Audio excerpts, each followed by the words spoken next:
My name is Chin Fan. I transmigrated into a remote mountain village in ancient times, coinciding with a famine year, and was struck by a severe illness on the verge of death. Fortunately, I had my widowed sister-in-law Guelan, childhood friend Han Yuner, and young aunt Chunhua taking turns caring for me. One day, Guelan sat by my bedside. My face was pale, yet I stubbornly puffed out my chest, looking at her curvaceous figure, wrestling with the thoughts in my heart. I'm a transmigrator who received 9 years of compulsory education, but as one without any golden finger, I was about to die. Is it wrong to be a real man once before I die? Of course, I wouldn't force it. I held Guelan's hand and slowly leaned in, my heart pounding faster and faster. The medicine's here. A crisp voice interrupted me. Yuner entered carrying a bowl of medicine, her features delicate and lovely, my childhood friend. She blew on the medicine to cool it and softly said, "Brother Fan, drink your medicine." Seeing me sitting weakly, she thoughtfully asked Guelan to support me. Guelan sat behind me, and I immediately felt two soft masses pressing against my back. My sister-in-law sure had abundant assets. I almost couldn't resist pushing her over. I looked at the two of them with mixed feelings. This famine year, my father went hunting in the mountains and never returned. My fiancé's family canceled the engagement, and I fell ill from frustration, becoming the village fool. For more than half a month, it was entirely up to Guelan, Yuner, and Aunt Chunhua to take turns caring for me. Actually, what I needed wasn't medicine, but food. The village was completely out of grain. Just as I was about to take the medicine, another voice came. "Affin, Affin." Aunt Chunhua carefully entered holding a bowl. Nominally my young aunt, she was about my age. Her husband and Guelan's husband both died in the Northern Territory. After 3 years of war between the Great Chu and Northern Wei, all the young men from Peach Blossom Village were conscripted to defend the borders, leaving behind widows everywhere. "This is breast milk. Yaya can't finish it, so it's for Affin to try." Chunhua said bluntly, "Don't take the medicine. I think Affin's just starving." I smelled the milky fragrance and almost drooled, accepting it and downing it in one gulp. After finishing, I zoned out, staring at Chunhua's full bosom. Chunhua was both surprised and pleased. "Wait a moment, I'll get more." She hurried off. Yuner gritted her teeth. "I'll go dig some wild vegetables behind the mountain." She put down the medicine bowl and left too. The room was left with only Guelan and me. I mulled over whether to pursue my unfinished wish. After transmigrating, still a virgin, dying without peace. Suddenly, a warm current rose from my lower abdomen and spread throughout my body, and I felt much better. In my mind appeared a small tree, with 4 golden characters on the trunk, 1,000-year aristocratic family. A golden finger? But the tree looked thin and withered, like it was about to die. I focused my thoughts, and information appeared. Head of family, Chun Fan. Family members, 1. Wives and concubines, none. Land, 5 mu. Strength, 10 jin. Remaining lifespan, 8 hours. What? Only 8 hours left. Despair filled my face. Just as I got a golden finger, I was about to die. Just then, 3 strips of red, green, and blue cloth floated down and hung on the tree. I tore down the red one. Warning, life left is only 8 hours. Marry quickly. The more land you have, the more wives and concubines you have, the longer your lifespan. Take in women to get stronger? Occupy land to live? I saw hope. I ripped off the other 2 strips. Opportunity. At noon, a flock of mountain partridges will pass by the crooked-necked tree at the top of Peach Blossom Ridge. Catching them can satisfy hunger. Good matches. Han Yuner and Zhou Guilan secretly hold affection for you. Li Wanqing and other eligible girls have you on their marriage list. Your former fiancé's younger sister, Zhao Hongying, is on her way. I figured it out. First catch the mountain partridges to fill my stomach, then take in Guelan and Yuner to expand the family. As for Li Wanqing, the largest landowner's precious daughter in Qingyang town, how could she like a fool? And the situation with my former fiancé's younger sister? I would worry about that later. Right now, the most urgent thing, catch that flock of partridges before noon. Sister-in-law, is it noon yet? Guelan was stunned. It was the first time in half a month she heard me speak so coherently, and she was overjoyed. Why do you ask? I'm going to catch mountain partridges and cook them for you. To prove I was better, I struggled to stand, but my legs went weak, and I almost fell. Guelon hurriedly supported me. Don't rush. Lie down first. The sunlight fell just right on my face. Guelon suddenly felt I looked more handsome than before, her heart pounding wildly. Her husband had died almost a year ago, and recently she heard the court planned to distribute childless widows to men. Rather than giving her to some ugly man, why not marry me? But could a fool do that? Guelon's cheeks flushed red. Affin, let sister-in-law wipe you down. She brought warm water and tenderly wiped my face, then helped me lean against her chest. Those two soft masses pressed again, and her hand kept drifting lower as she wiped. My blood pressure rising. How could I resist?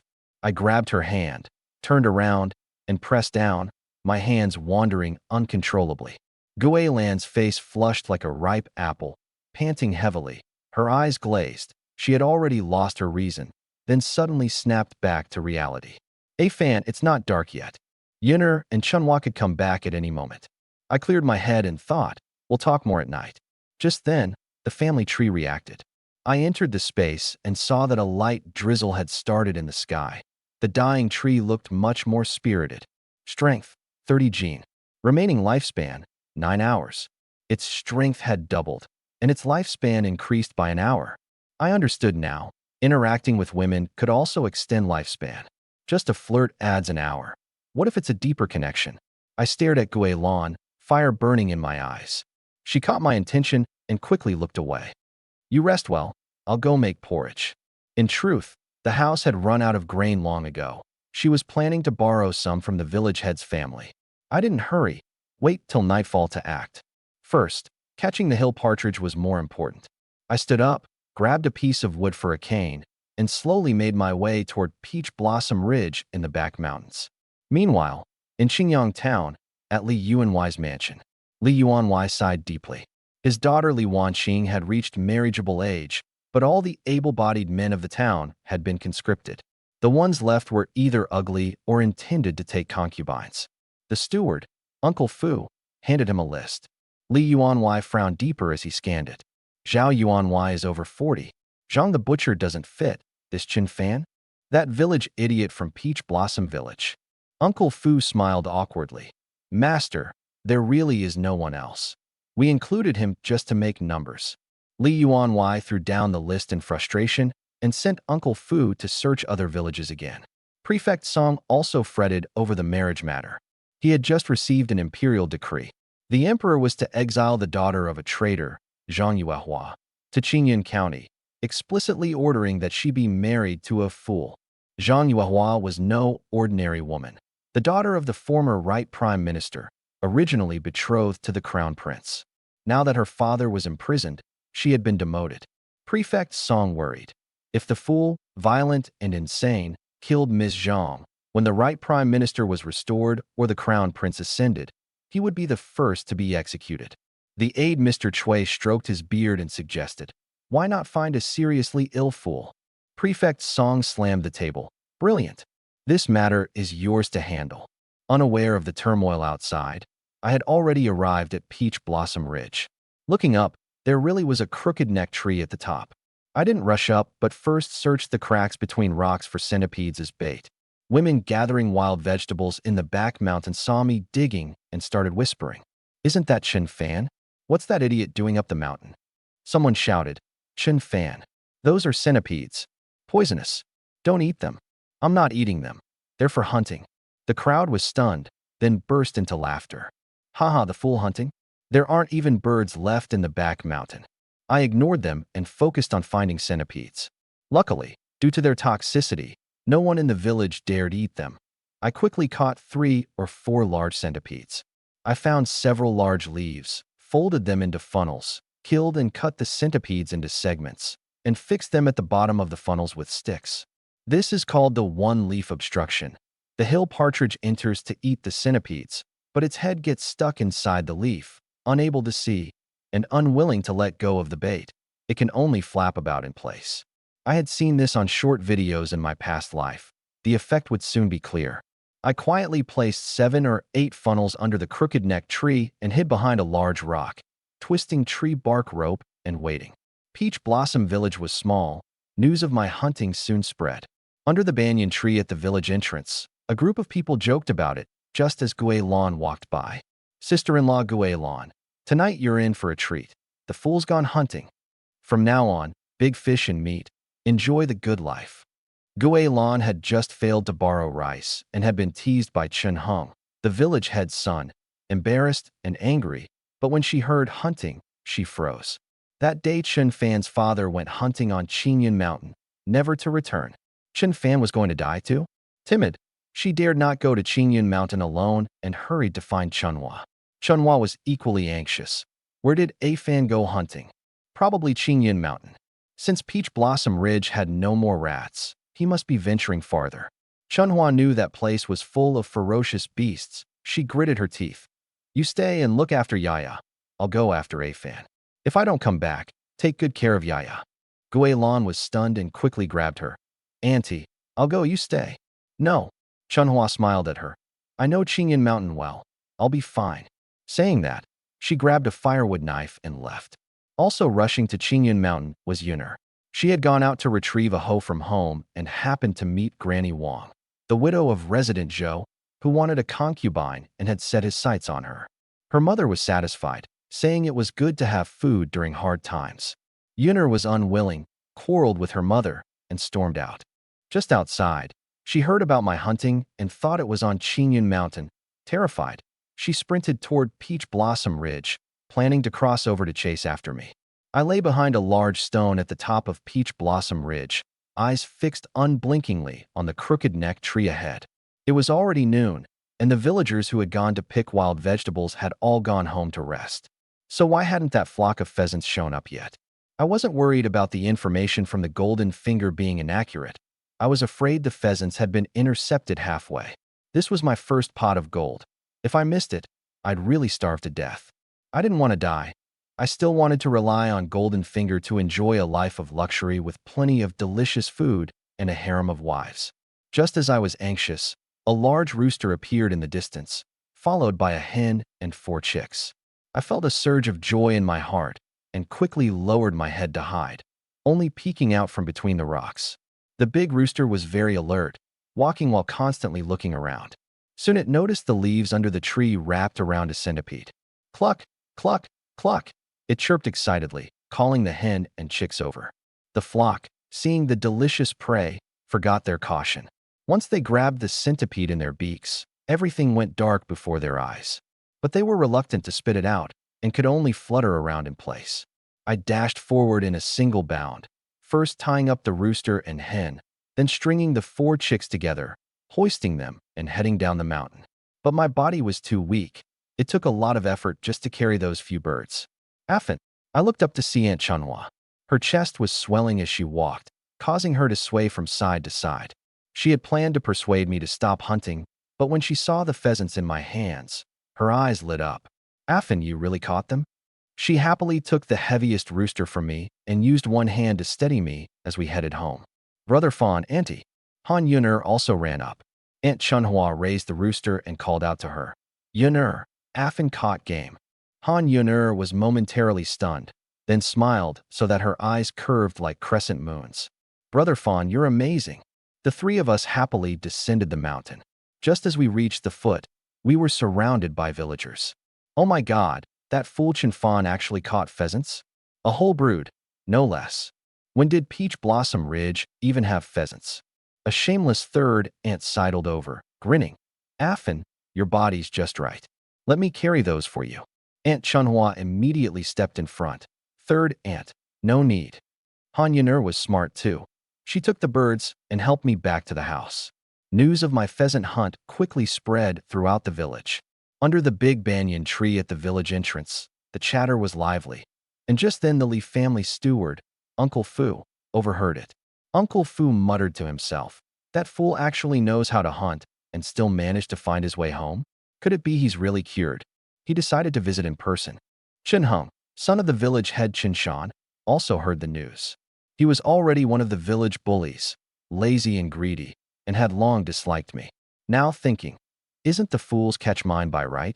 Luring him over won't be difficult. He sneered and hurried straight toward my house.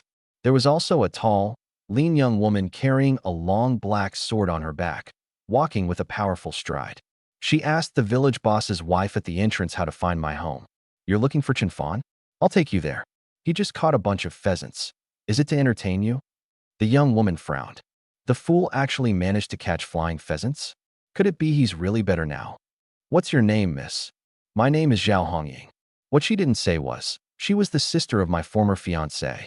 After hearing I was gravely ill following the broken engagement, she had a huge fight with her parents and specially obtained a prescription from her master, Nun Jing'an, coming to save me. Not long after I got home, Sister Guilan arrived with Aunt Chuanhua's daughter, Yaya. Yaya babbled and pointed at the chicks. I laughed and handed her one as a doll, telling Aunt Chunhua to slaughter the rooster for stew. With the golden finger on my side, my days would only get better. Missing one chicken wouldn't matter. Aunt Chunhua sharpened the knife to kill the chicken. Guilan boiled water and plucked feathers. Once the chicken was in the pot with some salt, the aroma spread throughout the village. When the chicken was cooked, Aunt Chunhua cut me a drumstick. I cut another for Guilan and split 2 wings between Han Yuner and Aunt Chunhua. The 3 women were all deeply touched, having thought just drinking the soup would be a treat. I gnawed on the drumstick and drank a big bowl of chicken soup, feeling a warm current rush through my entire body. With a thought, I checked the family tree. Family head, Chen Fan. Family members, 1. Wives, none. Fields, 5 acres. Strength, 100 gene. Remaining lifespan, 7 hours. My strength had risen from 30 gene to 100 gene, but the lifespan was still so short. Looks like I'd have to have a serious talk with Sister Guilan tonight, or else it'd really be too late. I glanced at Guilan. She was gnawing on a drumstick. When our eyes met, her face flushed bright red. It turned out that big drumstick carried that meaning. She looked down, heart pounding. A ring of hungry villagers surrounded the courtyard's perimeter, and Zhao Hongying slipped quietly among the crowd, observing me closely. She thought, this Chen Fan is handsome, with clear eyes, doesn't look like a fool. Just then, Chen Heng swaggered in through the gate. Affan, not bad. You caught such a big pheasant. Han Yuner reacted quickly and immediately took the chicken meat into the main hall to hide it. Aunt Chunhua stood her ground in front and asked, Chen Heng, what are you doing here? Chen Heng shook the small wooden box in his hand. I've got a giant cricket here, one that can beat every cricket in the world. Worth a fortune. I'm being generous. How about trading it for one of your chickens? He deliberately opened a corner of the box. Inside, it wasn't a cricket at all, but a giant cockroach. The people around were angry but dared not speak out. After all, his father was the local official. Aunt Chunhua exploded on the spot. Chen Heng, have you no shame? You want to trade a cockroach for someone's mountain chicken? You even trick your brother who's just recovered from a serious illness. Are you even human? Chen Heng was publicly humiliated and got mad. Lin Chunhua, who asked for your opinion? I think you want to marry this fool, right? You can't stay a widow. You're craving for men now. You're talking nonsense. Aunt Chunhua shoved her hands on her hips and cursed. With your pathetic looks, you still dare to cause trouble? Keep talking nonsense. Don't blame me for using the knife. Seeing Chen Heng still daring to bully Aunt, my anger flared up. I grabbed the kitchen knife and charged forward, also wanting to test just how strong my 100 pounds of force really was. To not give away my plan, I pretended to be stupid. You bully Aunt, I'll fight you to the death. Chen Heng was startled and turned to run, but with so many people outside, he dared not lose face. He hastily grabbed a broom to defend himself, silently shouting in his heart, Someone stop this fool, please.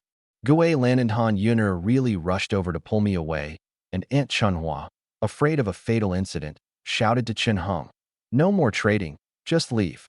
Chen Heng was still unwilling to give up. His eyes flicked to the corner of the yard where the hen was. He wanted to grab it and save face. At that moment, a figure dashed out like a whirlwind. Bang! Chen Heng was kicked like a sack and flew out, struggling to get up at the doorstep. It was Zhao Hongying. She held a long sword wrapped in black cloth, pointing it at Chen Heng. You even dare bully an idiot? Get lost. If you don't leave now, I'll slash you with one strike. Chen Heng saw she was a martial artist, and his legs went weak. You all just wait. He spat threats and tried to sneak away. Zhao Hongying kicked the broom scattered on the ground. Bang! It hit Chen Heng's, but squarely. He screamed miserably, clutching his backside and ran wildly. nearly crashing into the wall. The villagers all breathed a sigh of relief, but couldn't help but envy. What kind of luck has this fool been having recently? Good food, pretty girls surrounding him. Sis-in-law, it's me, Zhao Hongying. She saluted me with a streetwise bow. Aunt Chunhua recognized her. She had met her sister at the previous engagement. Gui Lan and Han Yuner also pricked their ears, afraid the Zhao family would back out of the marriage. Zhao Hongying was straightforward. I've come to treat my brother-in-law's illness. My heart warmed. I gave Gui Lan a look. Gui Lan immediately brought out a bowl of chicken soup with some meat pieces. Zhao Hongying was used to vegetarian meals at the Plum Blossom Temple, and smelling the meat made her mouth water. Thanks, brother-in-law. She took it and began eating heartily. The widows watching had red eyes and bold thoughts surfaced. If Gui Lan and Spring Flowers could eat chicken, maybe they had a chance too. After all, Chen Fan was an idiot. Touching him a little shouldn't be a problem, right? They were scheming to come looking for me tonight. Fu Bo among the crowd had been quietly observing me. Seeing I was good-looking and suitable as the young lady's husband, but judging by my recent behavior, my illness clearly hadn't healed. He pondered and decided to test me. He pushed open the door and entered the yard. Young brother, I'm the steward of the Li family. My master wants some game meat. How about selling this mountain chicken to me? I had been thinking of trading the chicken for grain, so this suited me perfectly. Aunt Chunhua, afraid I'd lose out, jumped in to negotiate first. The steward means to buy sincerely, so we'll sell sincerely. How much will you pay? Fu Bo deliberately asked me. Young brother, you name your price. My mind raced. One person eats 3 liters of rice a day. In a bad year, even 1 liter is good. Trading a chicken for 10 days' grain isn't a loss, right? That's one dough, about 10 liters. Plus, Gui Lan and Spring Flowers could eat chicken for 3 days. I was sure to catch bigger game soon. I raised one finger. Fu Bo gasped. One sure. So much. He was taken aback. This fool wasn't foolish at all. Aunt Chunhua, afraid to scare him off, quickly said, 6 dough of rice for 1 chicken. How about that? I nodded. Aunt Chunhua handed over the hen. Fu Bo still thought it expensive. The Li family usually paid only 3 or 4 dough per chicken. But then he thought, if this Chen Fan isn't an idiot, he might really become the young lady's husband. Marriageable men are rare nearby. Good-looking ones like me, even rarer. Maybe it's worth paying more for the chicken to gain favor? He didn't dare decide on his own and sent his aide back to report to Master Li. Before long, the aide returned pushing a small cart of rice. Fu Bo put a shur of rice in front of me and respectfully said, Young brother, my master agrees to trade 1 shur of rice for your chicken. 1 shur of rice for 1 chicken? The villagers erupted. Has the stingy Master Li changed so suddenly today? Everyone looked at me with envy. Aunt Chunhua, Gui Lan, and Han Yuner were so surprised they were speechless. I didn't hesitate, handed the chicken to Fu Bo, and called a few women to carry the rice inside. Looking at the full granary, I felt much more at ease.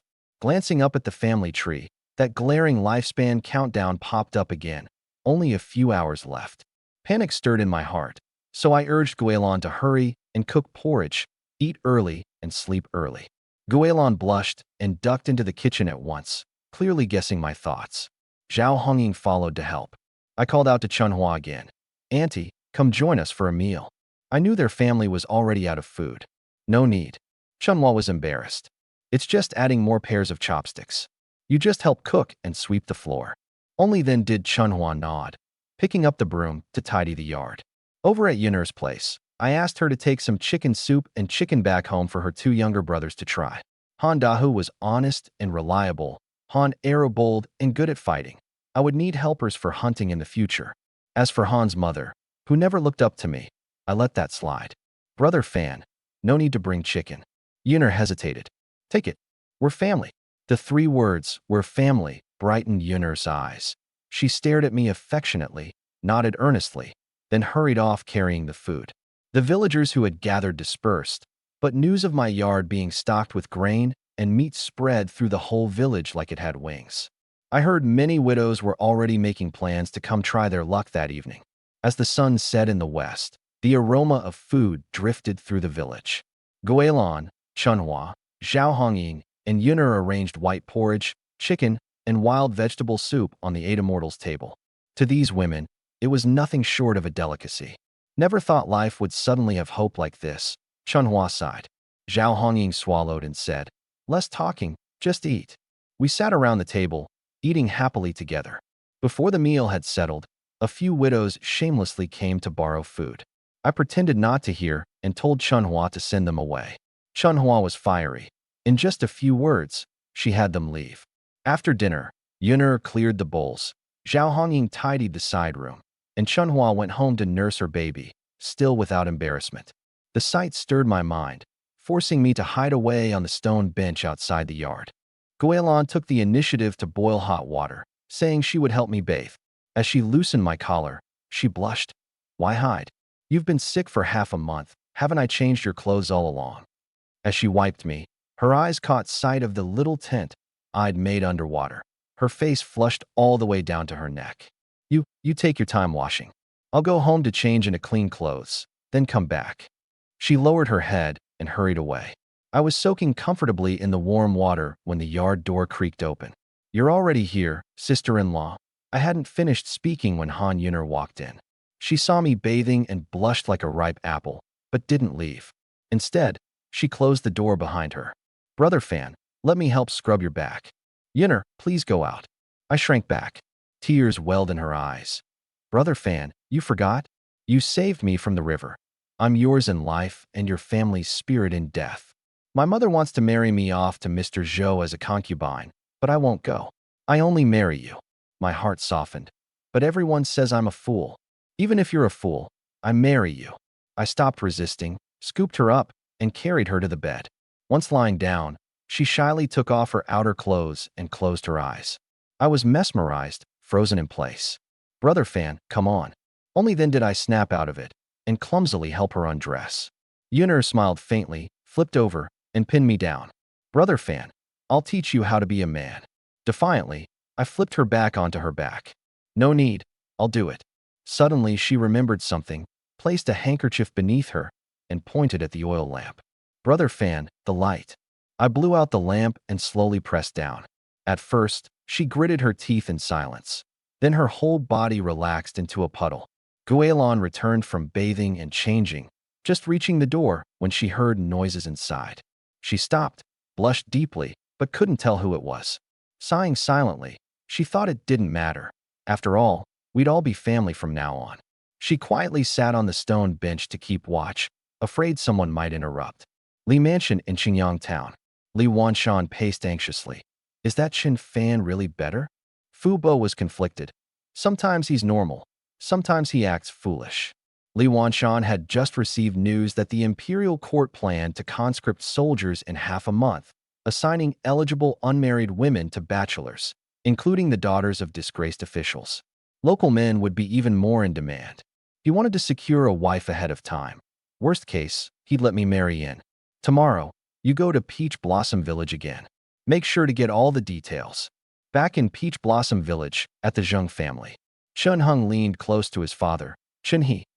Dad, when will the conscription start? Sign up Qin Fan and send him to the border to die. Chun He glared. You can't even beat a fool. You're useless. Unwilling to give up, Chun Hung exaggerated what had happened today about that skilled, beautiful little sister-in-law Zhao Hongying. Chun He's eyes lit up. He loved that kind of wild mare. A bad idea immediately sprang up in his mind.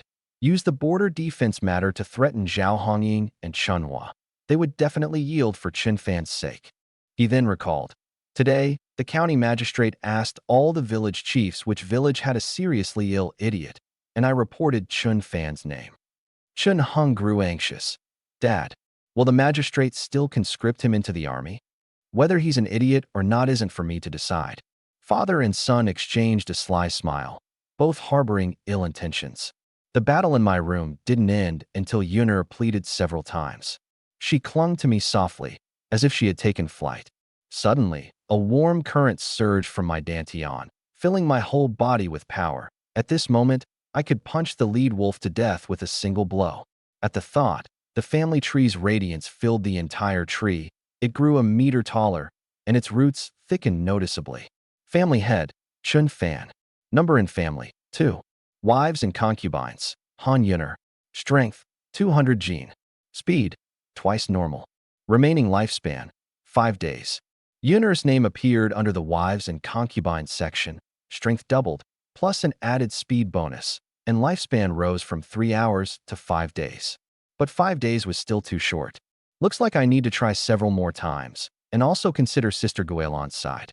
Hey, are you asleep? I've brought the medicine. Zhao Hongying's voice came from outside the courtyard. Yunur panicked instantly, hurriedly got up to dress, and helped me put on clothes. She glanced at the bright red flower on the handkerchief on the bed, shy but a little proud, and handed it to me to see. You look. I knew it was her first time, so I held her tightly. Does it still hurt? Her ears turned red.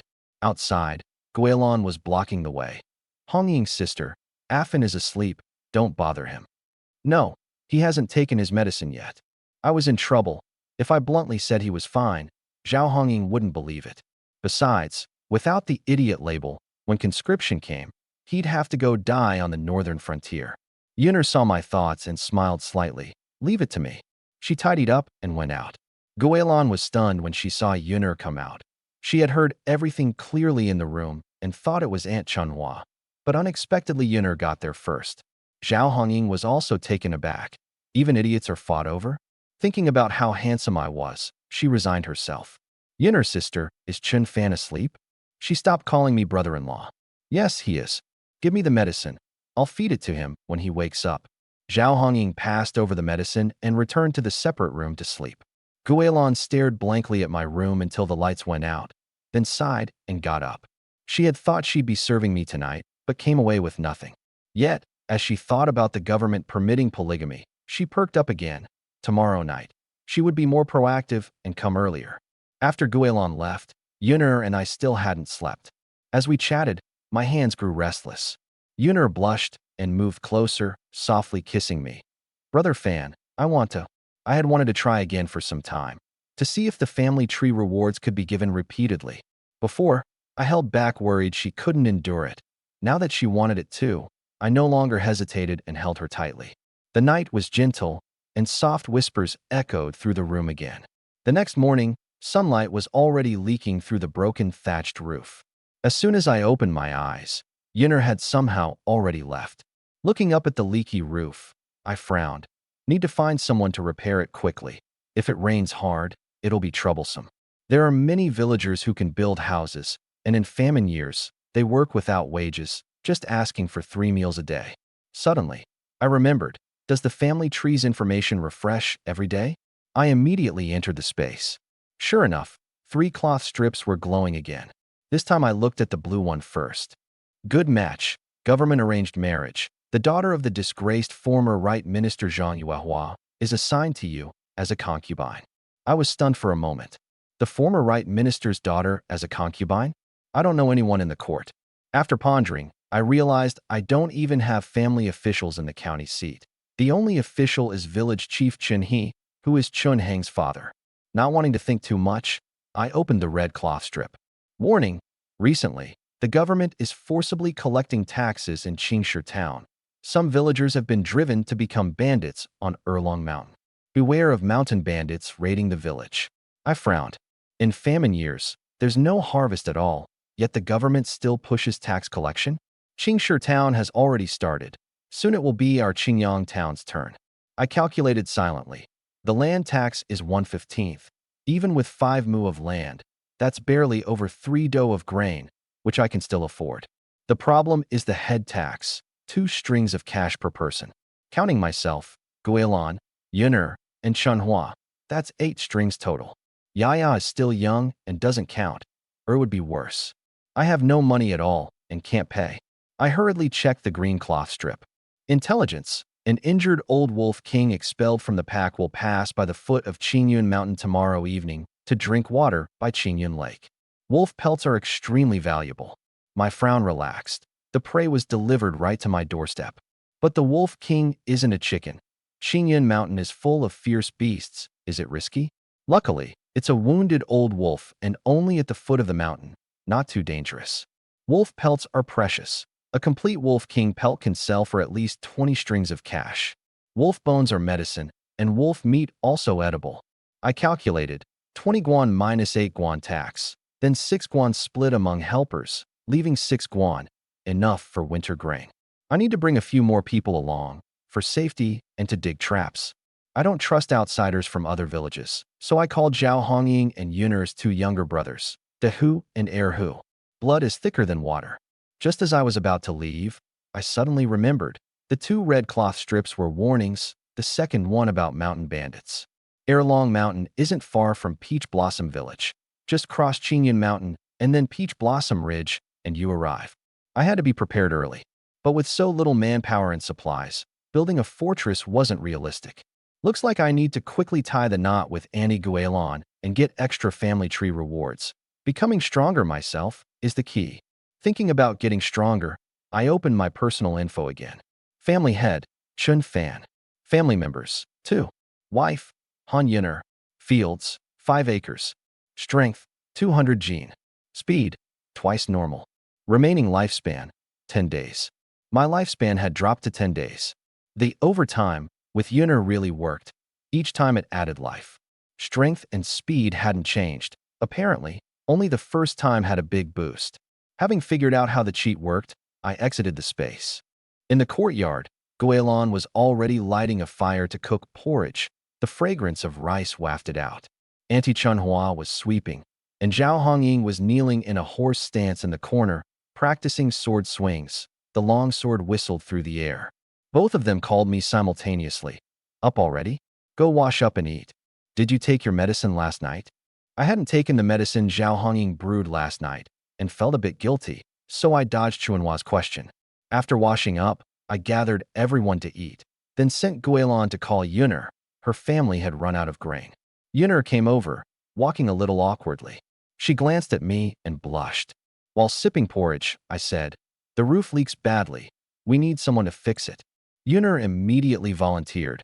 "I'll call my third uncle. He can fix anything. Just feed him well. Have him bring an extra helper and finish it today," I instructed. Zhao Hongying silently listened, sensing something was off. My words were so coherent, unlike a fool. Just as she was about to ask, I spoke again. "After breakfast, I'm heading to Qingyun Mountain to hunt wild game. The government's tax collectors will be here soon." Everyone froze. Chunhua put down her bowl and firmly objected. "Qingyun Mountain is full of fierce beasts. It's too dangerous." Yunner was anxious too. "Brother Fan, don't go, all right?" Guilon frowned. My father had entered Qingyun Mountain once and never returned. She feared I'd follow in his footsteps. Yesterday's mountain pheasant was luck. Qingyun Mountain isn't Peach Blossom Ridge. Only Zhao Hongying looked on with interest. "Are you sure you've thought this through?" I replied firmly. "I won't go into the mountain, just wander around Qingyun Lake at the foot. How else can I make money to pay taxes if I don't hunt? The foothills are safe." Zhao Hongying was the first to volunteer. "I'll go with you. If there's real danger, I can protect you." Chunhua gritted her teeth. "I'm coming too. I know the way. But promise me you won't enter the mountain." Yunner also wanted to come, but seeing her awkward gait, I guess she was still in pain and shook my head. "Don't come.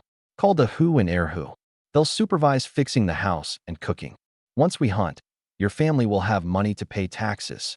Yunner's eyes welled up, and she turned to call her brothers. As soon as she entered, Erhu got excited upon hearing about the hunt and grabbed his firewood knife. "Sister, don't worry. I'll protect you and brother-in-law." Yunner's face flushed as she yanked his ears sharply. "Say nonsense again, and I'll tear your ear off." "Ouch, ouch. Sister, I don't know anything." She let him go and seriously said, "When we're there, listen to Chin Fan. If you mess around, I won't let you off." Dahu had been quietly watching. Now he nodded seriously. "Sister, don't worry." He had already tied his butcher's knife. Even facing a tiger, he was ready. As the 2 brothers entered the courtyard, Erhu called out, "Brother Fan, when do we leave?" Dahu smiled at me, thinking something was different about me today, but couldn't put his finger on it. I invited them to have some porridge to eat well before work. The brothers hadn't eaten rice porridge in a long time and devoured it greedily. Guilon took the opportunity to pull me aside, repeatedly warning, "Don't go into the mountain. If it feels wrong, run." I smiled, nodded, and whispered in her ear, "Wait for me tonight." Guilon blushed, turned away slightly, nodded gently, her eyes full of deep affection. After eating, I set off with Chunhua, Zhao Hongying, Dahu, and Erhu, carrying hoes and knives, pushing a wheelbarrow. Just past the village entrance, we were spotted. Chen Fan, that fool is going hunting again? Are there mountain pheasants on Peach Blossom Ridge? I searched everywhere yesterday, not even a bird. Let's go too. If we intercept him halfway, we get meat. A group of idlers grabbed weapons and rushed to the back mountain. Chun Hung also led a gang of disciples to snatch the hunting spoils as revenge. But after searching the back mountain for a long time with no sign of us, they learned we'd gone straight to Qingyan Mountain. Everyone was dumbfounded. Qingyan Mountain? That's deep wilderness. You go in and never come out. Chun Fan's courting death. Alas, it's a pity. Chun Fan's family line's about to end. His father never came back. This fool never learns. One by one, they all got cold feet and started to turn back. But Chun Hung was secretly delighted. If I die, all the land belonging to my family, Guilin, and Chunhua will go to him. A total of 25 acres. Fortune awaits. However, the grudge from my humiliation was unbearable for him. His eyes shifted as he called a few friends over in hushed tones. We won't go into the mountain. We'll ambush at the roadside entrance. When that fool comes out, no matter what happens, we'll just rob him directly. The group masked themselves and slipped into the woods. Back in the village, when Yunner's mother returned after gathering wild vegetables and heard the news, her legs went weak. She rushed to my house, grabbed Yunner, and cried, "Call your two brothers back quickly. Qingyan Mountain is too dangerous." Yunner's eyes reddened. "Mother, you only think about my brothers. What about Fan Ge? The government is imposing taxes now. Without hunting, how will we pay? Fan Ge is risking his life for our two families." Yunner's mother was stunned. She thought the government might be lenient in times of disaster, but didn't expect such pressure. Her family of four owed 8 guan just for personal taxes. "It's all my fault. I forced you. Now Fan Ge is risking his life because of it, and your two brothers too." She hit her thigh and cried. Guilin comforted her. "Auntie, don't worry. Hongying knows martial arts and can protect them." Yunner's mother slowly stopped crying and stared toward Qingyan Mountain, silently swearing. As long as they return safely, she will never interfere with Yunner and Chun Fan's relationship again.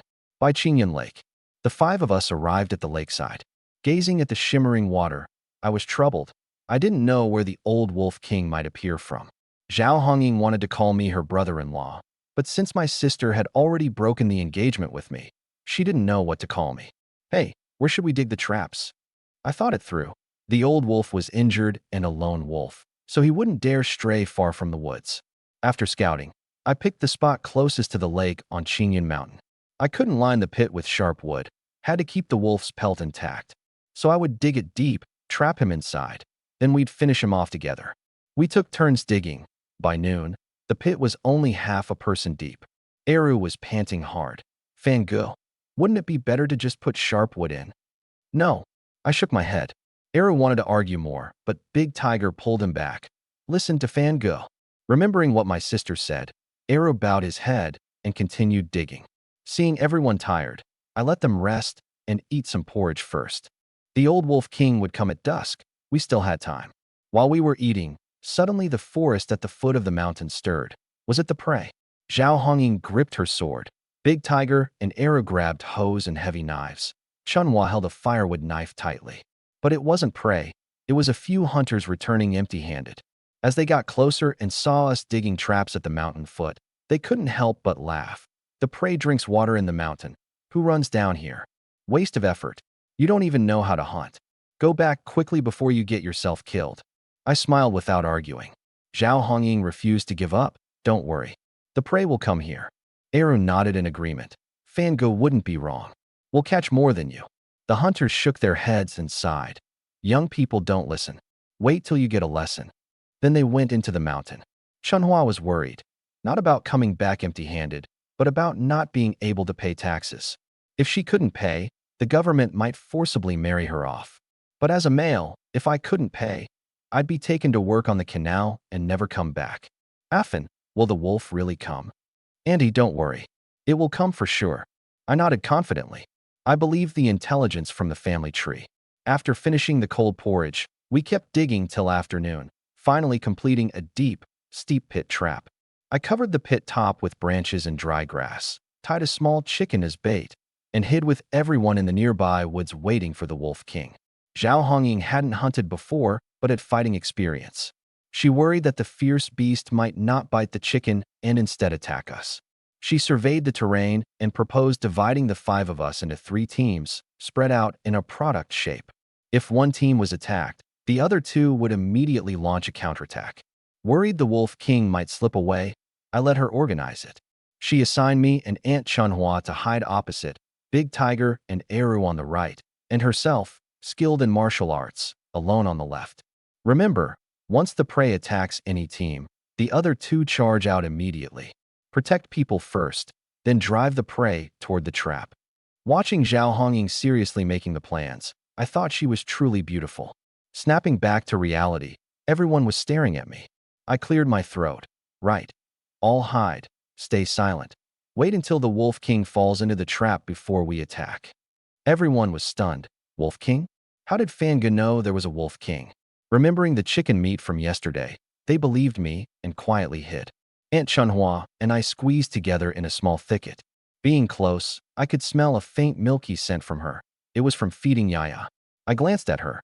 She leaned back, eyes closed. The curves of her chest were clear and alluring. I hastily composed myself and stared ahead at the trap. Chunhua was actually the same age as me. Her husband had died at the border 2 years ago. It was the first time she was this close to a man. She rubbed her chest, frowning. Her milk was swelling. "Auntie, are you feeling unwell?" I whispered. She blushed and softly replied, "It's nothing." She closed her eyes and pretended to sleep, but her mind was swirling. She remembered that I had drunk her milk and recalled the noises she heard outside my room last night. If Guilin could be with me, why couldn't she? After all, seniority wasn't about blood relation. She bit her lip and mustered up the courage to ask, "Affin, are you hungry? Do you want something to drink?" I was momentarily stunned. We'd finished the porridge from the morning and hadn't brought any water. Where would we find anything to eat in this wasteland? I looked at her. Her cheeks were flushed, and she didn't have her usual fiery demeanor. Suddenly, I understood, and my gaze uncontrollably dropped.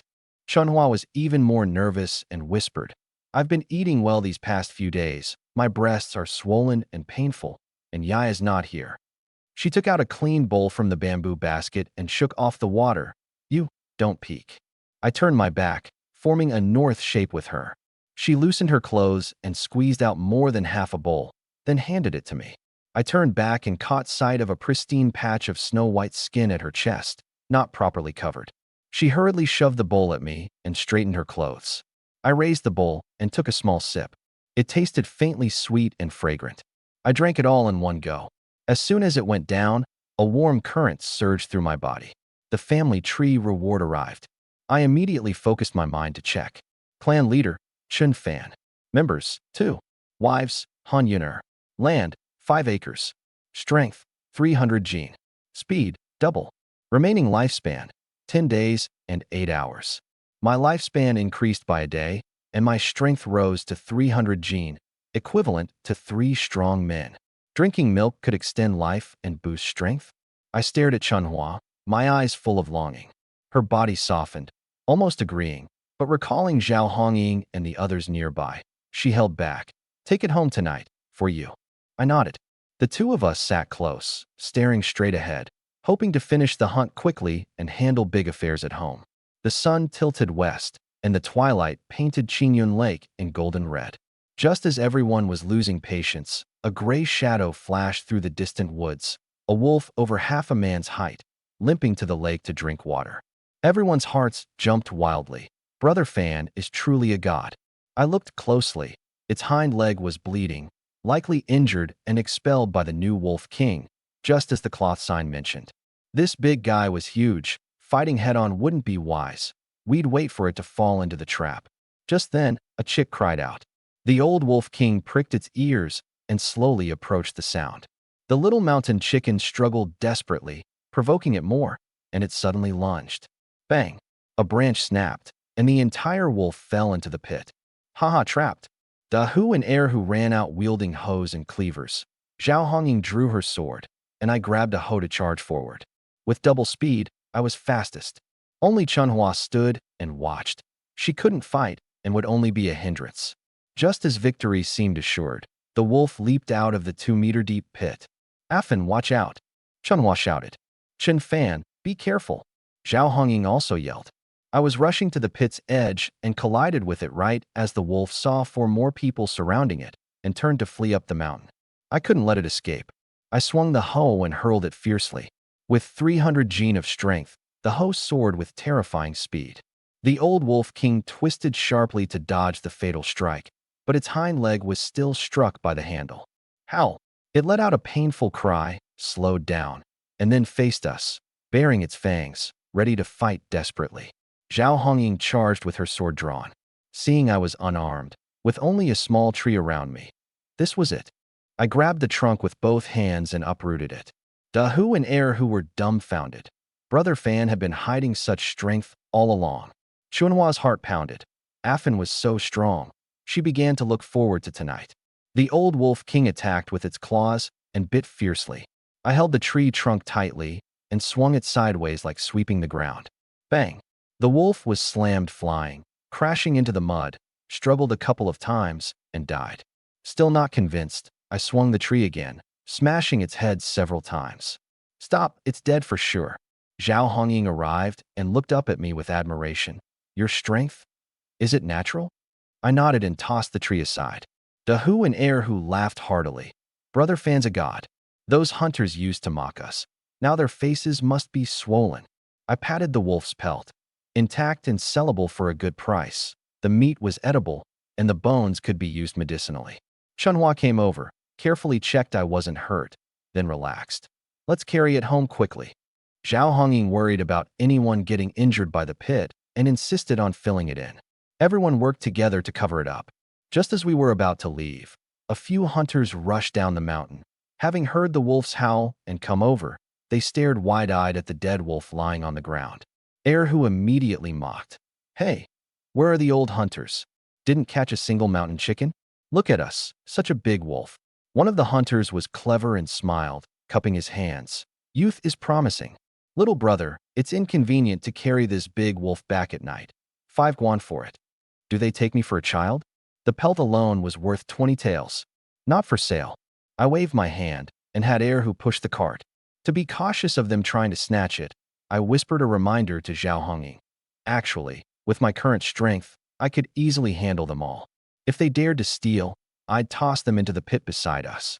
The hunter saw that force wouldn't work, so he played the pity card. We're registered hunters with the government. Each household has to hand in 2 beast pelts. But Erlong Mountain is overrun by bandits. We just can't find any. 10 guan. I'll raise it to 10 guan. I really have no more money. Dahu and Eru were tempted. 10 guan was a lot of money. Chunhua also looked at me, waiting for me to decide. From the moment I killed that wolf, she had decided to transfer the family's 10 mu of land into my name.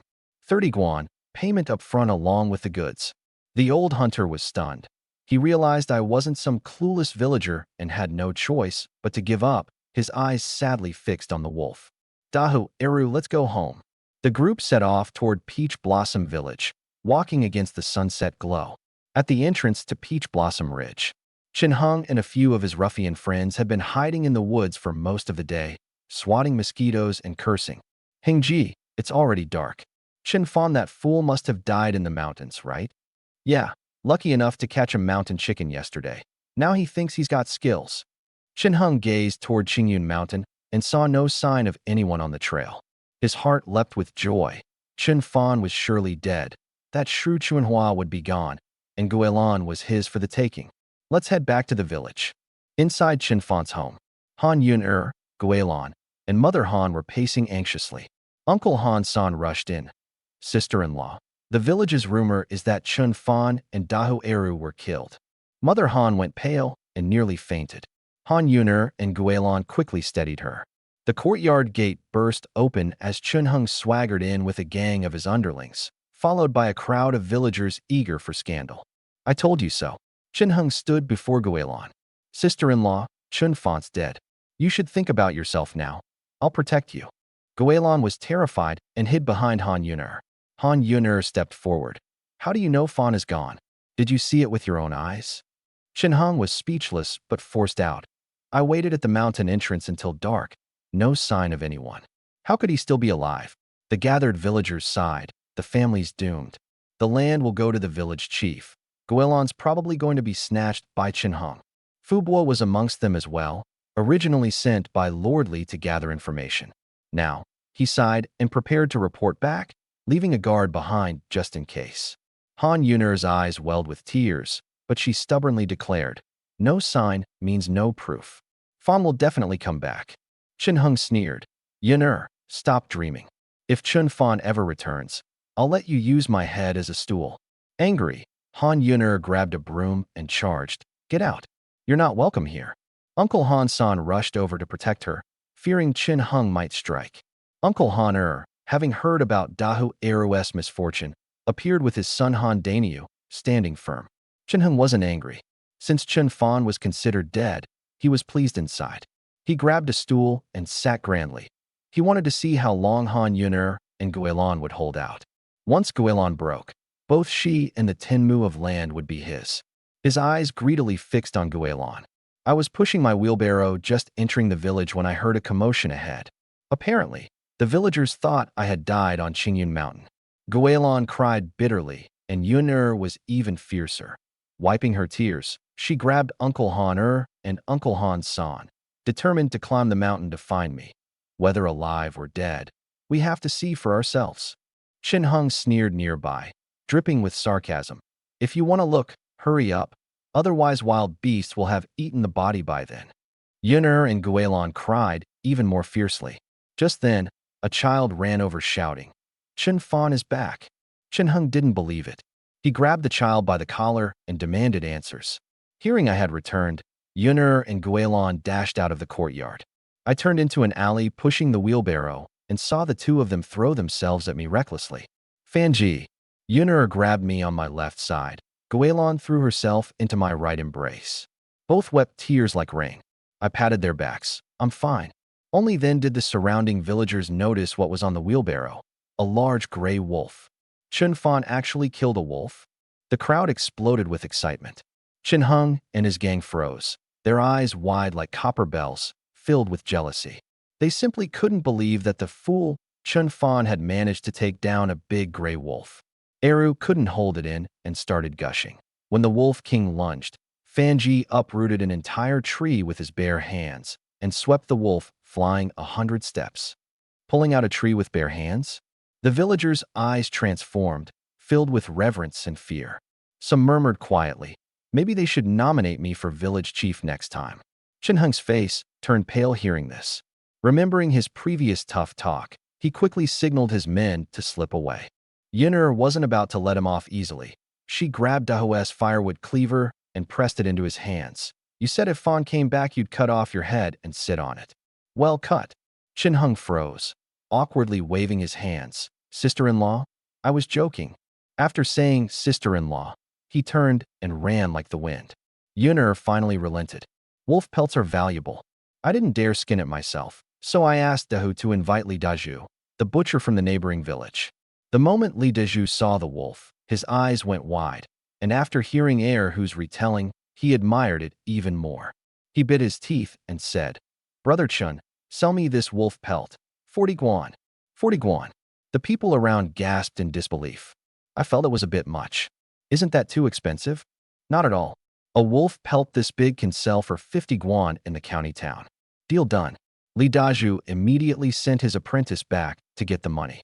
During the skinning, he carefully separated the wolf meat, bones, and entrails. I gave him a chunk of wolf meat and some entrails to make friends. He was deeply grateful and pounded his chest, saying he would come at any call. I had Yun'er divide the remaining wolf meat among Uncle Han and the others who were willing to climb the mountain to help me. Though others were envious, when they saw I was closing the door, they had no choice but to disperse. After dinner, I gave Han's mother 4 guan in money and a large piece of wolf meat as wages for Dahu and Erhu.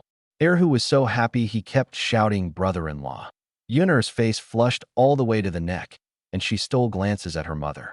Han's mother didn't object. It seemed she had agreed to this arrangement. Late at night, Han's mother took Yun'er and the others home. Yun'er looked disappointed, but Guelon and Chuanhua's eyes sparkled. I had guessed someone would come tonight, so after taking a bath, I lay in bed early waiting. When the door knocked, I called out, "Come in. It's not locked." But it was Zhao Hongying who pushed the door open. I was stunned and quickly got up to light the lamp. I thought she came for her wages, so I took out 2 guan from the chest and handed it over. She shook her head. "I want to roam the Jianghu and uphold justice. I don't need money." "You're leaving?" My heart tightened. This girl was very innocent. She gave me a glare. "You've long recovered from your illness and hid it from me?" I smiled and shrugged in admission. She cupped her hands in farewell. "I'll leave early tomorrow morning." I panicked. She was so innocent. If she went out, people might betray her. I worried about the count of her misfortunes. After thinking it over, I found an excuse: stay as a bodyguard. So many people saw me take 40 guan today. I'm afraid someone will try to steal it. Monthly salary, 1 guan. Her eyes darted around, and she reluctantly nodded. "I'll leave once you find a bodyguard." After seeing Zhao Hongying off, I blew out the lamp and lay down. Soon after, the door creaked open again. Guilin came in. She tiptoed up to the bed, afraid Zhao Hongying would hear, smiled quietly, and slipped under the covers, snuggling close to me. I smelled a faint floral scent. She had bathed and prepared herself in advance. This timid sister-in-law was waiting for me to take the lead. I turned sideways and held her hand. "Sister-in-law, teach me to be a man." Guilin's heartbeat pounded. Shy, she crawled deeper under the covers. "You want me to teach you?" She had already heard the noises between me and Yunner that night. I kissed her once, and Guilin ignited like a flame, hugging me tightly.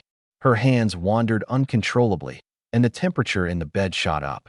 She leaned to my ear and whispered softly, "Fan, come on, don't go easy on me." I brought a change of clothes. I got it. Having learned from the experience with Yunner, my movements were much smoother. I flipped over and pressed down. Guilin shut her eyes tight, enduring wave after wave of passion. While I was busy on my side, Chun Hung was scheming at home, coaxing his father Chun He to get rid of me. "Dad, the whole village revolves around Chun Fan now. You won't be able to keep the village chief position." Chun He sipped water leisurely, unfazed. "The village chief needs the approval of the likes of Li Yuanwei and other landlords. Would these landowners care about him?" He sneered. "Since Chun Fan can hunt, it means his illness is cured. Next time, we'll send him for military conscription." Chun Hung was overjoyed. If I went to the border, there'd be no coming back. Guilin and Yunner would be his. Chun He continued, "Spread the rumor tomorrow that the authorities are coming to collect taxes, land tax, head tax, and corvée tax all at once. Those without money will be jailed and whipped 100 times, then sent to work on the canal." Chun Hung was puzzled. "Taxes go to the court. What benefit do we get?" Chun He glared at him. "Village panic will force people to sell land cheap. We can buy it for low prices. If he bought 20 more acres, he'd enter the landlord class." Chun Hing nodded repeatedly. Meanwhile, Li Yuanwei also heard about me killing the Wolf King. Killing the Wolf King means he's no fool. His eyes lit up, and he instructed Steward Fu Bo, "Bring more silver tomorrow to buy the wolf pelt, and ask Chin Fan if he's willing to marry into the Li family." The Erlong Mountain bandits were getting more brazen. His prosperous household badly needed a capable bodyguard. Marrying him would solve his daughter's marriage and add a helper. 2 birds with 1 stone. My battle with Guilin continued. She finally understood why Yunner had screamed so fiercely that night. I was just too fierce. She begged several times, but I didn't stop. She could only close her eyes and grab the bedclothes tightly as I carried her flying beyond the clouds. I don't know how long it lasted before I finally stopped. Guilin lay there moaning softly, as if floating. While catching my breath, I suddenly felt a surge of strength flow from my dantian to my limbs. Rewards had arrived. I quickly checked the family tree, and sure enough, I had grown significantly. Family head, Chun Fan. Family members, 3. Wives, Han Yunner, Zhou Guilin. Land, 5 acres. Strength, 300 gene. Speed, double. Archery, perfect accuracy within 50 steps. Remaining lifespan, 20 days. My lifespan increased by 10 days, and I gained a new archery skill. Perfect accuracy within 50 steps. I was overjoyed. If only I had a bow and arrows, I wouldn't be afraid at all if a few bandits attacked. Tomorrow, I must send someone to Qingshi town to buy a big bow and some sharp arrows, and then widen and heighten the courtyard walls. Just thinking about it made me want to set off immediately. But with Guelon lying softly in my arms, I couldn't bear to leave. Anyway, overtime does have its rewards. I was fired up and, leaning down, kissed her. Guelon had just caught her breath when she was startled. "Brother Fan, haven't you had enough yet?" She regretted it and wished she had let Chunhua come first. This was a bit too much for her to handle. But she never refused me. So she met me halfway and continued cooperating. Early the next morning, in a haze, I heard Zhao Hongying shout, "Brother-in-law, Steward Li is here." I opened my eyes to see Guelon already up. Hearing that Steward Fu from the Li household had come, I wasn't in a hurry to get up and first check the family tree. Sure enough, it had grown more abundant. Family head, Chun Fan. Family members, 3. Wives and concubines. Han Yun'er, Zhou Guilin. Farmland, 5 acres. Strength, 300 gene. Speed, double. Archery, perfect accuracy within 50 steps. Remaining lifespan, 30 days. My lifespan had increased by another 10 days, now 30 in total. Overtime really works. Nothing else changed. It seems only the first reward was generous. I was about to exit the family tree space to meet Steward Fu when suddenly 3 cloth strips on the tree flashed. Has the information updated? I quickly opened the red strip. Warning: bandits from Erlong Mountain raided nearby villages last night. Villagers were brutally killed. Another bandit issue. I felt a sinking dread. Could those beasts be coming here next? Uncle Han repaired the roof yesterday, but it won't stop bandits. I have to build a sturdy wall and use bows and arrows to keep enemies out. Finding materials for the walls will be a big problem. I'll need to discuss this with Uncle Han. Next, I open the green strip. Opportunity. Villagers want to sell farmland to pay taxes, seize the chance to buy land, expand family holdings, and earn system rewards. This was interesting. The authorities from the neighboring town were levying taxes, likely heading toward Peach Blossom Village. The villagers, lacking grain and money, couldn't pay taxes and had to sell their land. My family still had some food and money saved, just enough to buy more land and see what rewards the family tree offers. Finally, I opened the blue strip. Blessed match, government-arranged marriage. Zhang Yuehua, daughter of a disgraced official, is betrothed to you as a concubine. Could this be the Zhang Yuehua, the daughter of the right prime minister mentioned yesterday? Today? From outside came Zhao Hongying's voice. "Brother-in-law, Steward Li wants to see you. Get up quickly." Only then did I come back to my senses, got up, and opened the door. Chunhua was sweeping the yard carrying Yaya on her back, while Zhao Hongying ran over pointing outside the door. "Brother-in-law, Steward Li is here." I glanced toward the door. Sure enough, Steward Fu was standing outside, not having come in. "Why didn't you invite him inside?" "We did, but he said the courtyard is full of women and insisted on waiting until you got up." Steward Fu was quite proper. I walked over and told Zhao Hongying, "Don't call me brother-in-law anymore. My engagement with your sister is over." Zhao Hongying pointed toward Guilin in the kitchen and grinned. "I talked it over with Sister Guilin. She's my sister now, so aren't you still my brother-in-law?" Chunhua nearby heard this and chuckled with a veiled meaning. "Little sister, if you call Guilin sister, then what do I get called?" "Sister Chunhua, you're a sister too." Chunhua beamed, giving me a meaningful glance. I pretended not to see and strode toward the door. Steward Fu met me and said, "Young Mr. Chin Fan, good to see you again." "Good morning, Steward Fu." After some polite exchange, I led him into the main room. "Steward Fu is here to buy wolf pelts?" "Yes, I heard you defeated the Wolf King, so my master specially sent me with 30 strings of coins to buy." I shrugged. "Too late, someone else already bought them." Steward Fu was stunned, worried he wouldn't fulfill his task, and asked, "What about the wolf meat and bones?" I asked Chunhua to bring the smoked wolf meat and wolf bones. Steward Fu, eager to complete his mission, took out 5 strings of coins and bought all the wolf bones and a wolf leg. Including Li Daju's 40 strings, the old Wolf King sold for 45 strings total. I was quite satisfied. Seeing me pleased, Steward Fu cut to the chase. "My master admires you greatly and wants to invite you to marry into the Li household. Our eldest young lady is well-educated and polite. If she bears a second son, he can take your surname Chun." To marry into the Li family? I felt a jolt in my heart. The family tree wants me to build a millennium-long family. not to be a servant for the Li family. Just as I was about to refuse, a commotion broke out outside. Han Yuner burst in hurriedly. Bad news. Something's happened. What's wrong? Chunhua asked quickly. Han Yuner drank some water before speaking. The village is in chaos. The government is coming to collect taxes, not just farmland and population taxes, but every household must also pay a 5-string labor tax. Those who can't pay will be imprisoned. Everyone's rushing to gather money, and some are even selling land and daughters. Steward Fu frowned. That's not right. We from Qingyang Town have fulfilled our military service and don't have to pay labor tax anymore. Who said that? I don't know. It's all rumors outside. Chunhua sighed. No harvest this year, yet so many taxes. They're practically forcing us to death. What's worse is that the price of farmland has dropped, Han Yuner said. Medium quality land used to be 12 guan per mu. Now it's only 500 won and still falling. It's probably only worth 300 won per guan now. After hearing this, Uncle Fu seemed to understand something. He hurriedly took the wolf bones and meat and took his leave. Judging by Uncle Fu's demeanor, something was amiss. Then, thinking about the green cloth strip, I realized someone was deliberately spreading rumors to seize the opportunity to buy land at a low price. Should I also take the chance to buy? The family tree even hinted at a possible reward. Of course, I wouldn't drive prices down too much, just a fair market transaction.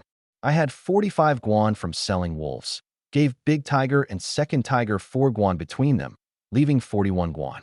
After paying taxes, 30 guan remained, enough to buy 20 mu of land. Adding the 5 mu I already owned, that would be 25 mu in total. Yuner, are the villagers all eager to sell their land? Yes, if they don't sell, they can't pay the taxes. Han Yuner sighed again. Her family had no money or grain. Apart from the 4 guan I gave, they simply couldn't pay their taxes. Chunhua looked at me gratefully. She knew I would help her pay taxes, but, feeling she owed me too much, suddenly said sincerely, Afin, when the officials come to collect taxes, please register my 10 mu of land under your name. I understood her intention. In these chaotic times, she couldn't hold on to those 10 mu alone, and I needed more land to grow stronger. All right. Last night, Guilon had already become mine and also spoke up. Afin, please register my 10 mu under your name too. I nodded. That brought my total to 25 mu. If I bought another 25, that would be 50 mu, the threshold for a local landowner. But I wasn't interested in these empty titles. I only cared about the family tree rewards. I sent Chunhua to inquire about land prices in the village. Soon, Chunhua returned angrily, slamming the table. Damn it. Chun Hung is taking advantage, slashing prices. Premium land at 1 guan 500, medium at 1 guan, and low-grade land at 800 won. That low? Han Yuner was surprised. Everyone's begging him to buy. How could he not gouge them? What about Li Yuanwei? Even worse. He only offered 700 won per medium land. He's practically robbing people. Chunhua glanced gratefully at me again. Without my help, her 10 mu would only fetch 7 guan, not enough even to pay taxes. Just as I was considering how to buy land, the courtyard door was pushed open. Hain Eru burst in, panting. Brother-in-law, bad news. The officials have entered the village. The officials have arrived? Everyone was shocked. Weren't they supposed to come in a few days? I immediately thought of the blue cloth strip. Could it be the government had sent Zhang Yuehua? Eru, go check what the officials want. All right. Eru ran to the village entrance and saw a group of officials escorting a slim horse-mounted officer into the village. Behind them was a shabby horse carriage with its curtains drawn. Village Chief Chun he hurried to greet, with Chun Hung by his side, grinning apologetically. Honorable Sir County Assistant, your visit is the honor of Peach Blossom Village. Please rest with me. Leave the tax collection to me. The county assistant ignored Chun he arrogantly and said, No need. Take me to Chen Fan's house. Eru's eyes widened. Going to my brother-in-law's house? The villagers were stunned. Officials usually went to the village chief's house first. Some whispered. Could it be they want Chen Fan to be the village chief? No, that's not it. Maybe they see Chen Fan has recovered and want to conscript him. Everyone thought it made sense. Chen Fan had even killed the Wolf King. That was prime soldier material. But the Qingyang town soldiers were all sent to the northern border to fight the Wei state. Going was a death sentence. What a pity, just recovered from illness, but now doomed to die without heirs. Chen Hung was overjoyed and eagerly said to the county assistant, "Sir, I'll lead the way." The county assistant nodded. Chen Hung proudly led them towards my house. Eru was stunned by all this. If Chun Fan was taken to the army, would his sister become a widow? He slipped into a side alley and rushed over by shortcut. "Brother-in-law, the officials came to arrest you. You have to run." Both Big Tiger and Eru burst into the courtyard, sweating profusely. Guilin, Chunhua, Zhao Hongying, and Han Yuner were so frightened they nearly dropped their chopsticks. Only Zhao Hongying sat still, unfazed. Why would the officials arrest my brother-in-law? The leader is the county assistant. The moment he arrived, he specifically asked for you. They probably want to conscript you. Knowing the county assistant himself had come only confirmed it for me. In my memory, the county assistant never personally went to the countryside to draft soldiers or collect taxes. Most likely, they sent Zhang Yuehua. "Hurry and run, brother-in-law." Eris stamped his feet anxiously. Chunhua, thinking of Yaya's father who died on the border, clenched her teeth and pushed me. "Go quickly to Erlong Mountain." My home was at the foot of the back mountain. Passing through it, and over Qingyun Mountain led straight to Erlong Mountain. Guilin grabbed me too. "Affan, let's go." "Brother Fan, run. I'll bring clothes and food to the mountain later," Han Yuner urged. Zhao Hongying, who disliked mountain bandits, hesitated but then said, "Brother-in-law, I'll take you to Manhwa Temple. The government dares not search a temple." I looked at everyone, my heart warming, and shook my head. "No need. I'll stay here and wait for them. I really want to see what Zhang Yuehua looks like." More importantly, among so many unmarried men in Qingyun County, why was she sent to me? Seeing me so calm, Dahu and Eris secretly admired me. Brother-in-law truly is a man who gets things done. Amid chaotic footsteps outside, Chun Hung's hoarse voice rang out, "Sir, ahead is Chun Fan's home." Before he finished speaking, Chun Hung kicked open my courtyard gate and arrogantly barged inside. When he saw I didn't run, a smirk curled on Chun Hung's lips. Chun Fan was doomed. He glanced at Guilin as well, thinking she looked especially beautiful today. Imagining that Guilin would be his after my death, his smile grew even more smug. "Sir, Chun Fan is in the yard." The county deputy arrived on horseback at the gate. He first glanced over the dilapidated thatched cottage and the fence wall, then sighed with relief before dismounting and entering the yard. Chun Hung pointed at me. "Sir, that is Chun Fan." "Chun Fan, why aren't you quickly paying respects to the county deputy?" Guilin and the others were so frightened they stood awkwardly aside, and even Zhao Hongying grew restrained. Only I remained still, continuing to gulp down my porridge as if I saw nothing. The county deputy frowned, scrutinizing me. This man was handsome, and the fact I calmly ate in his presence didn't make me seem like a fool. Suddenly, he turned and glared at Chunha. "Is he the fool Chun Fan you spoke of? Do you dare deceive the magistrate?" Chunha was so scared he dropped to his knees, cold sweat pouring down. Only then did he remember that at the meeting the day before, when the county deputy asked who in the village had unmarried, seriously ill fools, he gave my name to impress the magistrate. Yes, he is the fool Chun Fan. Fools don't understand etiquette. Please forgive him, sir. The deputy stared at me for a long while, stroking his beard. It made sense. Who else would dare not pay respects? It seemed I was truly a fool. But my way of eating hardly looked like a seriously ill man's. Well, the imperial edict had arrived. To leave empty-handed would be a shame. He gestured. "Bring the man over here." The yamen runners escorted a broken-down cart that pulled up right at the gate. The curtain was lifted, and a fair-skinned young woman descended. Everyone was stunned, and Chun Hung even drooled. Never had they seen such a beautiful woman. Han Yuner and Gulan were considered the most beautiful in the village. But this woman's aura was completely different. Her face pale and clothes worn, yet her brows and eyes were like paintings and her figure graceful. Just standing there, she outshone everyone in the yard. Wow, so beautiful. Could she be a distant relative of Chun Fan? The county deputy quickly stepped forward, respectfully clasping his hands. "Young lady, you have arrived." People were even more shocked, dressed so poorly, yet the county deputy treated her with such respect. The woman nodded calmly, carefully surveying my shabby thatched cottage. Though expected, she was still somewhat surprised.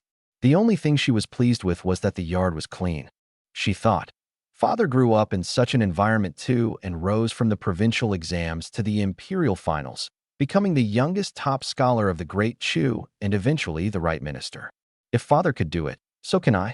I will support my husband in teaching our children so that one day our son can leave this small mountain village and clear father's name. Taking a deep breath, she strode boldly into the yard, the runners following behind. The county deputy pulled out the imperial edict and said to me, "You are Chin Fan?" I put down my bowl and chopsticks. Thinking of the conscription matter, it was safer to keep pretending to be a fool, so I didn't answer, hiding behind Aunt Chuanhua and Zhao Hongying. The deputy exhaled and publicly read aloud.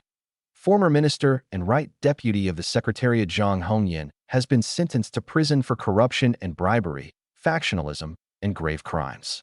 The crown prince's marriage to Zhang Yuehua is hereby annulled, and Zhang Yuehua is now assigned to the Peach Blossom Village in Qingyun County as Chen Fan's concubine. He took out the marriage certificate, fearing I might tear it being a fool, and handed it directly to Zhang Yuehua along with the edict. Zhang Yuehua took it and turned to look at me. Seeing I was even more handsome than the crown prince, she felt slightly relieved. At least the child wouldn't be ugly. But thinking I was a fool, she sighed quietly. How would she endure this life? The county deputy noticed her thoughts and said, "Young lady, Zheng is only carrying out orders." He feared the right minister's comeback and her vengeance. Then he turned and warned us. Remember, no selling, no abuse, no starving young lady Zhang. The government will frequently inspect, and any violation will be punished immediately. I remained silent. Chuanhua stepped forward and said, "Sir, please rest assured, the Chun family will treat young lady Zhang well." The deputy nodded in satisfaction. The gathered villagers erupted after hearing the edict. The woman destined to marry the crown prince as crown princess was downgraded to concubine for Chen Fan because her father was imprisoned? No wonder she was so beautiful. It turned out she was the right minister's daughter, Zhang Yuehua. Everyone again looked at me with envy. Chen Fan was truly lucky, healed from illness, and even got a stunning beauty. Chun Hung felt both envy and jealousy and suddenly understood. This wasn't a gift from heaven, but the emperor's deliberate humiliation of the right minister using a fool. If Chen Fan wasn't a fool, this good thing would have been ruined. Without hesitation, he strode forward. "Sir, Chen Fan is not a fool." Jealousy clouded Chun Hung's mind, and he rushed up pointing at me. Chen Fan's illness is long gone. He even killed a big gray wolf on the mountain. How could he be a fool? The county deputy's face instantly changed. A cold sneer formed in my heart. This fool really dared to speak up. If I weren't an idiot, it would be treason against the emperor. The imperial decree had already been issued, the marriage contract was written, and neither the county deputy nor the magistrate could escape this. The county deputy glared at Chun He viciously. Chun He was sweating profusely. After all, he was the one who initially reported Chun Fan is a fool. If they really pressed charges, the magistrate would be the first to condemn him. He couldn't care about father-son sentiment either. Suddenly, he rushed up to Chun Hung, grabbed him by the collar, and slapped him fiercely. Smack!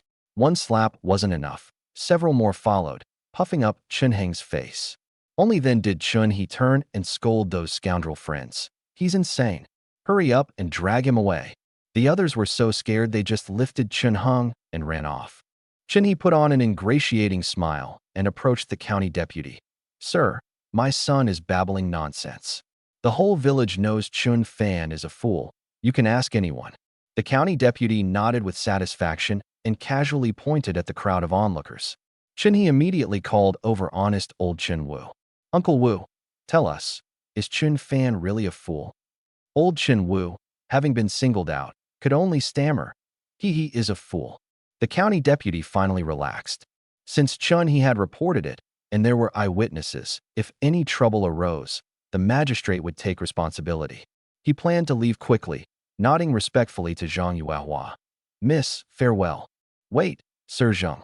Zhang Yuehua's voice rang out. The county deputy's scalp tingled as he forced himself to turn back. Zhang Yuehua pointed at the dilapidated, thatched hut. "Sir, if you leave now, aren't you afraid I'll starve to death?" The county deputy immediately asked Aunt Chunhua, "How much grain do you have at home?" Chunhua was quick and clever. "We ran out a long time ago. We've been gnawing on tree bark." I felt a chill. There was still a pot of white rice porridge on the table. Sure enough, the county deputy's eyes locked onto it. Aunt Chunhua had no choice but to fib boldly. Chun Fan's body is weak.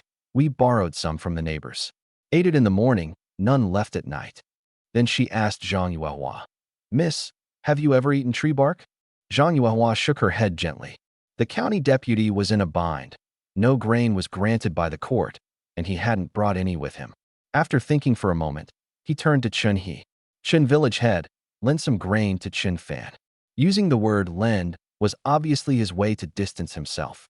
Chun He's face turned green. There was grain at home, but if he lent it out, how could he get it back? He gritted his teeth. How much do you need? The county deputy pointed at Zhang Yuehua, gesturing for them to discuss it themselves. Zhang Yuehua carefully calculated. If they could survive this winter, her father might rise again.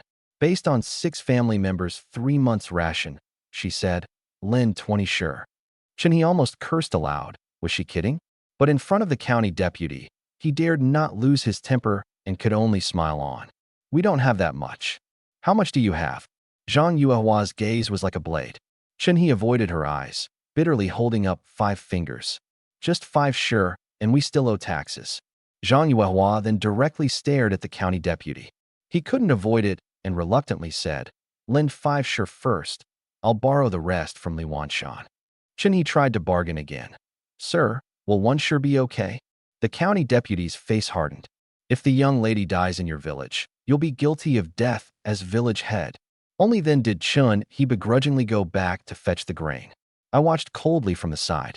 Zhang Yuehua, having fallen from a wealthy young lady to this state, was not only calm but took control, forcing both the county deputy and village head to revolve around her.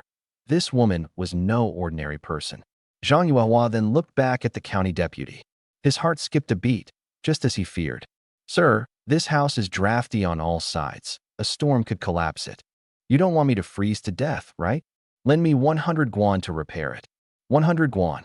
The county deputy gasped. But thinking of the prime minister's yet unresolved case and how the emperor would need him eventually, he gritted his teeth and agreed, treating it as an investment. He had someone fetch 50 guan first. Take these. I'll borrow the remaining 50 from Master Li. At Li's mansion, Li Wanshan was shocked to hear official agents had come, borrowing grain and money for Chun Fan. He almost dropped his jaw. He had hoped to marry Chun Fan into his family. Now that plan was totally ruined. The agent lowered his voice. If the prime minister recovers, do you think you can offend Miss Zhang and survive? Li Wanshan trembled in pain, but could only obediently hand over 50 guan and 15 sure of rice. With grain and money gathered, the county deputy finally breathed a sigh of relief and respectfully bowed to Zhang Yuehua. Miss, please accept. Zhang Yuehua was blunt, counting the money into a box, then having Chunhua and Honging measure the rice. 200 dough, not a grain short. The villagers' eyes were red, especially the men, who stared jealously at our house, rich with grain and money, and now with a stunning concubine. Before leaving, Chun He asked, Sir, when will you come to our village to collect taxes? In 2 days. Chun He's heart leapt with joy. He'd recover his losses from the forced loan of 5 sure by undercutting land prices. He deliberately shouted hoarsely, tax collection in 2 days. Everyone prepare in advance. The villagers turned pale. 2 days. They would have to sell their land cheap. After selling their fields, how would they survive? Become bandits in the mountains? Among the crowd, someone's eyes shifted and landed on my home. Or, should I first go to Erlong Mountain to spread the word and make a great merit? I immediately became alert. So many people witnessed that my family has money and grain. Surely someone would be desperate enough to take a risk. As soon as the county office left, I immediately told Chunhua to close the doors and moved all the grain inside. If anyone tries to run, I can run alone. But can Chunhua and the others escape with all the grain? Bandits' surprise attacks leave no chance for escape. No choice but to fight. I called Dahu and Erhu over and stuffed 2 strings of coins into their hands. Go to town and buy a good bow, plenty of arrows, and several big knives. You must be back today. Chunhua was uneasy and insisted on coming along. I also sent Yuner to invite uncles Han Er and Han San, asking them to gather more people to reinforce the walls. Time was tight. There was no time to build with blue bricks, so we just pile up stones and wooden stakes as a barricade. Uncle Han-san had materials on hand, originally for his son's new house construction, but I planned to borrow them first and repay later. Zhang Yuehua watched from the side, alarmed. This didn't look like foolishness at all. It was clearly a calculated strategy. The more she looked, the more excited she became, clutching her chest and gazing at the sky. After finishing arrangements, I noticed her. Hungry? Have some porridge first. Then I asked Guilin to serve some wolf meat. Zhang Yuehua was curious. What kind of meat is this? Hong Ying proudly pointed at me. Wolf meat. It was killed by him. The light in Zhang Yuehua's eyes grew even brighter, and she looked increasingly pleased with me. Seeing that on my side there were me and Hong Ying who could fight, she relaxed and decided that all decisions at home would be left to me. After eating her fill, she asked softly, Master, which room should I stay in? I was momentarily puzzled. The house was too small. The main hall couldn't be closed off. I lived in the main room. Hong Ying stayed in the side room. Hong Ying said straightforwardly, Let her stay in the side room. I'll move to the firewood room. I glanced at that broken shed and shook my head. It was no place to live. Guilin, holding Yaya close, whispered over. Affan, how about connecting our two houses? Hong Ying can stay in the side room on my side first. Our houses were next to each other, and the little alley between was actually my family's land. This way, the house would be much more spacious, and it would be easier to build a big house in the future. All right, I nodded. Hong Ying had no objections. She already knew about Guilin and me from last night. She turned and went into the side room to tidy up. From the conversation, Zhang Yuehua caught on. So Guilin wasn't a blood sister after all. But she didn't mind. Her father had many concubines at home, though things were harmonious. However, as she thought about only the two of us being left inside tonight, her heart tightened. She originally thought she married an idiot. But who'd have guessed I was this formidable? She couldn't refuse even if she wanted to. Just then, the courtyard door was pushed open, and Seventh Uncle limped inside with a cane. Affan, you must help Seventh Uncle this time. Seventh Uncle was my grandfather's younger brother, a decent man who had always cared for me. Guilin quickly went forward to support him. Seventh Uncle, please sit. I pushed a stool toward him. He didn't sit, instead clutching my hand and hesitating for a long time. Affan, I'm shamelessly here to beg you. I already guessed most of it in my heart, but remained polite on the surface. Family, tell me. It's that damn tax again. Seventh Uncle's old tears streamed down. You have 5 uncles. 4 died in the northern border, leaving only a bunch of widows and kids. This year's tax is 20 strings of coins plus 2 stones of grain. We've sold everything we could, but still owe over 10 strings. There's really no other way. He lifted his head, eyes full of pleading. I know you made money selling wolf pelts. Could you lend me 10 strings? I swear.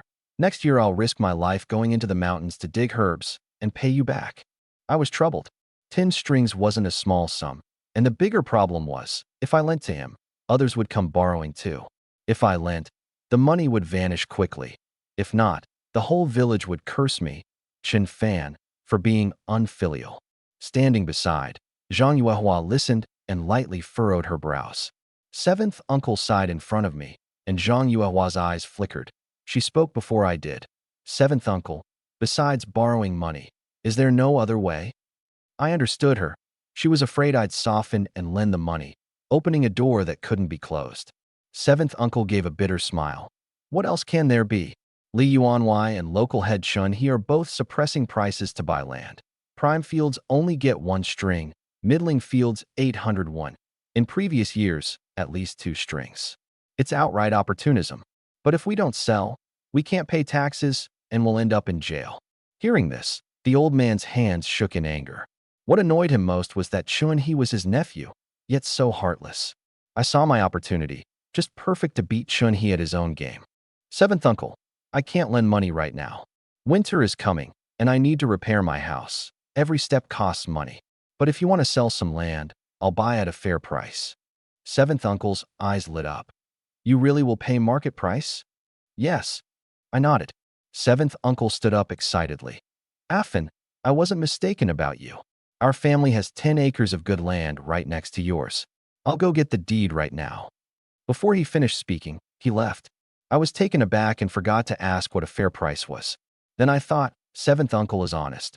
Probably 2 strings per acre. Before long, seventh uncle arrived with his youngest son, Chunyan. Chunyan excitedly asked, Affin, is it really 500 won per mu as usual? Even cheaper than I expected. I immediately nodded. This way, I could buy more land and earn more rewards from the family tree. Good, I'll sell 10 mu. Seventh uncle handed me the land deed. I went back to my room and took out 15 guan of silver to pay him. The moment I received the deed, a warm current surged through my whole body. The family tree reward had arrived. I focused my mind and entered the space to check the info. Head of family, Chun Fan. Land, 15 mu. Strength, 400 gene. Remaining lifespan, 2 months. Strength had increased from 300 gene to 400 gene, and lifespan was extended by 30 days. So, the land really could make me stronger. Just as seventh uncle was about to leave, Zhang Yuehua called after him. Wait, let me write a contract. We'll stamp it with both our fingerprints and exchange it for a new deed when the government comes for taxes. Then she looked at me. Master, do you think this is feasible? Seventh uncle and his son both looked at me with deep respect.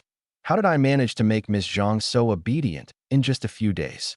I went along with it. Okay, you go ahead and write.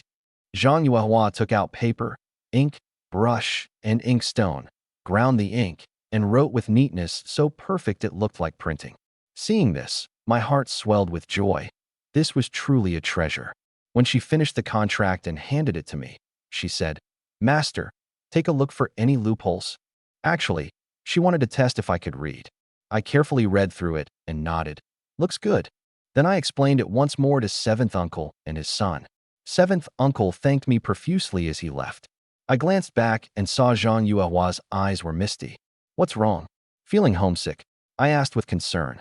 She hurriedly rubbed her eyes. Just some sand got in. I leaned closer and gently blew. The excitement in her eyes grew stronger.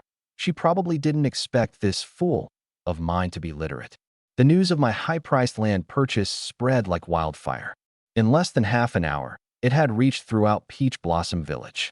The villagers who had originally planned to sell their land cheaply to Chun, he all came rushing to my house with their deeds in hand. I was in a dilemma.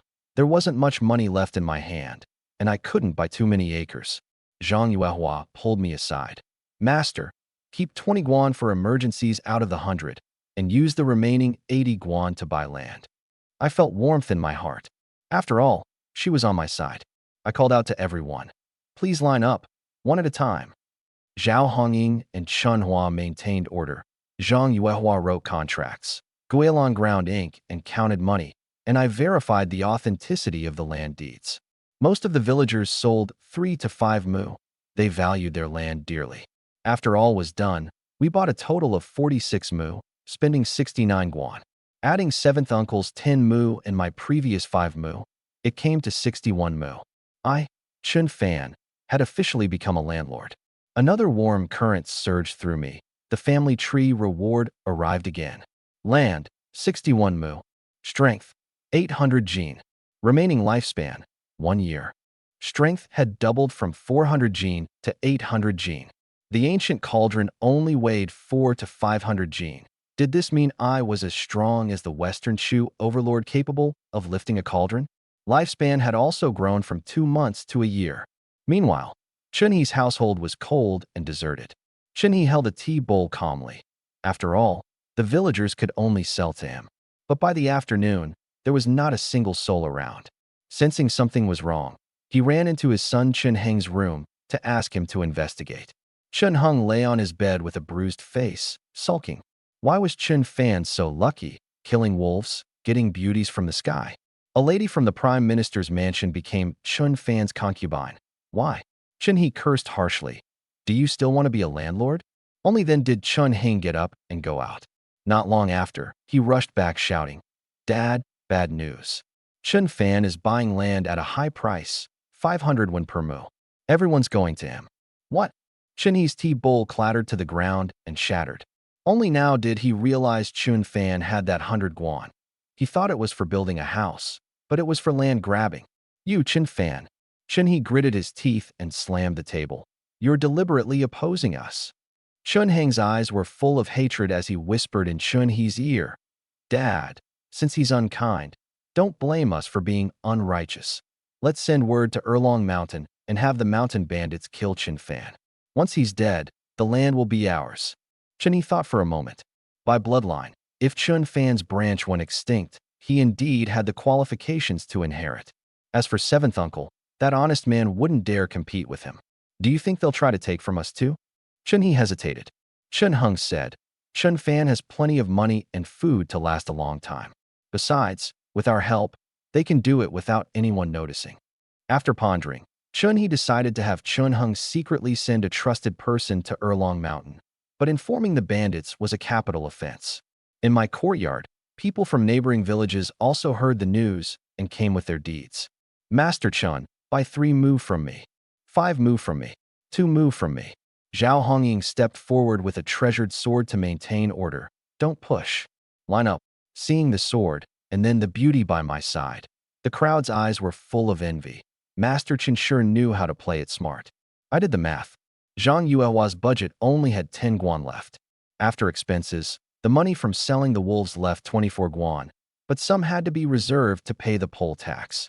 Zhang Yuehua took out 10 guan from her last 20 guan and gave it to me, making a total of 30 guan.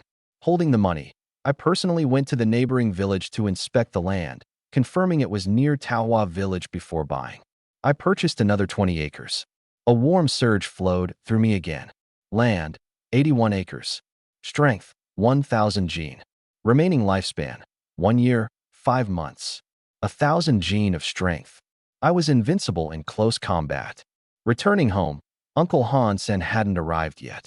Instead, Chunhua and the 2 tigers, Dahu and Eru, came back carrying a finely crafted big bow and dozens of sharp arrows. They had also bought a broadsword and a wooden shield. Eru eagerly said, "Brother-in-law, we bought this bow from a descendant of a military general. It can shoot 100 paces. We bargained it down to 1 guan and got 50 arrows free." I couldn't help but itch to test the archery skill granted by the family tree. Was it really true that I could shoot 50 steps and hit the target every time? I hung a wooden target on the fence, stepped back 50 paces, raised the bow. Everyone watched curiously.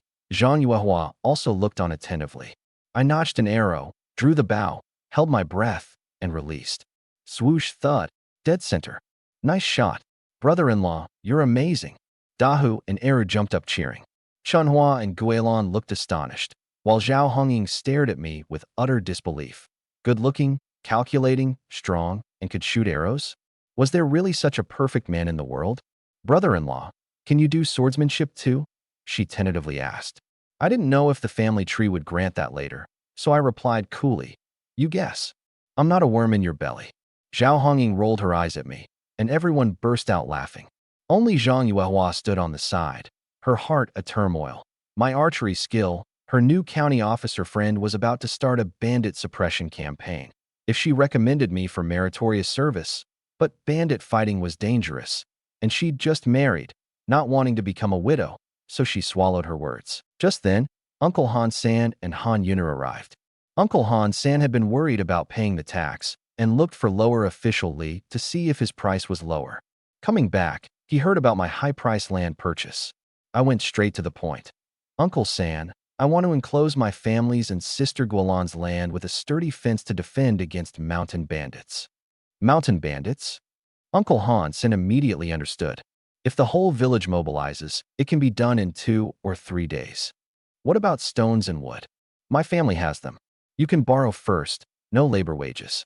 "But," he probed cautiously, "can you lend me 5 guan first to pay the taxes? I'll pay back next year. Or if not, settle with building materials." Settling debts with building materials was a good deal. Okay, I agreed immediately and told Zhang Yuehua to get 5 guan. After a day's interaction, I already trusted her and let her manage the finances. That money was originally Zhang Yuehua's dowry and rightfully hers to manage. I didn't care about concubines or not. Women in my eyes were all equal. Zhang Yuehua had actually learned bookkeeping. Years ago, her father hired a tutor specially to prepare her as a crown princess. She never expected those skills to come in handy in this small mountain village. She smiled bitterly and went back to her room to keep the accounts, taking out the 5 guan from the box. Seeing only 5 guan left at the bottom, she realized how hard managing the household was. I handed the money to Uncle Han-san, feeling it was worth it for so much building material. That price was a steal. Uncle Han-san breathed a sigh of relief. Worried I was young and ignorant of customs, he specially reminded me. The old custom is that villagers help without wages but are provided 3 meals a day. The porridge mustn't be too thin. No problem. I readily agreed. There's wolf meat at home. We'll cook meat porridge for everyone. Hearing meat porridge, Uncle Han-san almost drooled and hurried home to call the others. Sure enough, the lure of meat porridge was irresistible. Soon, almost all able-bodied villagers showed up. Even kids aged 12 or 13 followed. Let's start work. At my command, everyone was enthusiastic. Dahu and Eru joined in. Chunhua, Yun'er, Guilin, and Hongying quickly went to cook. Zhang Yuehua didn't cook. She just watched curiously. Working in the capital meant wages, but here one meal was enough. Many hands made light work. The fences of both families were quickly dismantled. Uncle Han-san busied himself drawing lines while everyone moved stones and wood in a bustling scene. Meanwhile, in Qingyang Town's Li Mansion, Master Li was worrying in his study. Chun Fan had married the former Right Minister's daughter and definitely wouldn't marry into the Li family. What about Wanqing's marriage? Father, Li Wanqing brought in ginseng tea. Old Master Fu hurried over. Master, bad news. Chun Fan bought land at a high price. The neighboring owners sold all their land to him. He bought 100 acres in one day. Master Li nearly choked. He had thought Chun Fan would use my money to build a house, but never imagined he'd use my money to snatch my land. Clutching his chest, Li Wanqing quickly helped him sit down. Looking at such a sensible daughter, Master Li suddenly had an idea. Since Miss Zhang was just a concubine, Chun Fan could still marry a legal wife. Since he was now a small landlord, why not marry Wanqing off to him, giving a generous dowry as well? Wanqing, Chun Fan is now considered a small landlord. Are you willing to marry him? Li Wanqing recalled how Chio'er had previously investigated and found that Chun Fan was quite good-looking. She lowered her head and whispered softly, "Your daughter will obey Daddy's arrangement." Before sunset, Uncle Han-sen finished drawing the lines. I told everyone to eat first. To save time, I announced publicly, anyone willing to stay tonight gets free supper. I'll stay. Me too. Uncles Han-san and Han-er also guessed my urgency. Afraid the Erlong Mountain bandits would come to rob us, they took the lead to stay. Everyone lit torches and continued working. Worried about a sudden bandit attack, I assigned a Hu and Erhu to patrol the village and report immediately if anything happened. Guilin, Yun'er, and Hong Ying went to cook the supper. Zhang Yuehua had been on her feet all day and went to bed early after washing. Chunhua wanted to help, but Yaya was crying loudly, so she had to go back to the room to breastfeed and soothe her to sleep. After calming Yaya, Chunhua came to see me still awake and quietly asked as she leaned closer, "Affan, do you want some milk?" "What milk?" I asked, pretending not to know. Usually so bold, Chunhua actually blushed. "The leftover milk from Yaya. Do you want some?" I recalled what happened by Qingyun Lake, my blood boiling, and nodded slightly. Chunhua looked around nervously. Seeing no one paying attention, she pulled me into the wood storage room. Sitting on a straw pile, she slowly unbuttoned her blouse. In the moonlight, her skin was pure white, and my heart surged with passion. But thinking this was my first time and too many people were around, I pointed to the main house.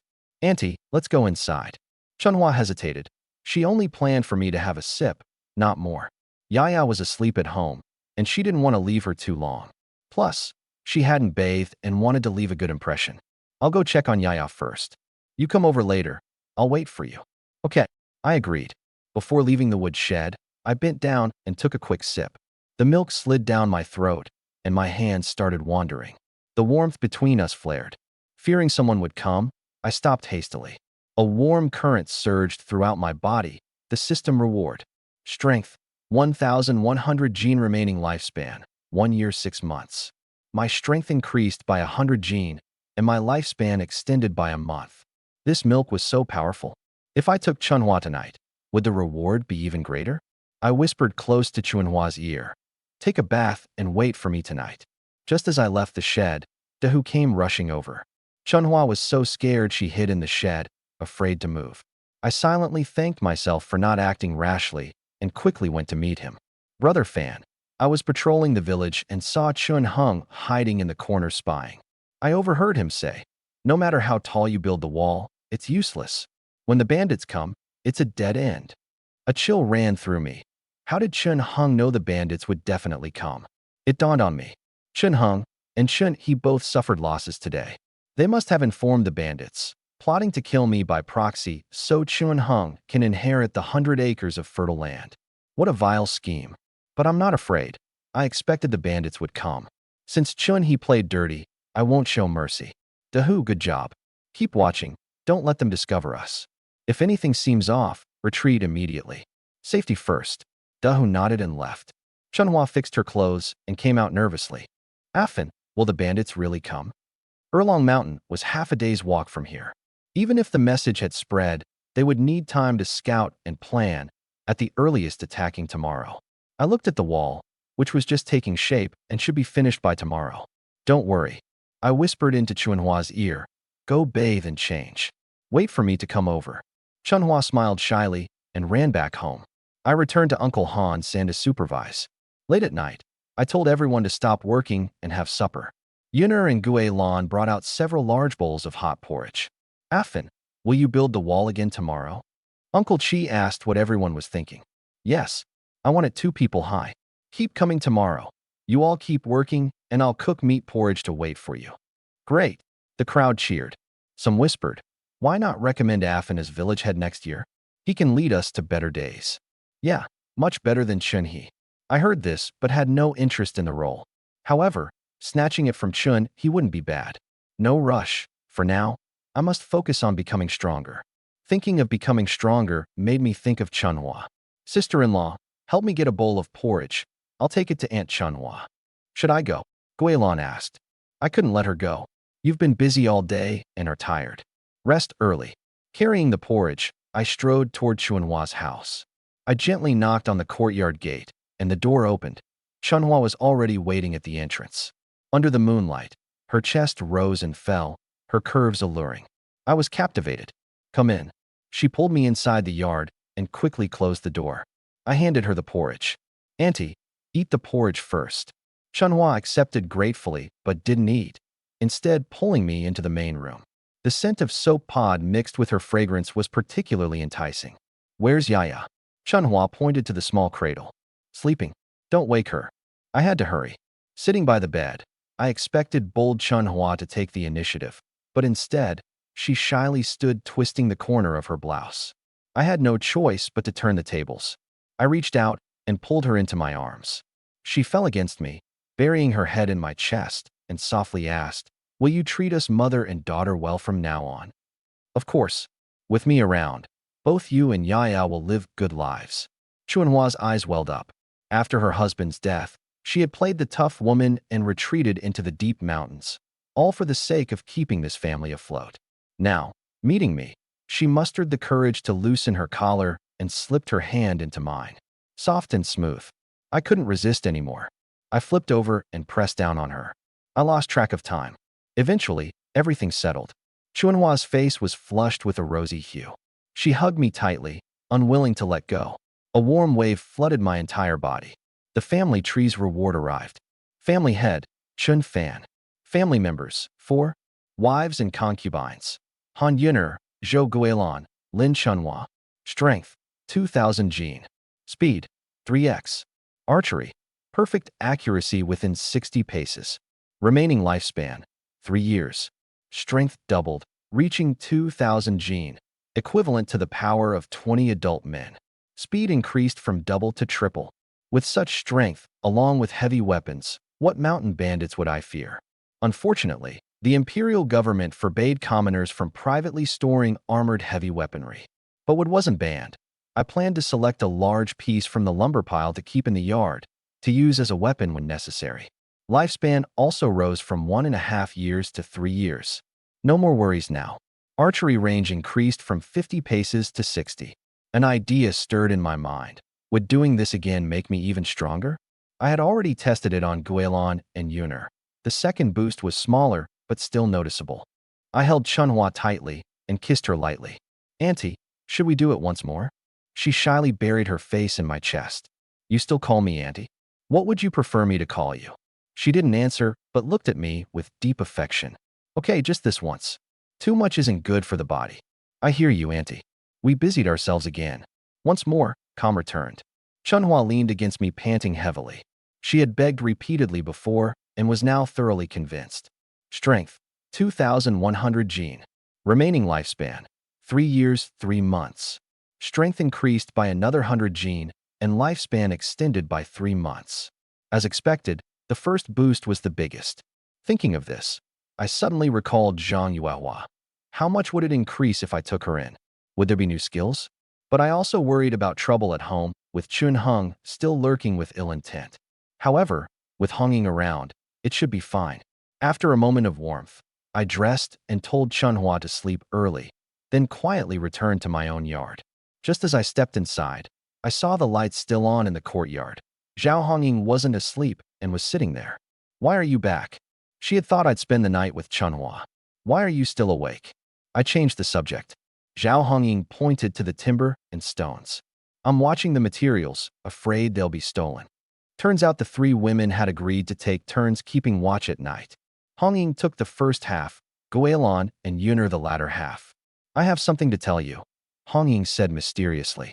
Guilin is timid and doesn't dare keep watch alone, so she insisted on pulling Yuner to stay with her. I smiled. You must be tired after a whole day. Go get some sleep. I'll keep watch. Hongying shook her head. I'm not tired. You should sleep. After a few more attempts, this stubborn girl still refused. I had no choice but to go back to my room. After a long day, I fell asleep as soon as my head hit the pillow. At dawn the next day, the noise outside began again. It was Uncle Han San and others, already coming early to build the wall. I was woken by the commotion and opened my eyes, thinking these people were definitely here for the meat porridge. Right. A new day meant the family tree's info should update. I focused my mind and entered the space. Sure enough, 3 cloth strips were flashing. I looked at the red one first. Warning: mountain bandits will attack Shantang village tomorrow night. Prepare in advance. I felt reassured. More than a day to set up defenses. Next, the blue one. Favorable match. Li Wanqing secretly harbors affection for you. Master Li will come today to propose. I pondered. An alliance with the Li family was beneficial. 2 strong local families could lay a solid foundation for the Millennium family task. Finally, the green strip. Opportunity. An injured wild boar will pass the official road near Qingyun Mountain at noon. Going after the boar offers a great chance for a major fortunate encounter. The words major fortunate encounter caught my attention. Though the official road was right under Erlong Mountain's eyes, dangerous, but since the system mentioned it, I had to check it out. Now with 2,000 gene strength, perfect archery within 60 paces, and triple human speed, what was there to fear? Of course, I wouldn't go alone. I'd bring a few trusted people. I got up and went outside, spotting Zhang Yuehua reading in the side room. Morning light bathed her like a fairy. I was momentarily stunned. No wonder Yuner and the others hid away in the yard, afraid of disturbing her. Just as I reached the courtyard, Butcher Li Daju hurried in. Brother, something's happened. He lowered his voice. Last night, the mountain bandits at Erlong Mountain slaughtered everyone in Shanting village. The village chief and Master Chen's entire family were killed. Money and grain were stolen. Female relatives were taken up the mountain, and the houses burned down. Li Daju's voice was grim. Your big land purchase yesterday got out. The bandits might be targeting you next. A chill ran through my heart, but recalling that the note said he wouldn't arrive until tomorrow night, I felt somewhat relieved. I pulled Li Daju into the main hall. Brother, last night I dreamed of an old man with a white beard who told me that a wild boar would cross the official road at the foot of Qingyun Mountain at noon today. Do you dare come with me to try our luck? Li Daju knew it was true that I had caught a mountain chicken and killed the Wolf King, but the official road was right under the bandits' noses. He gritted his teeth and slapped his chest. I'm going. I'll go with you. Let me bring along my apprentice too. As Li Daju left, a gentle but firm voice rang out behind me. Master, you can't go. Zhang Yuehua came out from the side room and walked straight up to me. The government is currently suppressing the bandits. It's too dangerous for you to go now. I was stunned. How do you know? When I was betrothed, An old friend followed me all the way to Qingyun County to serve as the county captain. This man hates evil, and upon hearing about the massacre in the village, he would immediately lead troops to wipe out the bandits. He's probably already on his way to Erlong Mountain. I immediately grasped the key point. Is he a man? Does he like you? Zhang Yuehua saw I was jealous and felt pleased. Yes, but I don't like him. His name is Zhao Rui, the youngest son of Prince Ba. A spoiled rich kid, poor at writing, and even worse at fighting. I frowned. So it's probably a case of the mantis stalking the cicada, unaware of the oriole behind. I'd be cleaning up the mess? How much is the county's bounty? I asked. Zhang Yuehua sighed. The leader's head is worth 200 guan, the others 100 each. There are 6 leaders in Qingyun Mountain. I felt even more tempted. Zhang Yuehua saw I was determined and returned to the house, bringing out a piece of gold-threaded soft armor. This armor can block knives, swords, and arrows. Wear it before you go. My eyes lit up as I gratefully took it. This woman really treated my home as her own. While putting on the armor, Zhang Yuehua reminded me again, there's famine in the north, in Qingzhou. Refugees are moving south. We can take some in as tenant farmers. It's best to find those with elderly people above and children below. They have no one to rely on and will fiercely pledge loyalty. My heart felt warm. It was like finding treasure. I quickly persuaded Yuner, Guilin, and Chunhua, and also brought along Zhao Hongying, Han Eru, and Han Ershu. As for Han Dahu, he stayed behind to guard the house, at least leaving a backup for Yuner's family. Li Daju arrived with his apprentice Li Jin, tall and strong. The two of them stood on either side of me, holding large knives like door gods. Before we set out, Zhang Yuehua bowed to everyone. Please protect my husband well. When he achieves success and prosperity, I will surely repay all your kindness. Her words stirred the blood of Han Ershu, Li Daju, and others, who all saluted back enthusiastically. I looked at Zhang Yuehua. She was proving more and more like the mistress of the house, skilled at painting big dreams. No wonder she was the daughter of the right prime minister. When we return tonight, I'll consummate with her to ease her mind. The party pushed the wheelbarrow as we hurried toward Qingyun Mountain. From afar, we saw Erlong Mountain. 2 jagged peaks rose sharply like horns, making it easy to defend but hard to attack. Thousands of soldiers had failed to take it. The new county captain Zhao Rui, eager for meritorious service, was probably in deep trouble. We quietly sneaked under a large rock by the official road to hide. There was not a single person in sight on the road. I had everyone lie down and covered our bodies with branches. While we waited, suddenly a mountain-wide outburst of shouting and killing erupted from Erlong Mountain. A large bandit troop poured down from the mountain, attacking a government force of only about 100 or 200 men. The soldiers, caught off guard, were beaten back step by step in moments. Zhao Hongying cursed quietly. Is the general of the government troops a pig? Not even sending scouts. At that moment, Han Eru excitedly pointed ahead. Brother-in-law, the boar is coming. A massive wild boar, terrified by the shouting and fighting, ran wildly down from Erlong Mountain. It slipped and fell heavily onto the official road, breaking its leg, howling in pain. Li Daju and the others looked at me in shock. Chen Fan said an injured wild boar would pass by, and it really did. No trap needed. Han Ershu anxiously asked, should we catch it? This boar could sell for 10 guan. I glanced at the battlefield. The government soldiers had already broken. The main force was retreating along the original route. A small group was trapped in the middle. Seeing no one was fleeing our way, I raised my hand. Go! We all rushed onto the official road, restraining the boar with many hands and feet. Li Daju and Li Jin skillfully tied it and loaded it onto the wheelbarrow. Retreat! We pushed the cart and fled toward Qingyun Mountain. Han Ershu and I covered the rear. I glanced back and was startled. The small group of trapped soldiers broke through the encirclement and were escaping straight toward us. Leading them was a man in splendid armor, running like the wind with 6 or 7 guards desperately bringing up the rear. That armored man, wasn't he Zhao Rui, the county captain Zhang Yuehua mentioned? The spoiled son who failed to lead troops? Who else could it be? Run quickly! Zhao Hongying tugged my sleeve. I nodded and ran. I couldn't save him. The pursuing force numbered at least 100. These few people with me were no match.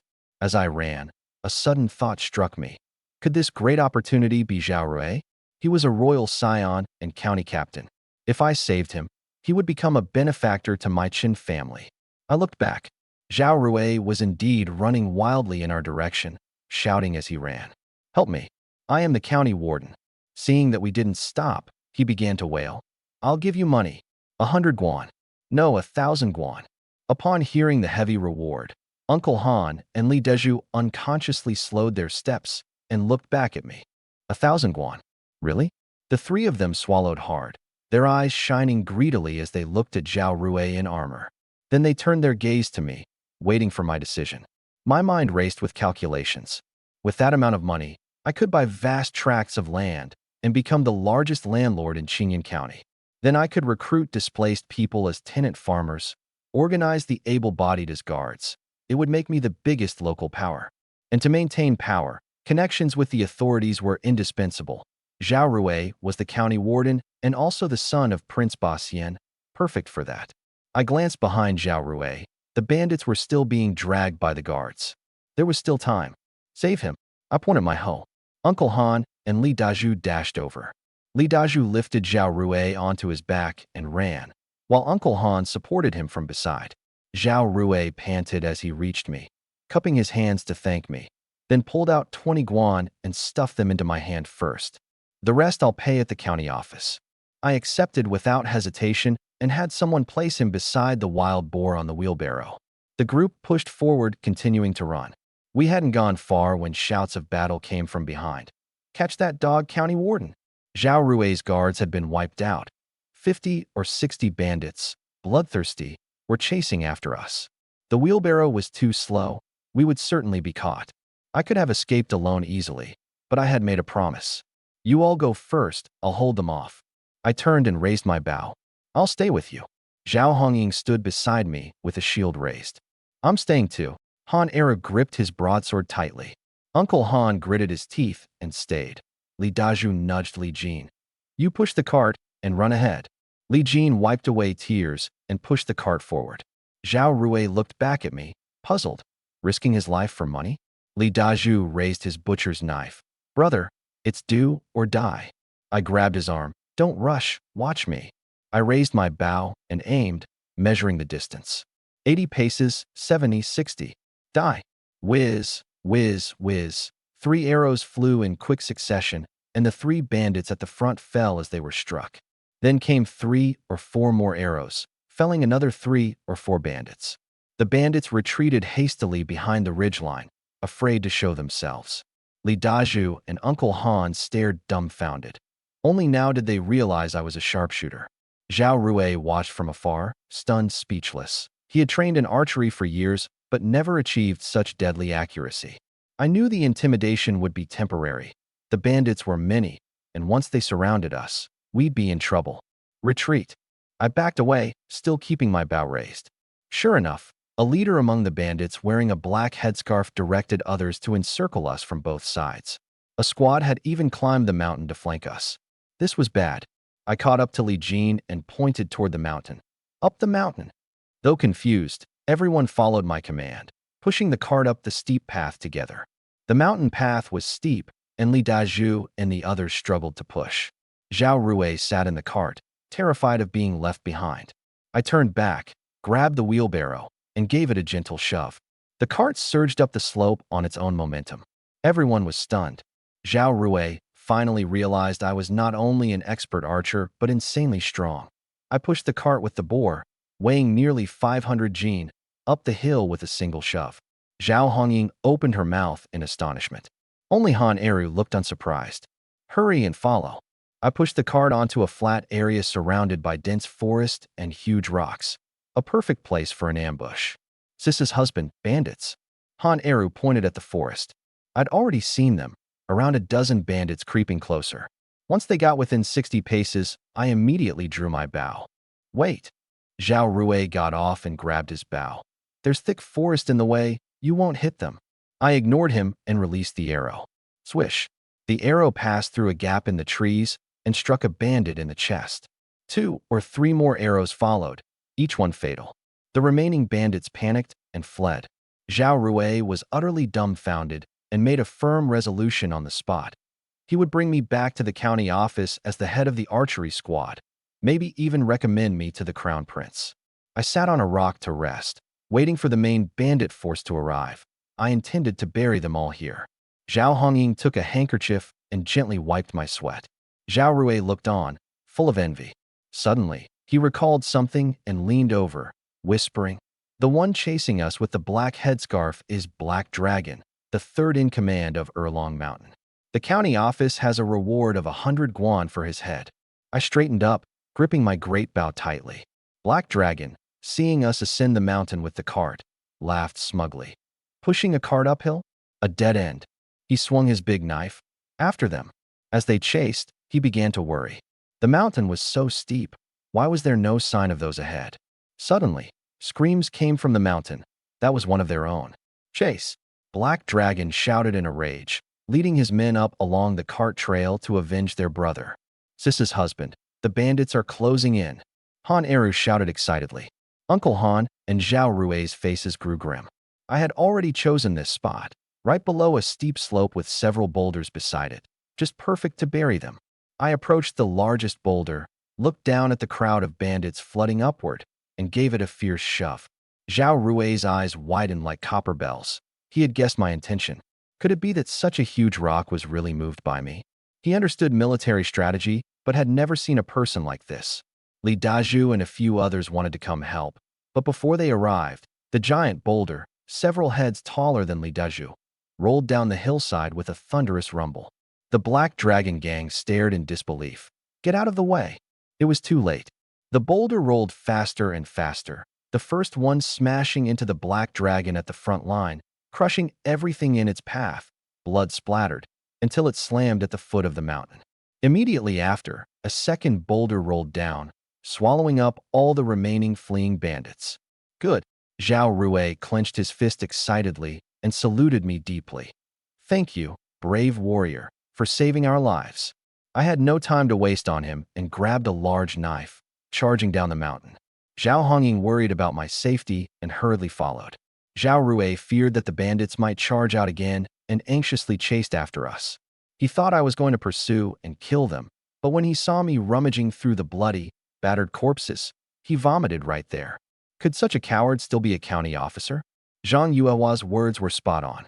I ignored him and focused on finding the Black Dragon wearing the black headscarf. 100 guan. That was enough to buy a lot of farmland. We found him quickly. "County officer, is it him?" Zhao Rui turned his back. "Yes, it's him." I swung my knife down. "Brother-in-law, I'll take it." Han Eru dared to wrap the head in a piece of cloth and carried it in his hand. Zhao Hongying quickly dodged away.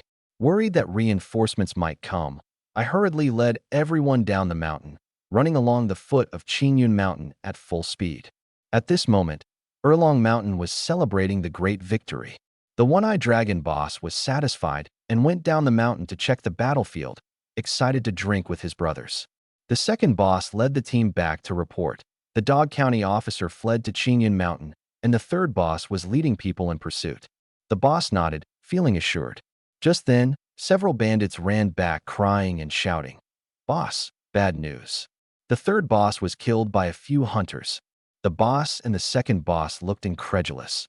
The third boss took over 100 brothers and was defeated by a few hunters? It's true. They set an ambush on Qingyun Mountain. The boss gritted his teeth. "Second brother, take more men to check it out. If the third brother really was killed, bring back the heads of those hunters." The second boss took over 100 men and rushed to Qingyun Mountain. Upon seeing the mangled scene, he was stunned. Are we really dealing with a few hunters? When they heard how the hunters rolled the giant boulders down the mountain, the second boss was even more shocked. Hunters able to move such huge stones. He rushed up the slope to inspect. The rocks were firmly lodged, definitely did not roll down by themselves. Then he went to the foot of the mountain to look at the massive boulders like little hills and was utterly convinced. There really were experts in the mountains. "The third boss's head was cut off and taken away," someone exclaimed. The second boss slammed his fist into a tree in anger. "I will avenge the third boss and tear those killers to pieces."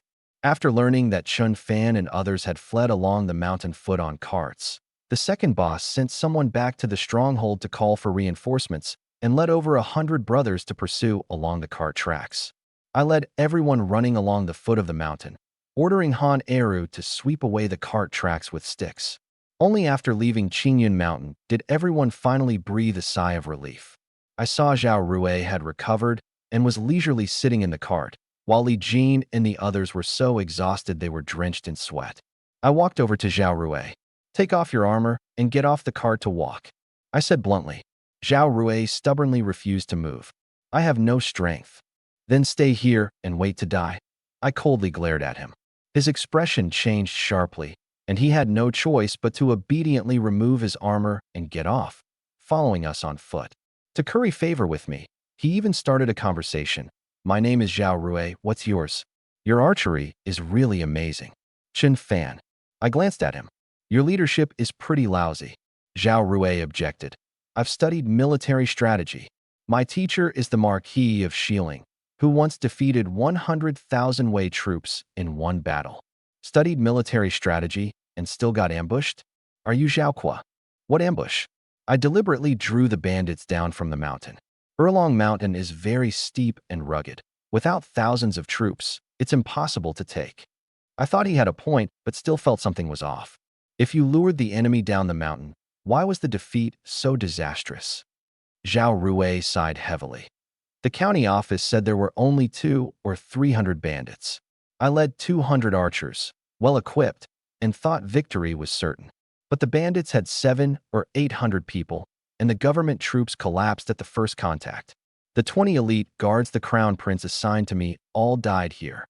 His eyes turned red as he spoke. I patted his shoulder. "What's done is done.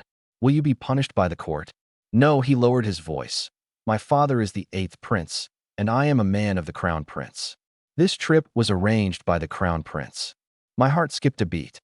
Zhang Yuehua said Zhao Rui sought the 8th prince's help because he was infatuated with her and got assigned to Qingyun County as county officer.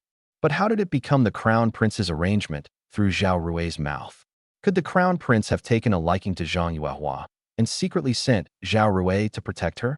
The crown prince wouldn't try to steal my wife, would he? But since Zhang Yuehua was the emperor's betrothed, and as long as the emperor hadn't died, the crown prince wouldn't dare act recklessly. I continued probing, and as we chatted, I realized Zhao Rui wasn't a schemer, nor did he have the airs of a noble. From his words, I learned that the current emperor was still in his prime and unlikely to die anytime soon, which put me somewhat at ease. Zhao Rui seemed to feel a kinship with me, especially since I excelled in archery, martial arts, and military strategy.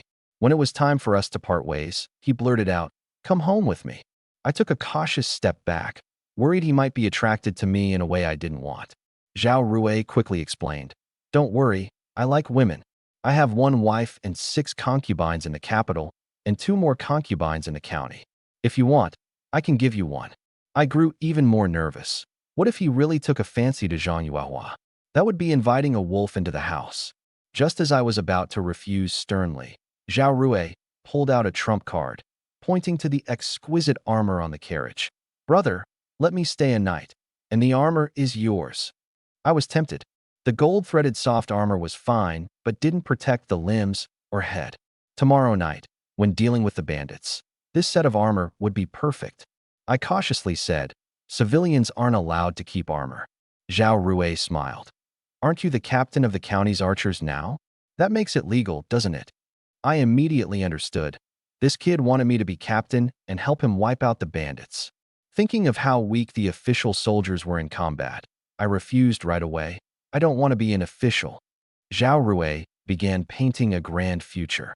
"Brother, stick with me and your prospects are limitless.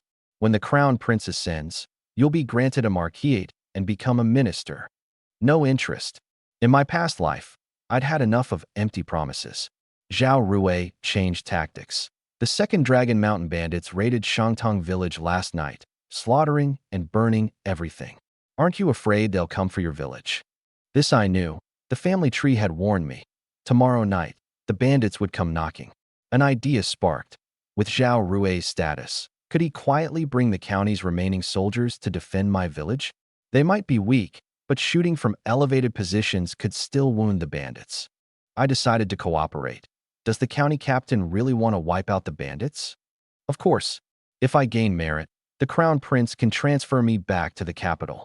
I really don't want to stay in this damn place. I was stunned. Wasn't he begging to come here himself? Seems he really doesn't fancy Zhang Yuehua. It's the crown prince who likes her. The sense of crisis surged again. But for now, the priority was dealing with the bandits. I have a plan to exterminate the bandits. I said, we killed 3 of their leaders. They will definitely seek revenge. When you return to the village, publicly reveal your identity.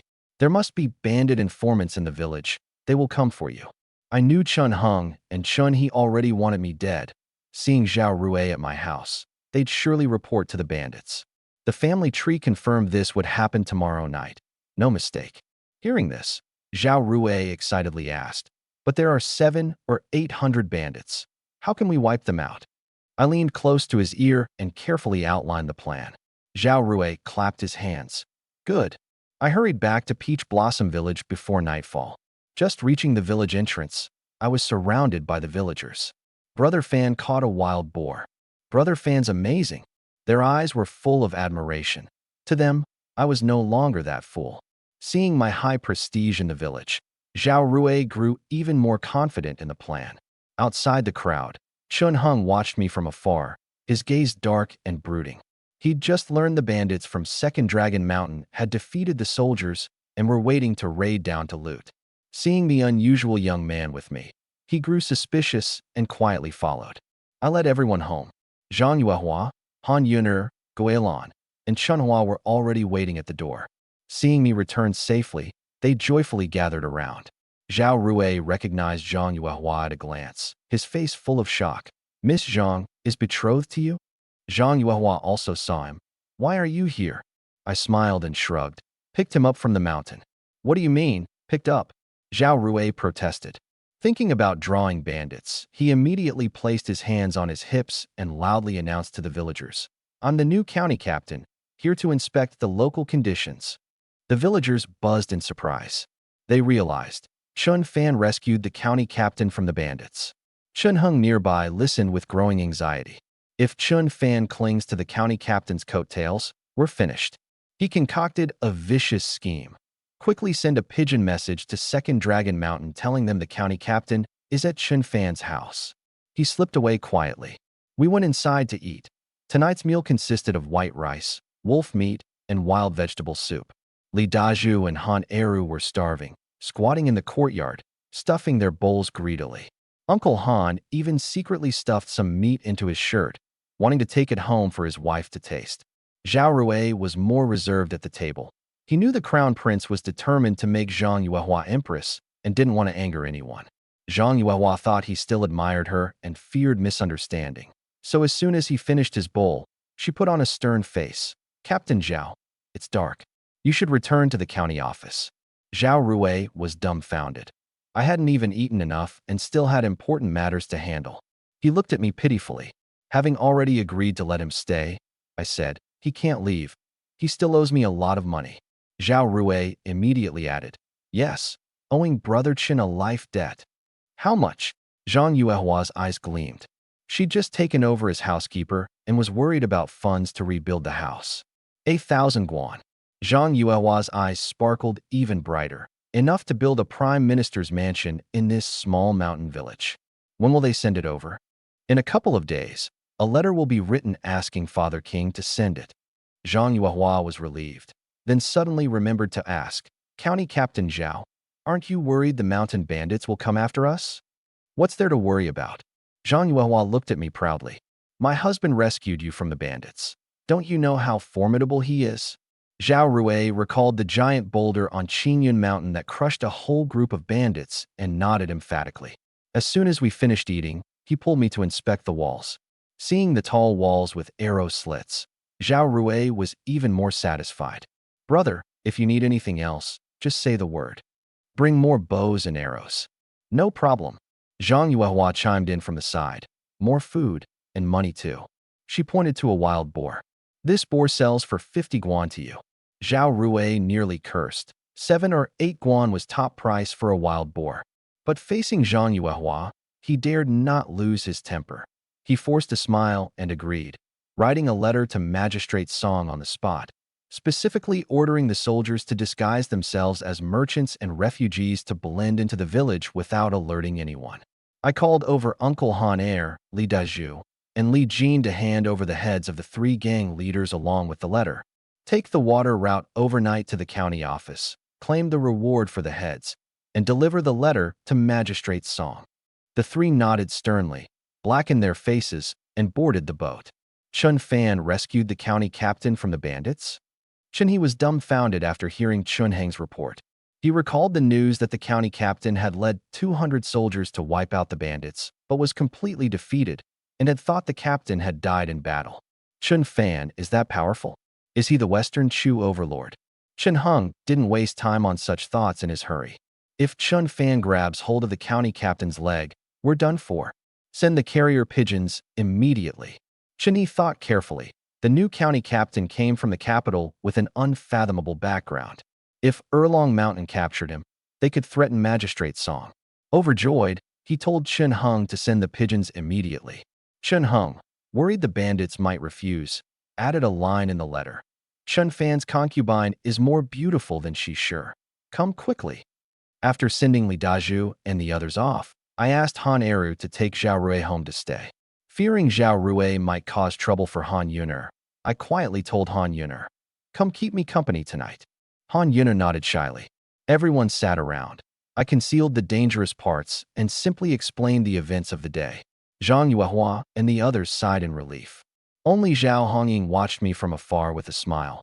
She understood the real danger, which I alone had turned around. I handed Zhang Yuehua the 20 guan Zhao Rui had given me, keeping my promise. Zhang Yuehua was pleased, not because of the money, but because of my trust. She took out the house blueprints she had drawn earlier to discuss with me. Villagers will help for free, just provide 3 meals. Materials cost about 50 guan. Uncle Han San can help with contacts. I looked at the rundown thatched house and nodded. This matter is in your hands. Zhang Yuehua beamed and gave me a detailed explanation of every part of the plans. The courtyard house had 3 sections. The main room, east and west wings, a reversed main room, a rear cover room, and more. After hearing it all, I couldn't help but ask, so many rooms? Zhang Yuehua retorted, is that too many? She clearly had seen through my relationships with Chunhua, Guilan, and Yuner, and even counted Zhao Hongying among us. With so many sisters, naturally more rooms had to be built. They wouldn't even be enough once children were born. She had it all planned out in her mind. I looked at Yuner, Chunhua, and Guilan, then glanced at Zhao Hongying in the distance. I nodded. Good, we need more rooms. The 3 women instantly brightened. Each heard their own share in the new house and felt sweeter than honey. Only Zhao Hongying lowered her head, drawing circles on the ground with her sword. Chunhua and Guilan immediately ran home to get the land deeds and handed them all to me, 20 acres of fertile land. As I took them, a warmth spread through my body. The family tree rewards had arrived. I focused my mind and entered the space to check. Family head, Chun Fan. Family members, 4. Wives and concubines. Han Yuner, Zhou Guilan, Lin Chunhua. Land, 101 acres. Strength, 2,300 gene. Remaining lifespan, 3 years and 9 months. The land had increased to 101 acres, strength rose by 200 gene, and lifespan extended by 6 months. The more land you have, the more generous the reward. I gave the land deeds to Zhang Yuehua, asking her to draft the sales contract and wait for the authorities to formalize the paperwork. Just as I was about to dismiss everyone to sleep, a voice came from outside. Is Master Chin at home? Everyone froze before realizing. Now that I had 100 acres of fertile land, I was the landlord. It was Uncle Fu's voice. A late-night visit. What could it be? I had someone bring him inside. Fu entered the courtyard and bowed respectfully. Master Chun, Chunhua, and the others were surprised. Before, although Uncle Fu greeted me with a smile, he always carried the lofty arrogance of a noble towards a commoner deep in his bones. Now, he was humble as if he were facing his master. Zhang Yuehua suddenly became alert, staring fixedly at Elder Fu. She had seen Elder Fu during the day and heard from Chunhua that Li Wanshan had tried to make me a live-in son-in-law, but I had refused. With the authorities about to come and forcibly distribute unmarried daughters and widows, She had already guessed what would happen next. Sure enough, as soon as Elder Fu sat down, he got straight to the point. My master sent me to discuss a marriage arrangement with Master Chun. I cut him off directly. Elder Fu, sorry to trouble you, but I won't be a live-in son-in-law. Elder Fu remained calm. How dare I let Master Chun marry in? It's my young lady who will come over. Master said that as long as you agree, everything regarding this marriage can be discussed. I glanced around the main room at Zhang Yuehua, Yuner, Chunhua, and in the courtyard, Zhao Hongying who was dazed, and Guilan who was boiling water in the kitchen. I was not short of women. Those around me were very good to me. Why should I add another young lady to disturb this peace? Elder Fu, go back and tell your master's family head that I already have a wife and cannot delay your young lady. Elder Fu had expected this. Are you talking about the arranged marriage? It's okay. Both my master and the young lady know and don't mind. It's just a concubine. Concubine. I frowned, my tone deepening. In my heart, every woman of Chun Fan is a legitimate wife. There is no distinction between high and low. Elder Fu, please go back. The moment my words fell, the whole room went silent. Zhang Yuehua, usually so calm, had tears welling slightly in her eyes. She had long accepted the status of concubine, but the imperial order was hard to defy, and deep down, she was still unwilling. Hearing my words stirred strong emotions within her. Chunhua and Yuner also looked excited, and even Zhao Hongying in the courtyard lifted her head. Elder Fu was stunned. He hadn't expected me to be so principled and emotional. Not daring to press the matter, he took his leave to report back. Everyone thought that was the end of it.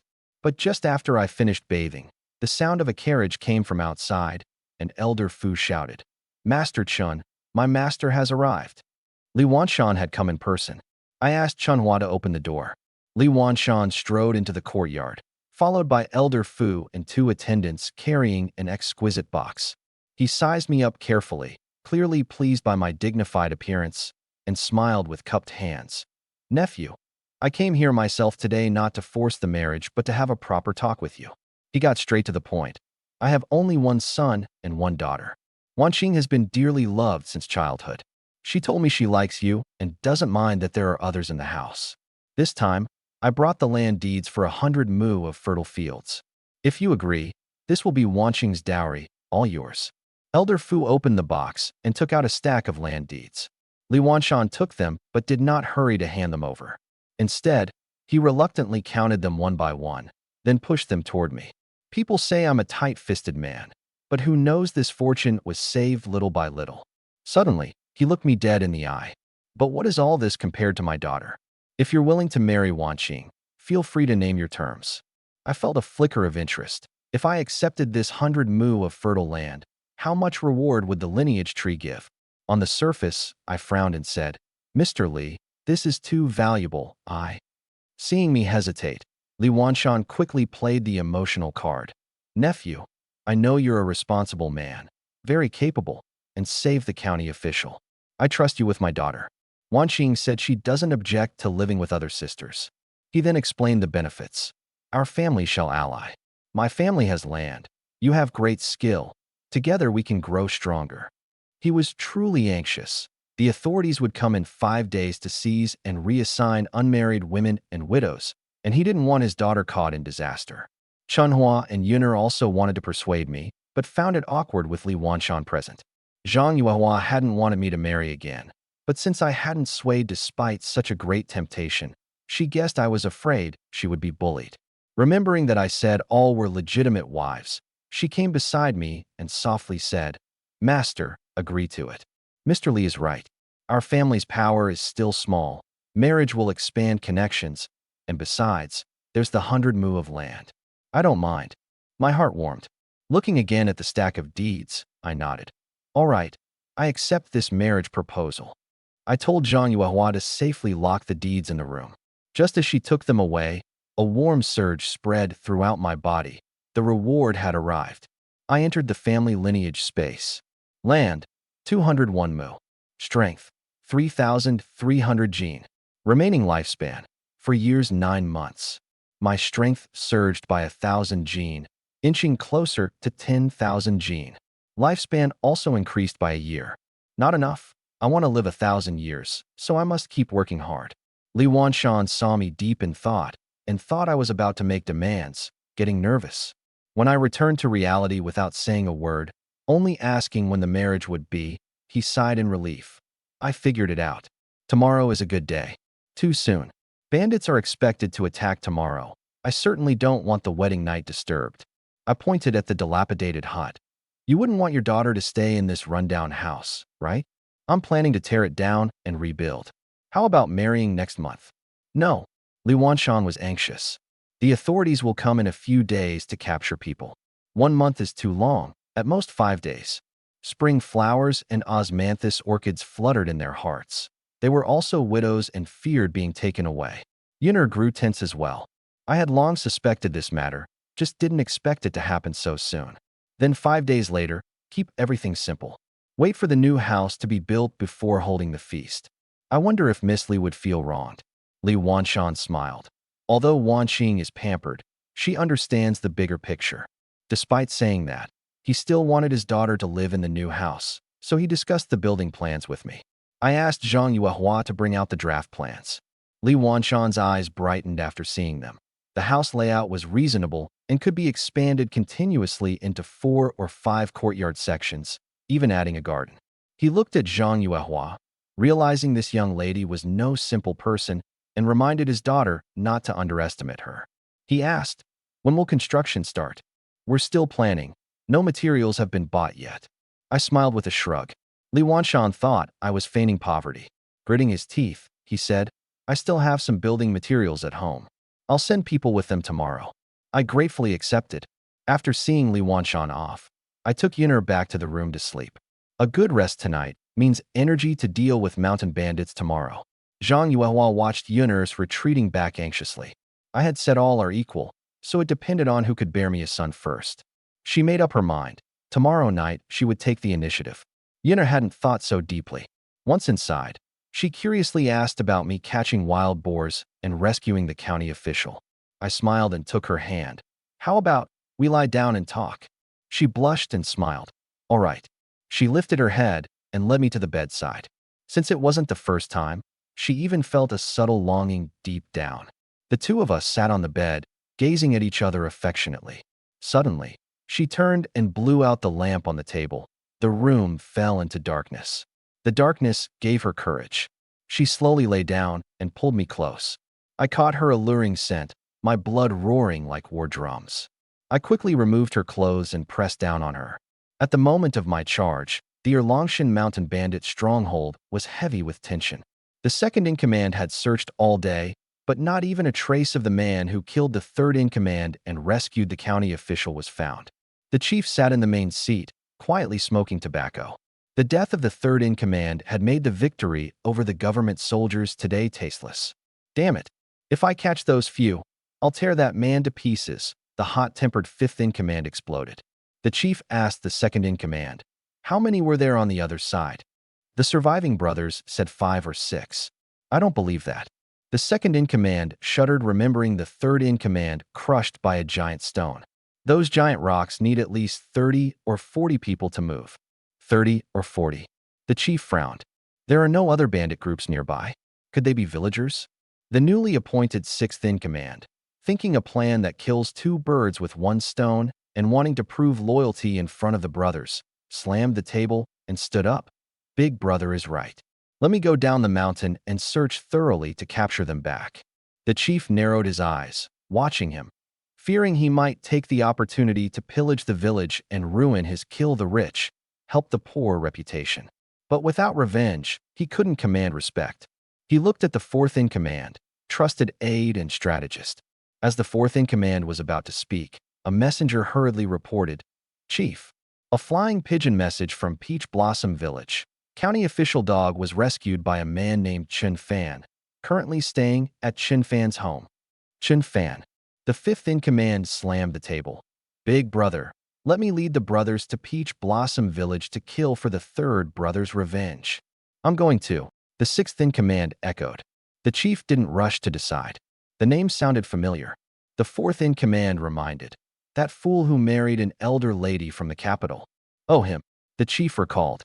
"Yesterday, Peach Blossom Village sent word that Chun Fan had married the imperial official's daughter, bringing 200 strings of cash and 20 bushels of grain.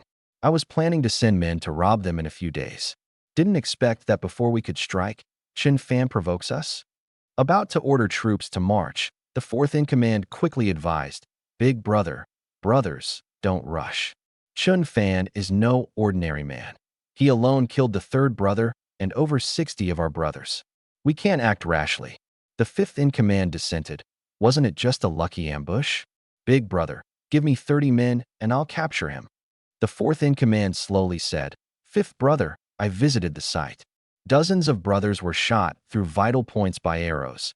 Even those lurking in the dense forest were struck down by a single arrow. The archery skill was terrifying.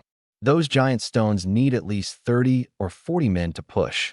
Yet Chun Fan was alone, showing the terrifying extent of his strength. Shichu's overlord could lift a cauldron weighing 1,000 jin, equal to about 10 men. Chun Fan alone matches 30 or 40. Do you still consider him simple? Everyone's expression changed drastically. The sixth in command didn't believe it. The letter didn't say how many men Chun Fan brought to rescue the county official. Could it be 30 or 40? The fourth in command shook his head. Impossible. The entire Peach Blossom Village doesn't have 30 or 40 young men. All were conscripted by the government to the border army. The group gasped. A single man matched 30 or 40 men's strength, deadly accurate. Even more terrifying than Shichu's overlord? The fifth in command remained unafraid. No matter how strong, he's still human. Stab him with a knife or spear and he'll die. I'll lead 100 men for a night raid. With numbers and momentum, what can he do against us? What if he has an ambush set up? The fourth master worried. The fifth master gritted his teeth. Third brother is our sworn brother. No matter what, I will avenge him. No one can stop me. The chief master knew revenge was necessary. He slammed the table and stood up. Old Five, take 100 men and march to Peach Blossom Village tonight. As you command. The fourth master hurriedly said, I'll go with you, fifth brother. He didn't trust the impulsive Old Five. The chief master came to his senses. Old Five was impulsive, not suited to be the commander. Second brother, take another 100 men and follow. You'll be the main commander, Old Five as deputy, and fourth brother will stay behind. But the second master was cautious. By the time we gather the troops and reach Peach Blossom Village, it will be daylight. How can we launch a surprise attack? Let's wait until tomorrow night. One day won't make a difference. The fourth master agreed. Let the insider in Peach Blossom Village keep an eye on Chun Fan to see if he is laying a trap. The chief master decided. Rest well tonight. Attack tomorrow night. He sent a pigeon to Peach Blossom Village instructing Chun Hung to keep a close watch on Chun Fan. To motivate everyone, the chief master promised. Chun Fan's concubine. Whoever captures her, she belongs to them. The second master, always a womanizer, regretted not going tonight. But tomorrow night was just as good. Kill Chun Fan and the Dog County captain and seize his concubine right there. The fifth master wasn't interested in women. He just wanted to measure himself against Chun Fan. Unlimited accuracy and great strength. He wanted to see who the real hero was. Peach Blossom Village, the night was deep. Yunner and I were still busy in the darkness. At this moment, in her mind, I was a great hero. She happily noticed that I was getting faster and faster. Unable to hold back any longer, she tightly embraced me, moaning comfortably to my rhythm. Next door, Zhang Yuehua listened, blushing furiously, and had to cover her ears with a blanket. After an unknown time, things finally quieted down. Yunner's cheeks were flushed, fragile and weak, lying in my arms with her eyes closed, as if still soaring in the sky. I quickly calmed my breath. Suddenly, a familiar warm current flowed through my body. Reward time again. This wasn't the first time, so the reward shouldn't be much. Or maybe win by quantity. Looking at Yunner in my arms, I slowly leaned down and kissed her gently. I thought Han Yunner would push me away, but to my surprise, as soon as I kissed her, she passionately embraced me tightly, responding warmly. We had another overtime session. When I woke up, dawn had already come. Han Yunner was exhausted but still sleeping soundly in my arms, a smile on her lips, as if dreaming something beautiful. I couldn't bear to wake her, so I just held her there. Suddenly, with a thought, I opened the clan tree. Clan leader, Chun Fan. Clan members, 4. Wives and concubines. Han Yuner, Zhou Guilan, Lin Chunhua. Farmland, 201 acres. Strength, 3,500 gene. Speed, 3x. Archery, perfect accuracy within 60 paces. Remaining lifespan, 5 years 1 month.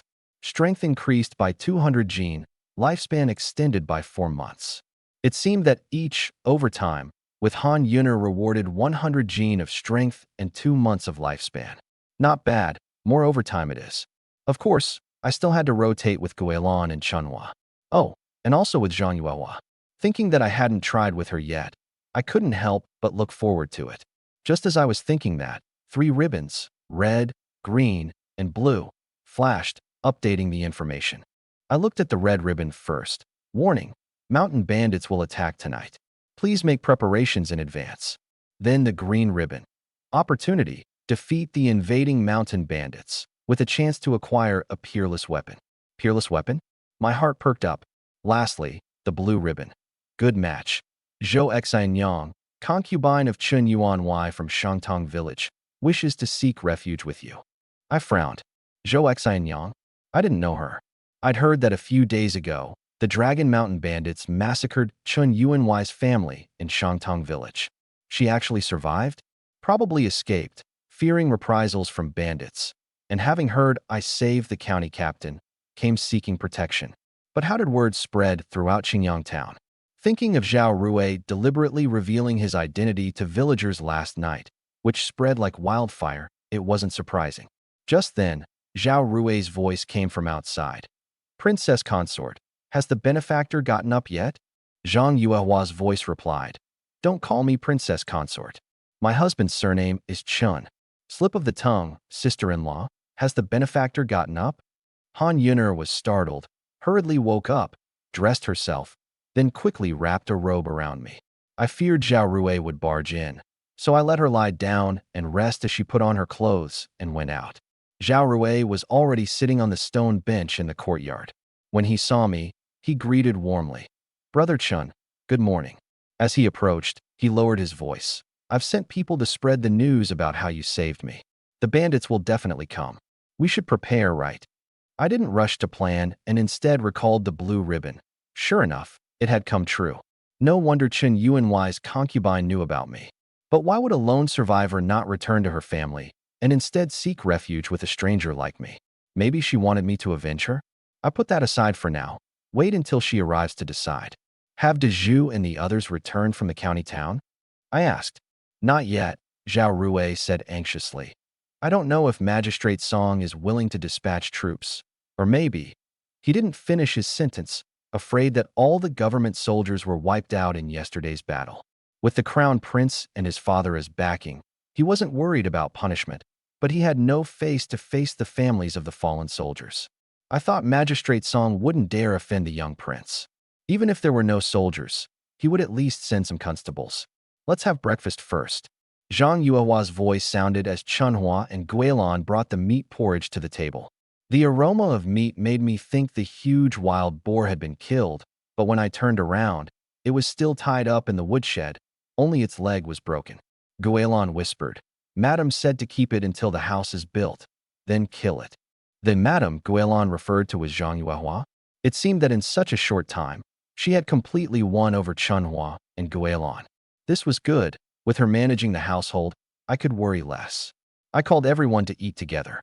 I thought Zhao Rui wouldn't be used to it, but unexpectedly he ate the wolf meat porridge and wild vegetable soup with great relish. As we were eating, Li Dazhu, Uncle Han Er, and Li Jin returned pushing a cart full of supplies. Li Dazhu hurried over to report. Brother Chun, the government soldiers have arrived. How many? 40, he lowered his voice. As you instructed, they disguised themselves as fishermen and refugees scattered nearby. When do we move into the village? I thought for a moment. Chun He and the others must be watching us closely. If they found government soldiers entering the village, the bandits would be on guard. We needed to control Chun He first. Don't rush. You all eat breakfast first. No need. The county office prepared rations for us, the 3 said happily. They led me to the cart, 10 sure of grain and 2 boxes. The third master's bounty is 100 guan, plus 50 guan from the magistrate for food and selling pigs. A total of 150 guan. Everyone's eyes lit up. Zhang Yuehua was slightly excited too. Finally, there was enough money to build a new house. Recalling the days she had squandered fortunes in the capital with her sisters, she couldn't help but smile bitterly. This was the difference between Miss Zhang and Mrs. Chun. She decided to live a more prosperous life. She politely said to Zhao Rui, "Young prince, please thank Magistrate Song on my behalf." "No problem." Zhao Rui waved it off. His mind was focused solely on suppressing the bandits. Seeing I was hesitant, he urged, "Brother Chun, take it. Defeat the bandits, and I promise you promotion and wealth." I opened the boxes to check. Not a coin was missing. There was also a share for Daju, Uncle Han Air, and the others. I wouldn't forget them. But not wanting to divide money in front of so many people, I said, "We'll share the bounty after we repel the bandits tonight." Li Daju hurriedly waved his hand. "It's all your merit. Without you, we'd have died on Qingyun Mountain long ago. You keep the money." Li Jin also refused. Zhao Hongying hugged her sword and walked away. Uncle Han Air wanted a little support for his family, but seeing everyone's attitude, he smiled too. "I'm Yun'er's uncle. We're all family. No need to say such things." I stopped arguing and handed the money to Zhang Yuehua. "Yuehua, keep it safe for now. We'll divide it after the bandits are dealt with." Zhang Yuehua was happy to feel my trust. She couldn't carry both boxes alone, so everyone helped carry them inside. Chunhua, Guilan, and Yun'er, having never seen so much money, laughed so much their mouths wouldn't close.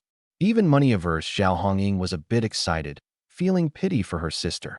If the engagement hadn't been broken, she might have married me to become a wealthy lady. Suddenly, she looked up at me. The morning light shone on my face, and she stared, stunned. After moving the money and grain, Zhang Yuehua looked at me thoughtfully, contemplating how to extend the Chun family's legacy. I was focused on how to deal with the bandits. If we lost tonight, neither money nor lives would be safe. For everyone's sake, we must win. I devised the plan. Have Han Yun'er find Uncle Han San to notify the villagers that we were building a house. All able-bodied men who could move stones should come. It would disguise tonight's operation, making the bandits think we were unprepared. But worried about Chunhe's cunning, I also told Zhao Rui, "You take people to control Chunhe's family and Chenheng's comrades. Find out their connection with Erlong Mountain. If possible, send false information that we're building a house and have no defenses." Fearing Zhao Rui couldn't handle it alone, I instructed Li Daju, Li Jin, Han Dahua, Han Eru, and Zhao Hongying to go with him. I also had Uncle Han Air bring some soldiers and archers into the village under the pretext of recruiting refugees to prevent the bandits from striking early. Han Daniu and Chunhua were to assist. Everyone received their orders and left. Zhang Yuehua came over and asked, "So many people are coming. Should we prepare lunch?" "Yes, make plenty," I nodded. The villagers would come when they heard there was food, and the soldiers needed to eat too. Knowing Zhang Yuehua couldn't do heavy work, Guilan went to ask Han Yun'er's mother and several aunties to help. Soon all the village men arrived. Hearing about building the house, they were happy to help. Uncle Han Sam became nervous instead, afraid of disappointing me with poor work, and came to discuss construction plans. I was busy with the bandit defense, so I sent him to find Zhang Yuehua and publicly declared that she would be responsible for the construction. Just then, Li Wanshan sent Fubo and a large group of men with ox carts carrying building materials, and their grand procession stirred all of Peach Blossom Village. Nearby villagers began to speculate. What's going on in Peach Blossom Village? Have mountain bandits attacked? No, it's Chin Fan building a house. Does building a house need that much material? That's enough to build a city. A helpful bystander laughed. Chin Fan isn't the poor kid he used to be.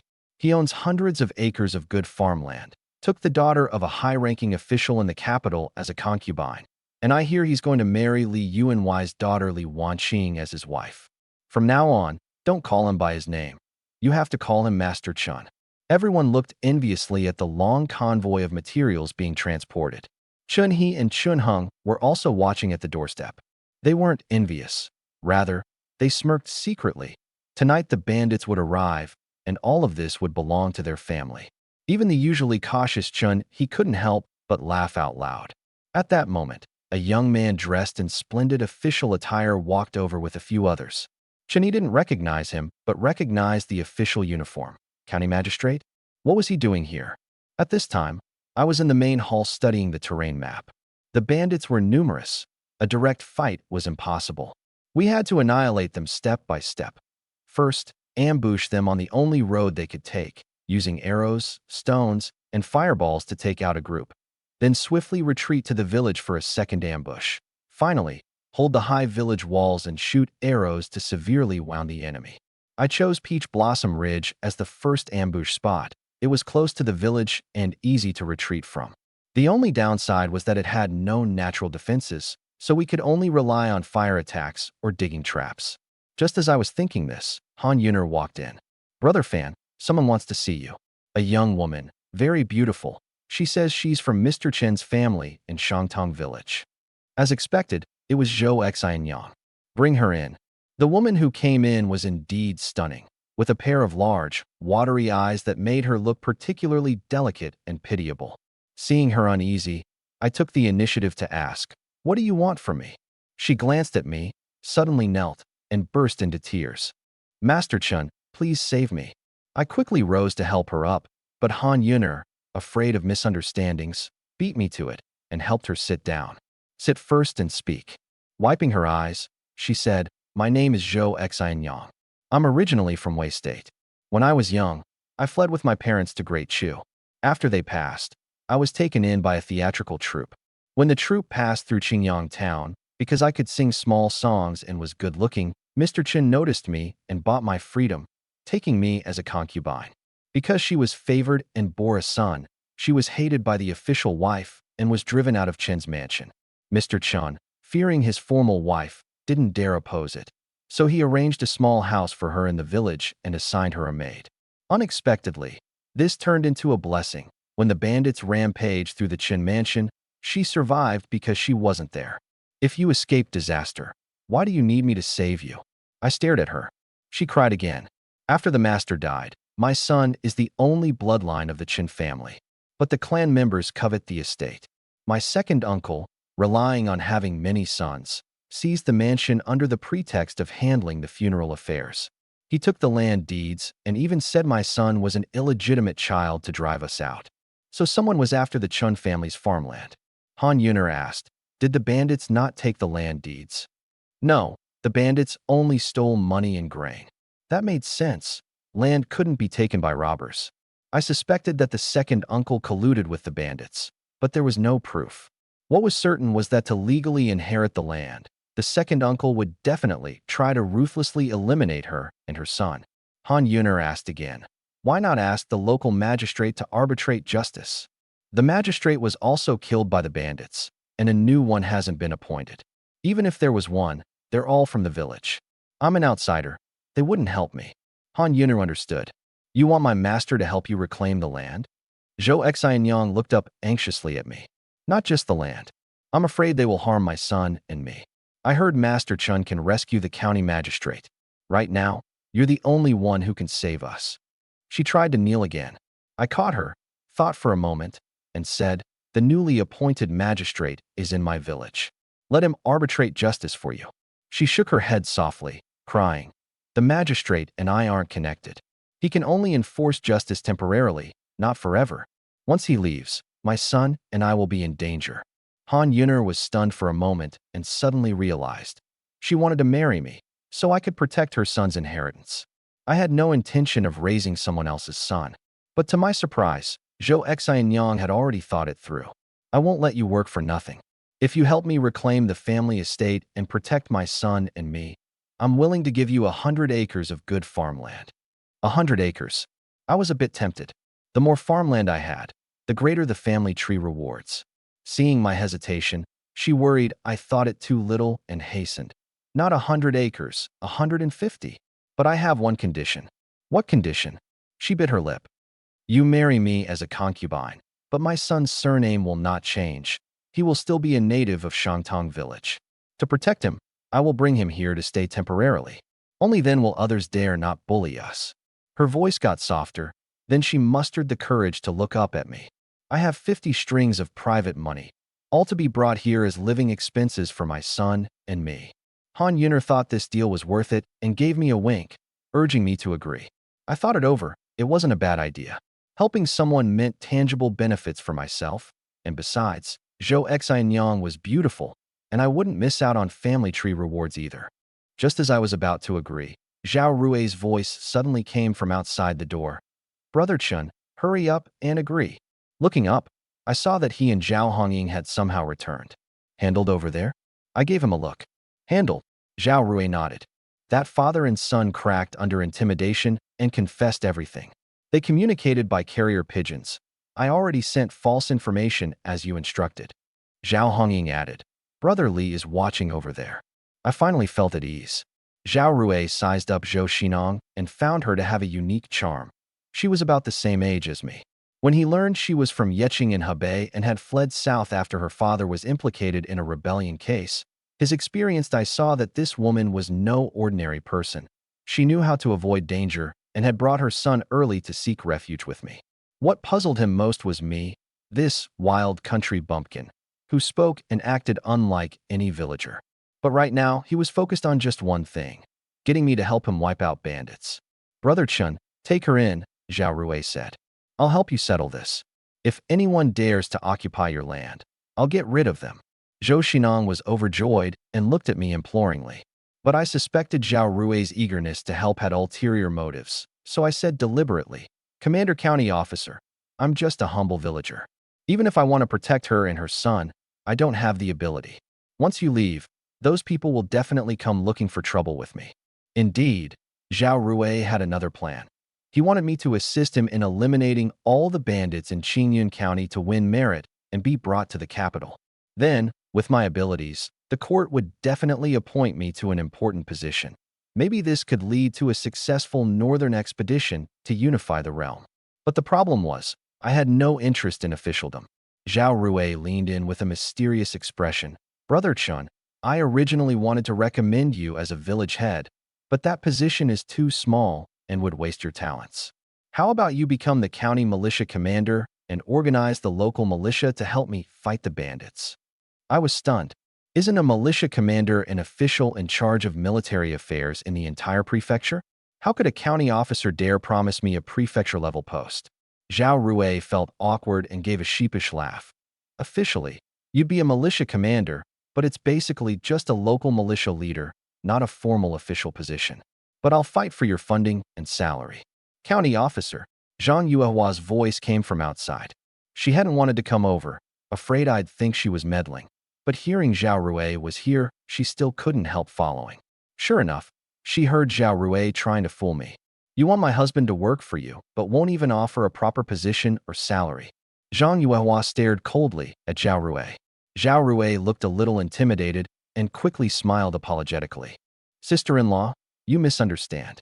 I initially wanted Brother Chun to be the county archery officer, but he refused, so I had him become the militia commander instead to organize the local able-bodied men. This way, he can help me crush the bandits and also protect your family's business. Zhang Yuehua's eyes lit up with surprise as she looked at me. So my husband was so noble and uninterested in official titles? Actually, she didn't want me to become a high official either. The emperor had married her off to this poor backwater to make her suffer and to avoid attracting court attention. But the bigger my family business grew, the more dangerous it was to have no real power. Since the militia commander wasn't an official title, it was just right. Zhang Yuehua thought for a moment. Militia commander isn't a good name. In our Great Chu, that title is for a prefecture military officer. It might attract unwanted attention. Let's change the name. Zhao Rui nodded. Then call it group leader. I found that ugly. Call it captain. Fine, whatever you say. Zhao Rui agreed at once. You decide the personnel, and I'll arrange the funding and weapons. Zhang Yuehua added. Isn't prefect paying your brother-in-law? Just tell him it's to organize a militia to protect against northern refugee uprisings. He'll definitely support it. Zhao Rui clapped his hands. Right? How did I forget Brother Pang? He glanced at Zhang Yuehua, silently thinking, no wonder the crown prince keeps thinking about her. She really is clever. Then he borrowed paper and ink to write a letter. Meanwhile, Zhang Yuehua finally heard Han Yuner tell the story of Zhou Xinong. She not only didn't object, but sympathized with Zhou Xinong's ordeal and urged me to accept her. It could also help establish authority in the village. After some thought, I nodded in agreement. Zhou Xinong was moved and bowed deeply to me and Zhang Yuehua. Thank you, master. Thank you, madam. Han Yuner beamed with joy. Seeing that the other party understood etiquette, Zhang Yuehua helped her up and asked, "Where's the child?" Afraid of danger, I brought him here. The maidlet Xiao Tao is holding him outside. Zhang Yuehua, along with Han Yuner and Zhao Hongying, went out to bring the child and maid inside. Then she asked, "If you want to remarry, you'll need approval from your husband's family. What if they don't agree?" Zhou Xinong looked a little worried. Zhao Rui said dismissively, "If they dare not agree and ruin good things between Brother Chun and me, I'll get rid of them." After discussing, we agreed to go to Shangtong village today to help Zhou Xinong reclaim her property and secure her status. Otherwise, it would be difficult to arrange for them securely tonight. Leaving them in Shangtong village would be even more dangerous. "Brother Chun, I'll go with you now," Zhao Rui volunteered eagerly. I did the math. Shangtong village isn't far. Cross the river at Baisha Ferry, and you're there. If we return by afternoon, there's still time to arrange the ambush against the bandits. Besides, if there truly are insiders from Erlong Mountain in Shangtong village, seeing us come to help Zhou Xinyao seize the family property, they'd definitely notify the bandits. Thinking we're unprepared, they'd become careless, playing right into my hands. I'm in no rush. I'll wait for Uncle Han Er and Chunhua to bring the soldiers into the village first before moving. Soon, Uncle Han Er came back with 7 or 8 soldiers disguised as refugees. I had them stay in the dilapidated old Han family house in the eastern part of the village. It fit their refugee identities perfectly. Uncle Han Er hurriedly reported, "Not only people, they're also carrying quite a few bows and arrows." I nodded with satisfaction. These were exactly what I had asked Prefect Song to prepare for killing the bandits. Chunhua also arrived with 10 soldiers. I instructed her to take them to Chunhe's house, making outsiders believe Chunhe was sheltering refugees. It was the perfect way to watch over Chunhe and his men while ordering Li Daju and Li Jin to retreat. Zhao Rui, worried the soldiers wouldn't be attentive enough, personally reminded them again. There are more than 20 soldiers on the boat. Should they enter the village now? Zhao Rui asked on his return. I shook my head and told them to sneak in quietly at night.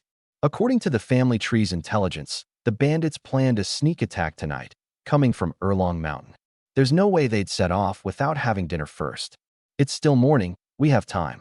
I called Uncle Han Er and Chunhua over to give instructions. Have the soldiers build big fireballs inside the house using firewood, stuffing stones inside to weigh them down, so we can light and roll them down the mountain at the right time. Keep everything secret. The two immediately understood. I was setting an ambush for the bandits. Uncle Han Er recalled when I pushed boulders to crush bandits on Qingyun Mountain without hesitation. Without a word, he went to arrange everything. Chunhua hurried to Chunhe's house where there was plenty of firewood, just right. Still uneasy, I ordered Han Dahu and Han Eru to patrol the village.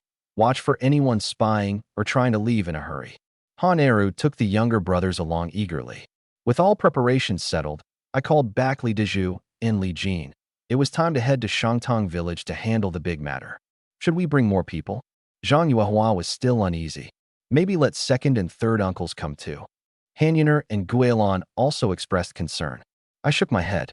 With Li Daju and Li Jin, 2 strong men, the skilled Zhao Hongying, and Zhao Rui's rank as county captain, we could maintain order. No matter how fierce the people of Shangtong village were, deep down, they still feared officials. Besides, we were only targeting old Chen's second uncle's family, not opposing the entire village. According to Zhou Xinyao, Chen's second uncle had 6 sons. 3 died fighting in the northern border, 1 still in the army. Only 2 remained with him.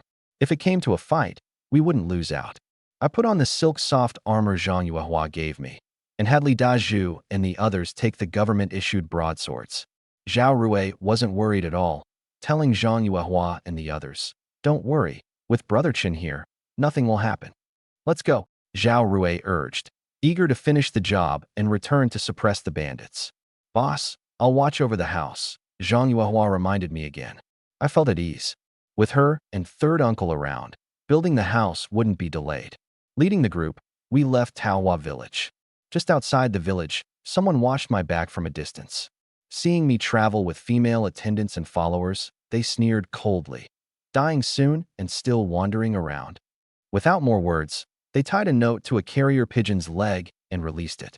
Before long, we arrived at Baisha Ferry. Taohua Village and Shangtong Village were separated by the clear water river, with this being the only crossing. But today at Baisha Ferry, there was a sea of people packed tightly, every one of them ragged, supporting the elderly and children, dragging their belongings. Refugees. Zhao Rui recognized immediately, his face darkening. So many refugees. Could it be trouble in Qingzhou to the north? Was the unrest getting out of control? Suddenly, he recalled Zhang Yuehua instructing him to form militia under the pretext of preventing refugees from heading south. She had already anticipated this situation. Truly worthy as the daughter of the right minister. No wonder the crown prince was so attached to her. Thinking of Zhang Yuehua now married to me, Zhao Rui swallowed his words. I had already heard about the refugees from Zhang Yuehua and was somewhat worried. Not worried about the Great Chu. I don't bear the Zhao surname, but concerned that these refugees might threaten my small family. Looks like I need to take the chance to gather some honest farmers to slowly build my own strength. But for now, the priority was to take back the 150 acres of fertile land from Zhou Xinyao in Shangtong Village. With that land, the system would surely reward generously. I had Li Daju look for the boat captain. To my surprise, my name had already spread to Baisha Ferry. Chen Fan, who punched the Wolf King to death and kicked a wild boar to death. Chen Master, who stormed Erlong Mountain alone to rescue the county captain. The boat captain and crew jumped ashore excitedly, saluting me in unison. Greetings, Hero Chun. The entire ferry fell silent. The refugees cast curious glances my way, especially the young women and widows, their eyes filled with admiration and love. I smiled and waved them off. I'm just a humble farmer of Taohua Village, no hero at all. Seeing my humility, their respect grew even more. The captain, Luo Gang, called for some fine wine and handed me a bowl with both hands.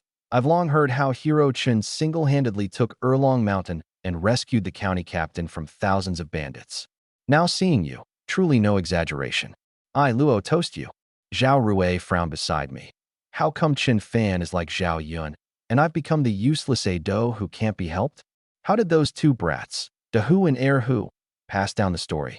But thinking about my own defeat, I could only hide behind him and sigh silently. The fire of revenge and proving my worth burning even stronger in my heart. I knew explaining was useless, so I took the wine bowl and drank it all in one gulp with Luo Gang.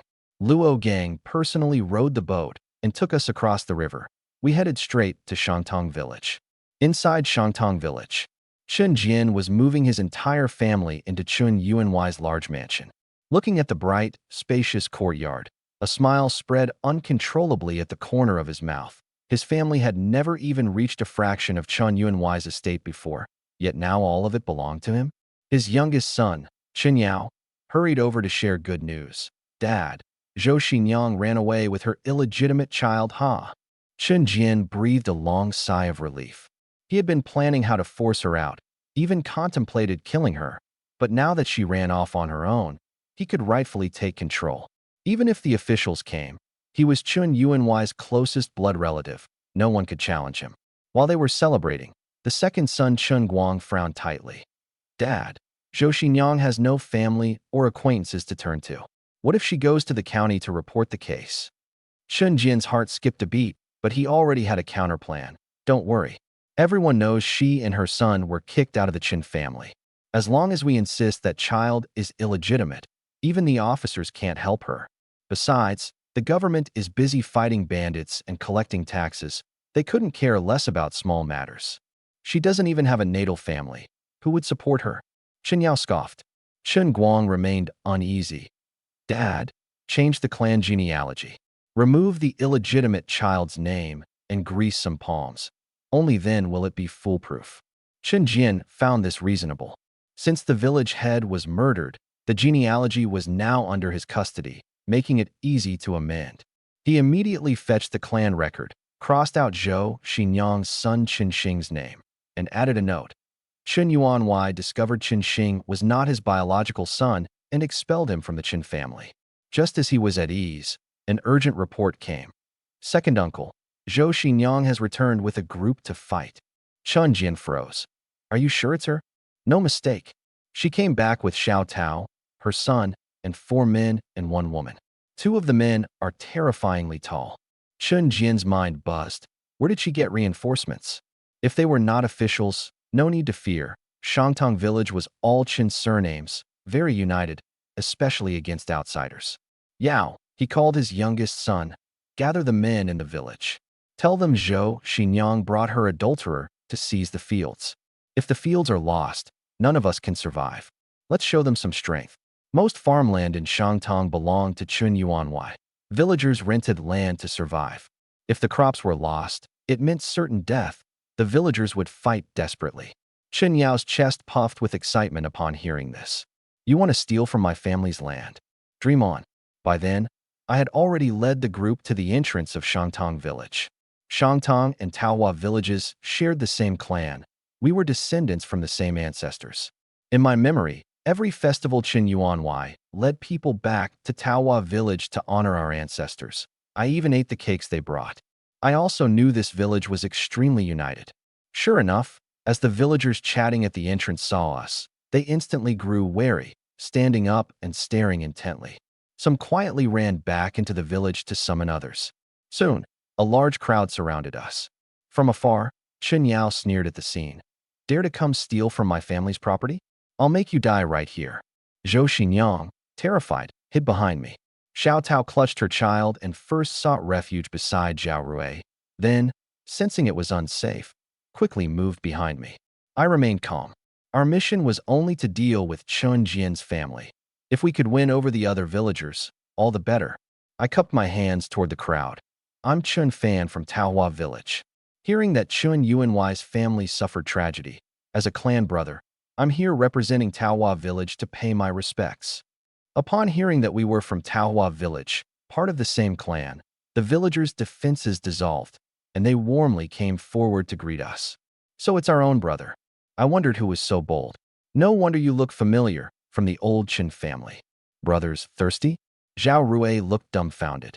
Just a few tense moments ago, it was ready to explode, and now one sentence resolved everything? Same surname makes brothers? Why are my own Zhao family members colder than enemies? Though confused, he deeply admired me. Within a few words, I turned a hostile crowd into allies. The upcoming matters would be easier. Zhao Hongying watched me with great interest, holding her longsword. In her heart, she regretted for her sister. What a pity my sister missed out on a good husband. Suddenly, someone exclaimed, Chen Fan? The same Chen Fan who saved the county magistrate. All the villagers immediately recognized me and recalled today's rumors, gazing at me expectantly. Brother, is it really you? Did you really kill the Wolf King with one punch, and stomp the wild boar with one kick, and rescue the magistrate from thousands of mountain bandits? Haha, our old Qin family finally has a fierce hero. Just as the atmosphere warmed, a sharp reprimand pierced the air.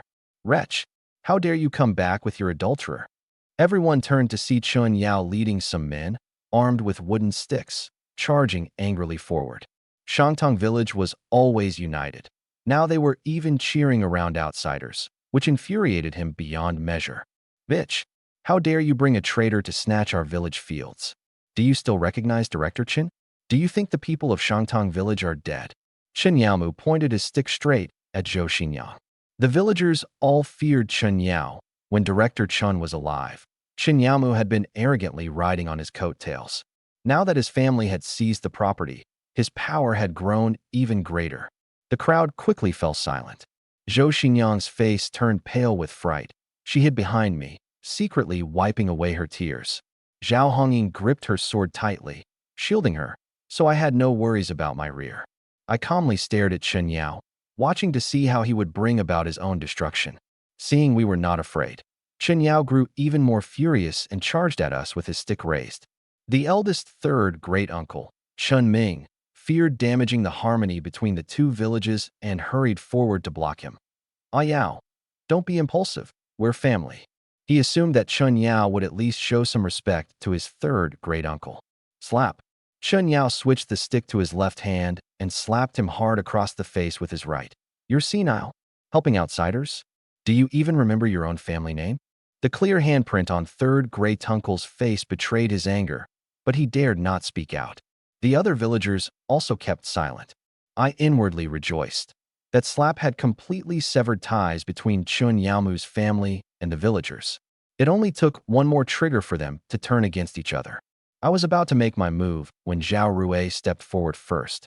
Since childhood, Zhao Rui had been deeply influenced by the Confucian virtue of filial piety. Seeing Chun Yao hit an elder, he drew his sword angrily and pointed it at him. "Apologize immediately, or you won't live to see the end of today." Chun Yao showed no fear and sneered, jabbing his stick at Zhao Rui. "Who the hell do you think you are? How dare you speak like that in my Shangtong village? Don't expect to walk out alive today." His followers swarmed forward, sticks in hand, surrounding us. Li Dazhu and Li Jin immediately gripped their broadswords but held back, remembering my earlier order to wait. What surprised them was that I, usually the calm one, now charged out furiously. Li Dazhu's eyes widened. "Brother Chun, what's gotten into you? Standing up for a stranger old man?" I moved incredibly fast, rushing in a blink to face Chun Yao. He was startled, and his years of fighting experience kicked in. Without hesitation, he swung his stick to smash me, intending to kill on the spot. But I was faster. Grabbing his right hand, holding the stick tightly, I gave a powerful twist. Chun Yao, a big and strong man, was swung all the way around above my head like a fan, spinning rapidly while he screamed in agony. "Ah, ah, ah." After a full circle, I slammed him down hard on the ground. Smack! Dust scattered everywhere. "Ah!" Chun Yao howled in pain, all his limbs broken, writhing on the ground. The villagers were dumbfounded. An adult man spun around like a rag doll. Was he even human? The rumors they'd heard before now seemed fully believable. Forget the wolf kings and wild boars. Even a tiger couldn't withstand a punch from me. Chun Yao's henchmen went pale and backed away quickly, creating distance. Even Zhao Rui, Li Dazhu, and Li Jin, who had seen my strength before, looked shocked. Only Zhao Hongying stared at me blankly, a forbidden thought stirring deep inside her heart. But Zhou Xinyang felt relief. With such a powerful man protecting her, she finally felt safe. She had already decided, as long as I didn't mind, she'd bear as many children as I wanted. Afraid I might reject her, she even thought of sending Xiao Tao to tend to me. Xiao Tao was still a virgin, and she was sure I'd like her. Unaware of the thoughts swirling in everyone's minds, I saw Chun Yao struggling to get up. I dusted off my hands and cupped them towards the villagers. I'm not from this village, so I shouldn't have interfered.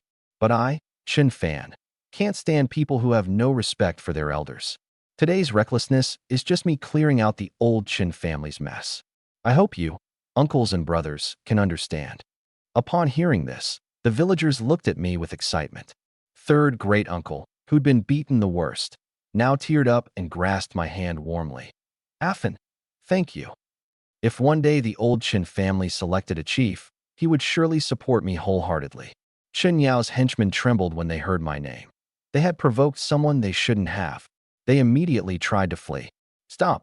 I shouted once, and they froze, breaking out in cold sweat. I pointed coolly at Zhao Rui. "This is the newly appointed county captain, currently investigating the murder of Director Chun. Someone reported collusion with bandits." "Is that you?" Their legs went weak and they knelt. "Have mercy, sir. We didn't collude with bandits." I was too lazy to argue, ordering Li Dazhu and Li Jin to disarm and bind them. Then we arrested the collapsed Chun Yao as well. To prevent Chen Jian from scheming, I had Xiao Tao quietly go to the village to find someone. Afterwards, I led everyone in a mad dash towards the Chun residence. Third great uncle marched at the front, leading the way, while villagers trailed behind to witness the drama. Inside the Chun mansion, Chun Jian and his second son Chen Guang were awaiting good news. Soon, some underlings came rushing back in a panic. "Second uncle, bad news. Brother Yao was beaten to a cripple, and that gang is heading this way." Chun Jian's face darkened. "Useless. Why didn't you attack together and kill them?" "Second uncle, that man is Chun Fan." "Chun Fan? That Chun Fan from Taohua village." Chun Guang's expression changed. "The one who rescued the county captain from bandits?" "Yes. The county captain came with him too." Chun Jian's legs went weak and he slumped down. "It's over." Chun Guang gritted his teeth. "Father, Don't be afraid. If we can't win in fighting, we'll win with strategy. He quickly sorted out his thoughts, firmly claimed that Zhou Xinyang's sons were not Chen Yuanhui's children. Thus, they were the legitimate heirs. Qin Yao had assaulted the county constable out of ignorance and was excused. Besides, he had already been maimed. He ordered people to bring out the family genealogy, colluded with the servants in the mansion, and prepared for an on-the-spot confrontation. Under the lead of my third great-uncle, I arrived at the Chun residence. Looking up, I saw the gate was intact, without a single dent from a collision. Sure enough, there was an inside man who had opened the door. Before I even reached the door, it slowly opened by itself. Chun Guang strode out, smiling brightly, hands clasped in salute. County Constable, Brother Affin, my father is unwell, so I am here to welcome you on his behalf. Please, come inside. His own younger brother was lying beside, moaning softly, yet he didn't even glance over and was still able to smile. Chen Guang was definitely not ordinary. There's truth in the saying, don't strike a smiling man. Zhao Rui and I could only follow into the main hall. Zhou Xinyang looked at the manner that once threw her out. Her eyes reddened, but she wiped away tears and hurried after me. What's past is past. Now her man is my Qin fan. I didn't beat around the bush with Chen Guang. Sitting down, I got straight to the point. County Constable, I received news that someone in Shangtong village colluded with mountain bandits to murder Chen Yuanhui. Do you know who it is? Chen Guang played dumb. Such a thing really happened? Zhao Rui, that stubborn young fool, slammed his hand on the table. Chen Guang, it's not too late to confess now. Once I find evidence, your entire family is doomed. I sighed inwardly. Young lord, how could you reveal your hand so easily? Sure enough, Chen Guang heard that there was no evidence and immediately burst into tears. Your Honor, your insight is sharp. I am being slandered. He then turned to me, pleading pitifully. Brother Affin, we all share the Chen surname. Please help me. A clever move to retreat and advance. If I refused to help, it meant denying the clan. If I helped, Zhou Xinyang's inheritance would be lost. Zhao Rui was so angry he drew his sword but couldn't bring himself to strike. I wasn't afraid, though. Trading words? I'd go along. I clasped my hands. County Constable, you examine Qin Yao in the side room. I will interrogate Chen Guang. Regardless, they are brothers of the same clan. Let's give them a chance. Then I whispered a few words into Zhao Rui's ear. The villagers, hearing me still speak of brotherhood, all sighed. Affin is truly loyal and righteous. Chen Guang was thoroughly frustrated. He wanted to tear away my hypocritical mask, but instead had another layer put on. Zhao Rui caught on and instructed Li Jin to drag Chen Yao to the side hall. I interrogated Chen Guang. Where were you on the night Chen Yuanhui was murdered? At home sleeping. I only woke up when I heard the screams and fighting. There were too many bandits, so I didn't dare move. He recited it quite smoothly. Was the main gate smashed? No. The gate was open when we arrived. There were footprints on the wall, so probably the bandits climbed over. I had checked when I entered. The enclosing wall was at least 3 men high, and bandits couldn't have breached so quickly by force. Zhou Xinyang said the bandits rushed in all at once. There must have been an inside man who opened the door. That father and sons were likely in the mansion that night. Why was the land deed left behind? The bandits wouldn't find use for it. Not find use. I sneered. Erlong Mountain could easily be mortgaged at the pawn shop to launder and sell. Chen Guang was stunned, not expecting I knew everything, and could only stubbornly claim. That night, the bandits stole tens of thousands in money and grain. Tens of thousands? Chen Yuanhui was that wealthy? My mind made a move. If we exterminated the invading bandits tonight and then seized Erlong Mountain, the confiscated money and grain could attract refugees, reclaim wasteland, and repair canals, becoming the largest landlord in all of Jiangzhou. A grand plan took shape in my mind. But first, I had to deal with Chen Guang. I bluffed him. Yesterday, I went to Erlong Mountain and captured the third in command. He said it was your family who opened the door with their own hands. Chen Guang was shocked. Slander. He lost his composure and shouted. The villagers' faces all changed, glaring coldly at him. Chen Guang suddenly recalled Zhao Rui's words. No evidence. He immediately composed himself. Brother Affin, how can we trust a bandit's words? Let him come forward for confrontation. I smiled without replying. Then after a moment sighed. Brother, does County Magistrate Song trust you or the third in command? I'm giving you a chance. Your younger brother has surrendered. I can only beg for leniency for him. Before I finished speaking, cries came from outside. Chen Yao sobbed. I confess. I confess everything. Chen Guang collapsed into his chair. I stood and headed to the side room, and he finally broke down. I confess.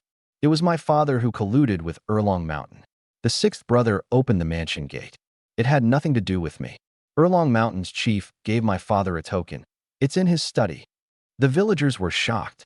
Qin Yuanwei, who had treated them so well, was actually wiped out by his own family colluding with bandits.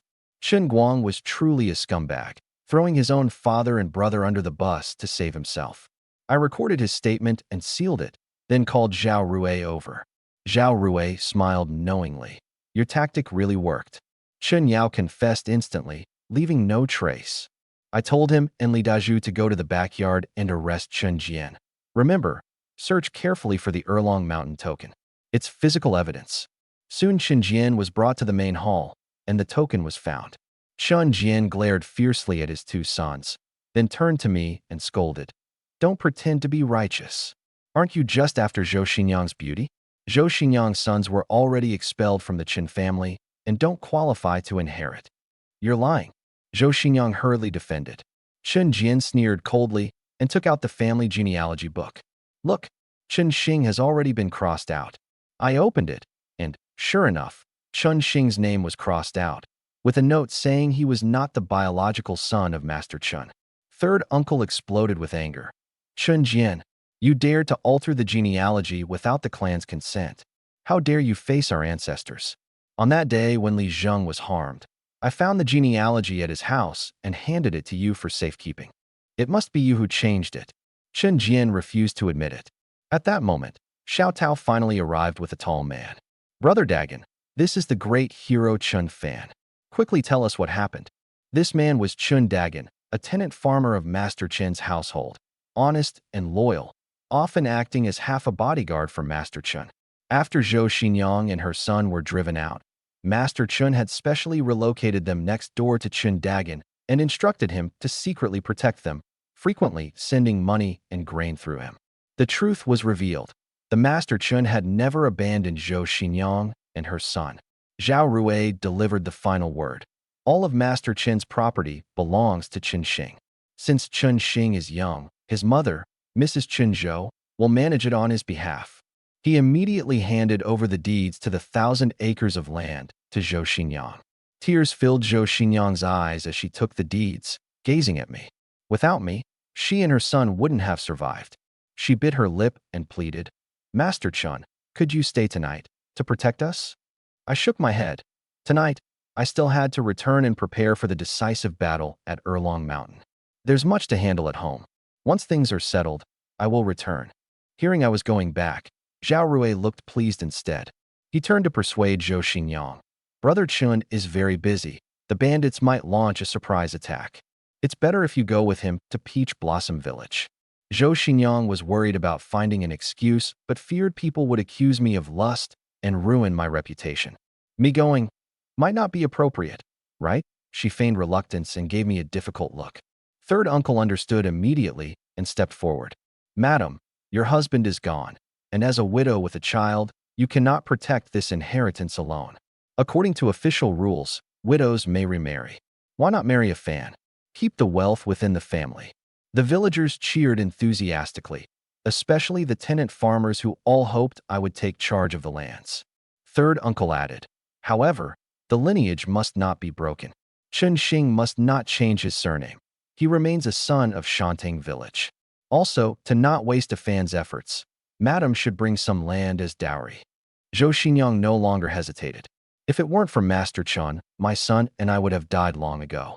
I am willing to offer 200 acres as dowry. Master Chen, would you accept Xinyang?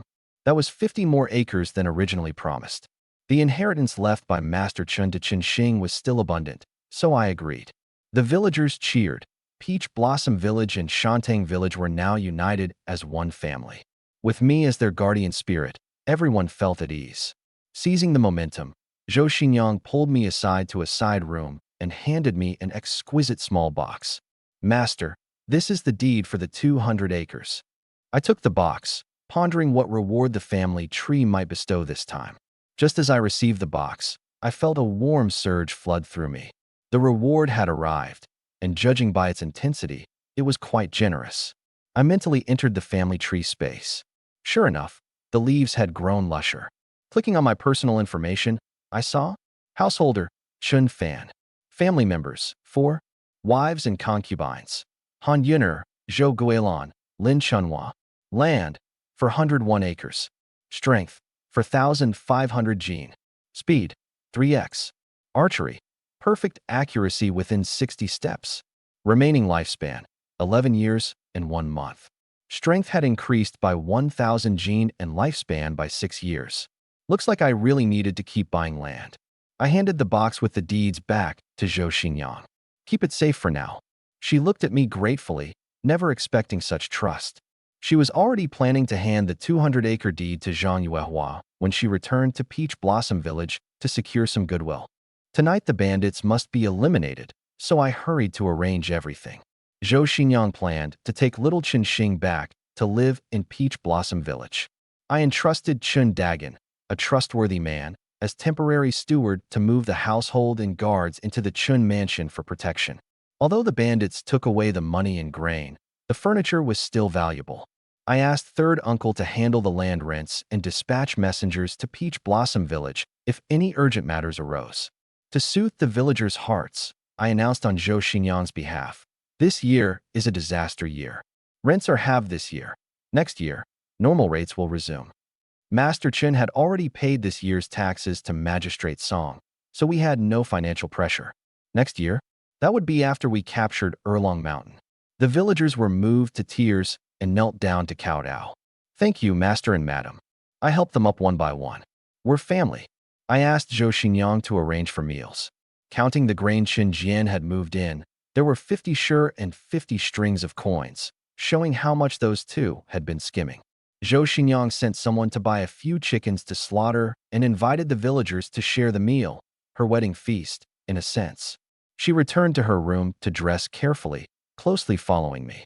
Quietly, she poured wine for me and wiped the sweat from my forehead and the wine from the corner of my mouth with a handkerchief. The villagers watched with envy. Zhao Rui looked green with envy beside us. He wished he could bring all 8 wives from the capital to compete with me. But seeing Zhang Yuehua, who made the crown prince infatuated, and Zhao Hongying, who captured his heart, fixed their gazes on me with smiles, he sighed. There was no hope. Thinking of the big event tonight, he brought over a drink as a reminder. "Brother Chun, don't drink anymore. There's important business tonight." Zhou Xinyang thought he meant the wedding chamber and shyly lowered her head. I understood. He was referring to the decisive battle at Erlong Mountain. Wine in this world was like water to me, so it was just right to use it to unite Shangtong Village. Speaking of unity, I remembered Zhao Rui's suggestion to form a militia. Although the funds and weapons hadn't been approved yet, we could prepare in advance. "Third uncle, are there any able-bodied brothers in the village?" Third uncle said, "The strongest is Chun Dagon. He can take on 3 or 5 opponents by himself. But if we're talking about ferocity, there's someone else. Dagon's no match for him." My interest was piqued. "Who?" "He's called Chen Xiao. Served 5 years in the border army. After his wife died of illness, he came back to care for his blind mother. He's rather solitary." Villagers nearby chimed in. "Chen Xiao is a ruthless man, killed countless enemies on the border, and escaped many desperate situations. He hunted on Qingyun Mountain even though he had to pay taxes. And he's a devoted son, rescued his commander on the battlefield with a promising future, but gave it all up for his mother. A border army veteran and a dutiful son, he was exactly the man I needed." "Is he home now?" Dagon's wife answered quickly, "Yes. He's cooking wild vegetable soup for his mother. He won't even come to eat when invited." I told third uncle, "Take me to him." Li Dazhu, Li Jin followed, and Zhao Hongying habitually stood up. I didn't trust Zhou Xinyang, so I left her behind for protection. Fearing Chen Xiao might act up, Zhou Xinyang hurriedly called Chen Dagon. "Go protect Master Chun." Dagon was stunned. Did Chen Fan really need protection? But he didn't say anything and followed along. Soon we reached a dilapidated house on the west side of the village. Inside the courtyard sat a ragged old woman, her eyes blind. No wonder Chen Xiao had returned. Third uncle entered and called out, "Sister-in-law, is Ah Xiao here?" The old woman, hearing footsteps, anxiously said, "No, no one's here." Just then, a dark-skinned man burst out of the kitchen holding a firewood knife, supporting his mother, his fierce gaze sweeping over us, full of murderous intent, just like the old Wolf King back then. Li Dazhu and Li Jin stepped forward cautiously. Third uncle quickly shouted, "Ah Xiao, don't be rash, we're friends." Chen Fan from Taohua Village. At the mention of Taohua Village, the old woman relaxed and whispered to her son, "They're family, not officials." My ears were sharp. I heard everything clearly. Chen Xiao feared the authorities? Chen Xiao looked at Dagon behind me, slowly lowering his guard but still gripping his firewood knife tightly and glaring coldly. "Go away. I'm not a guard." "Hey, clever guy." I wasn't in the mood to sweet talk. I struck at the heart of the matter. "If you're not a guard, how will you pay your taxes this year?" "None of your business," he said, turning his head. I could tell he was out of money immediately. "Work with me. I'll cover your taxes, pay you 5 strings of coins a month, and send someone to look after your mother." Chen Xiao was tempted. The Imperial Guards only got 3 strings of coins a month. 5 was a fortune. He'd had no salary during his years at the border, saved 10 strings of coins from his military achievements to buy land. But now he was penniless and worried about taxes. His mother was even urging him to continue the family line. But he didn't agree right away, fearing I was lying. His mother was quicker to respond. Following the voice, she asked softly, "Big brother, really a guard? Not off to war?" I couldn't bear to lie to her. "Auntie, the bandits on Erlong Mountain are rampant and have massacred villagers countless times. The county captain asked me to organize a local militia to protect the village.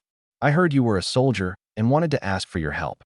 Joining the militia is more dangerous than being a guard. Think it over again." Third uncle added, "Affin just rescued the county captain from bandits. He's capable." After hearing this, the old woman said to Chen Xiao, "Ah Xiao, go for the villagers. It's worth it." Chen Xiao recalled what Dagon's wife had said before and realized I wasn't a bad person. He nodded, "Okay, whenever you send someone, I'll go with you." "There's another fierce fight tonight." I asked third uncle, "Can you find someone to take care of Annie today? I'll pay." At the mention of money, third uncle quickly said, "Let me call my daughter-in-law." 2 of his 3 sons had died. The family was short on funds. I reminded him, "Make sure to take care of her well." "Don't worry, she's family." Third uncle soon brought his daughter-in-law over. I noticed Chen Zhao's household had run out of food, so I sent Dagon back to the manor to fetch a sack of grain. The old woman was so touched, she grabbed my hand, thanking me repeatedly. I smiled. "Auntie, we're all Chen family." Third uncle laughed. By seniority, Ah Xiao should call Affin uncle. The old woman took it seriously and insisted Chen Xiao call him that. Chen Xiao hesitated for a long time before whispering, "UNC." I waved my hand laughing. "Just call me Affin from now on." "No," the old woman insisted. "Rules must be observed." On the way back, I noticed Chen Xiao hadn't brought anything except a long spear wrapped in black cloth. Although the spear was a banned weapon, we were an official organized militia, so it was okay. Back at Chen's manor, the villagers were amazed to see fierce man Chen Xiao staying right beside me. Master Chen had actually won over Chen Xiao? Zhao Rui was curious too. Recognizing the spear, he asked, "You use a spear? Is the commander Han the madman?" Chen Xiao sat silently like a block of wood. Zhao Rui was about to lose his temper, but I held him back. "That's just his temper." Zhao Rui knew how strange the border soldiers could be. That crazy Han insisted the entire army practice the Han family spear technique. And in battle, all they did was charge. Madmen, all of them. Seeing that it was getting late, Zhao Rui worried about the big battle tonight. "When do we leave?" I looked at Zhou Xinong. She nodded softly. "Leave now." Zhou Xinong packed all the provisions and money onto the carts. Earlier, Chen Yuanwei had given her 50 guan, plus 50 guan that Chen Jian had hidden, 50 sure of grain, and 1 horse cart and 2 ox carts. All were handed over to me. Zhao Rui patted my shoulder. "Brother Chen, your luck with beauties is unmatched. To win a beauty and get such a great dowry." I was pleased too. Since she was sincere, I would be sincere with her. I arranged for Zhao Hongying to drive the horse cart, with Zhou Xinong, her child, and the maid, Xiao Tao, inside. Li Dazhu drove one ox cart loaded with money and grain. Li Jin drove the other ox cart carrying Chun Jian and his son, first to escort them back to Taohua village, and after wiping out the bandits, the official soldiers would take them to the county seat. Zhao Rui found it novel and insisted on riding in the ox cart escorting Chun Jian and his son. I feared trouble and made Chun Xiao ride along to protect them. I walked behind the ox cart, keeping pace despite the slow speed. Zhou Xinong felt sorry and told Xiao Tao to stay and help Zhao Hongying drive. She lifted the curtain and waved. "Master, come up. There's something to discuss." I climbed into the horse cart and only then realized Xiao Tao was missing. Inside were only the shy Zhou Xinong and the peacefully sleeping Chen Xing. The atmosphere turned somewhat awkward. I sat down and suggested, "I heard you sing folk tunes beautifully. Sing one for me?" Zhou Xinong immediately brightened and took out her moon lute. "Which one would you like to hear?" "Anything."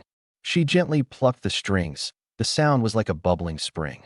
She parted her lips and sang softly, melodious like a spring warbler, tender as flowing water. I closed my eyes, listening as if understanding her feelings. Opening them, I saw her gazing at me affectionately, playing and singing. When the song ended, I gently held her hand. "Rest assured, I will protect you."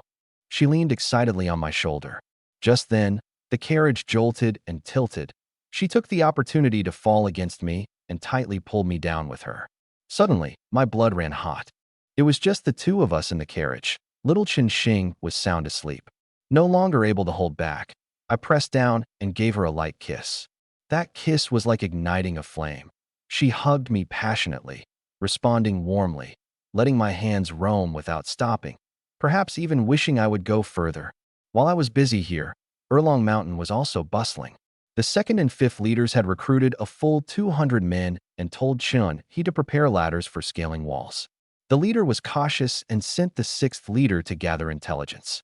The 6th leader quickly reported, "Big brother, Chun Fan is completely unguarded, building a house at home and wandering around with women." The leader laughed heartily.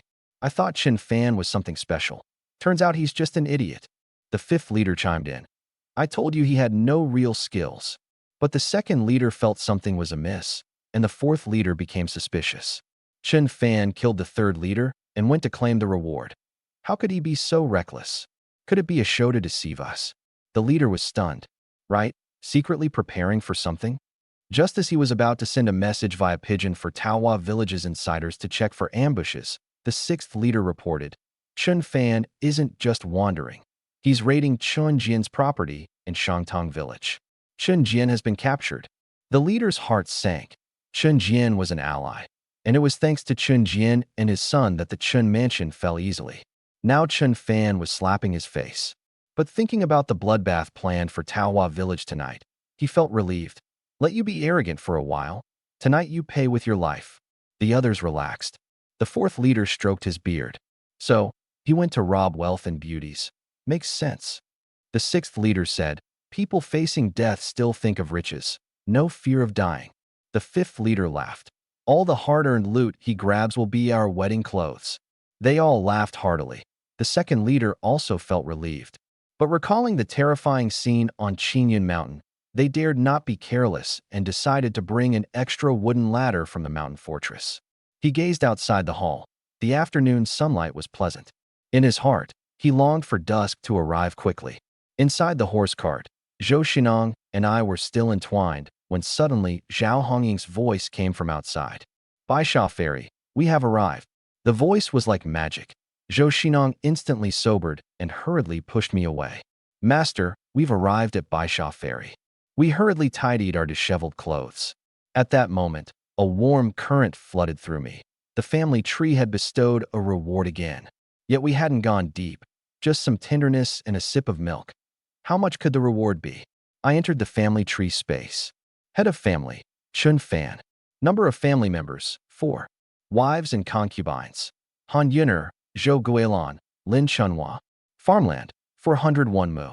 Strength, 4,500 gene. Speed, 3 times normal.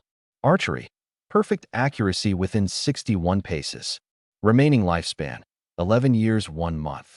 Everything else remained the same. Archery had improved from 60 to 61 paces. I understood. Just one sip of milk increased the shooting distance by 1 pace. Archery would be crucial in tonight's battle. I had to improve it further. Looking at Zhou Xinong, I felt a restless urge. I wanted to try once more. Xinong, I'm thirsty, I said casually, looking for an excuse. She looked up and immediately understood my meaning, smiling shyly before slowly lying back down. I pressed on again. After an unknown amount of time, the carriage stopped. We had arrived at Baisha Crossing. Only then did I let her go and sat up. Zhou Xingyang quickly tidied her clothes and helped arrange mine. Taking advantage of the moment, I immediately entered the family tree space to check. Family head, Chun Fan. Wives and concubines, Han Yun'er, Zhou Guilin, Lin Chunhua. Farmland, for 101 acres. Strength, for 1,500 gene. Speed, triple. Archery, sure hit within 70 steps. Remaining lifespan, 11 years and 1 month. As expected, the archery skill had improved from 61 steps to 70 steps, increasing 1 step at a time, just as I guessed. It turned out everyone had a different effect. Chunhua's gift extended lifespan. Looks like I need to drink more of Zhou Xinyang's milk if I want to hit targets from 100 steps away. Brother Chun, we're at Baisha Crossing, and there are so many people. Zhao Rui shouted from outside the carriage. I got off and was stunned. The entire northern shore dock was packed with refugees, a dense, dark crowd.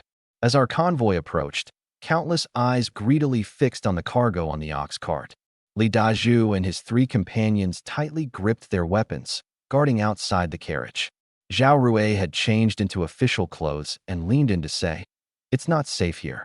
Cross the river quickly and return to the village." I nodded and sent Li Dazhu to find the boat captain, Luo Gang, then asked Zhao Rui, "Is the north in complete chaos?" Zhao Rui sighed and cursed softly. "Those useless Yang and Xie factions can only cause trouble. They can't even manage small Qingzhou." I ignored the political mess and focused solely on quickly building the militia. Self-defense came first.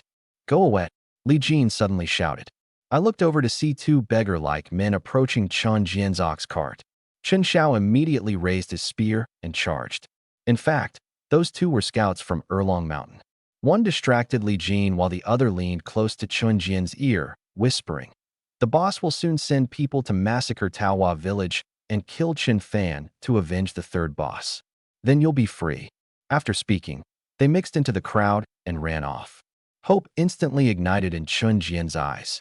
He stared intently at me, a smug smile creeping onto his lips. If he escaped this time, he would kill me and Zhou Xinyang without mercy. Chun Guang lowered his head, closed his eyes, and was filled with joy. Chun Fan was doomed. Chen Xiao didn't pursue. He returned to check that the Chen father and son were both present before feeling at ease. I patrolled personally with my greatsword to prevent any trouble. Fortunately, Luo Gang soon arrived, cupping his hands respectfully. "Sorry, too many people." Taking this opportunity, I asked quietly. He lowered his voice. "The north of Qingzhou is in total chaos. Besides bandits, a red scarf group has appeared. The government is suppressing them." He then smiled. "It actually benefits you, Brother Chun. You can recruit refugees to farm. You'll collect up to 70 or 80% of the rent." I understood, but didn't intend to be a ruthless landlord. It was better to develop the land myself. Thinking of the mountain bandits, I urged him to quickly arrange the big boat. As soon as the big boat approached, the refugees surged forward, trying to board by force.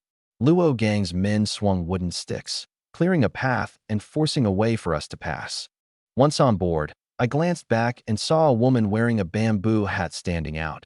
Draped in a red cloak, she kept staring at me. Zhao Hongying saw her and felt a pang of jealousy. How dare she look at my brother-in-law? Zhao Rui also noticed, especially the long sword wrapped in coarse cloth she held, his eyes gleaming. He was about to disembark, but Luo Gang already shouted for the boat to leave. He could only sigh. "What a pity." I laughed at him.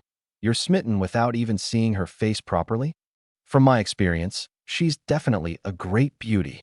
He was confident and even suggested taking me to the capital's brothels for an eye-opener.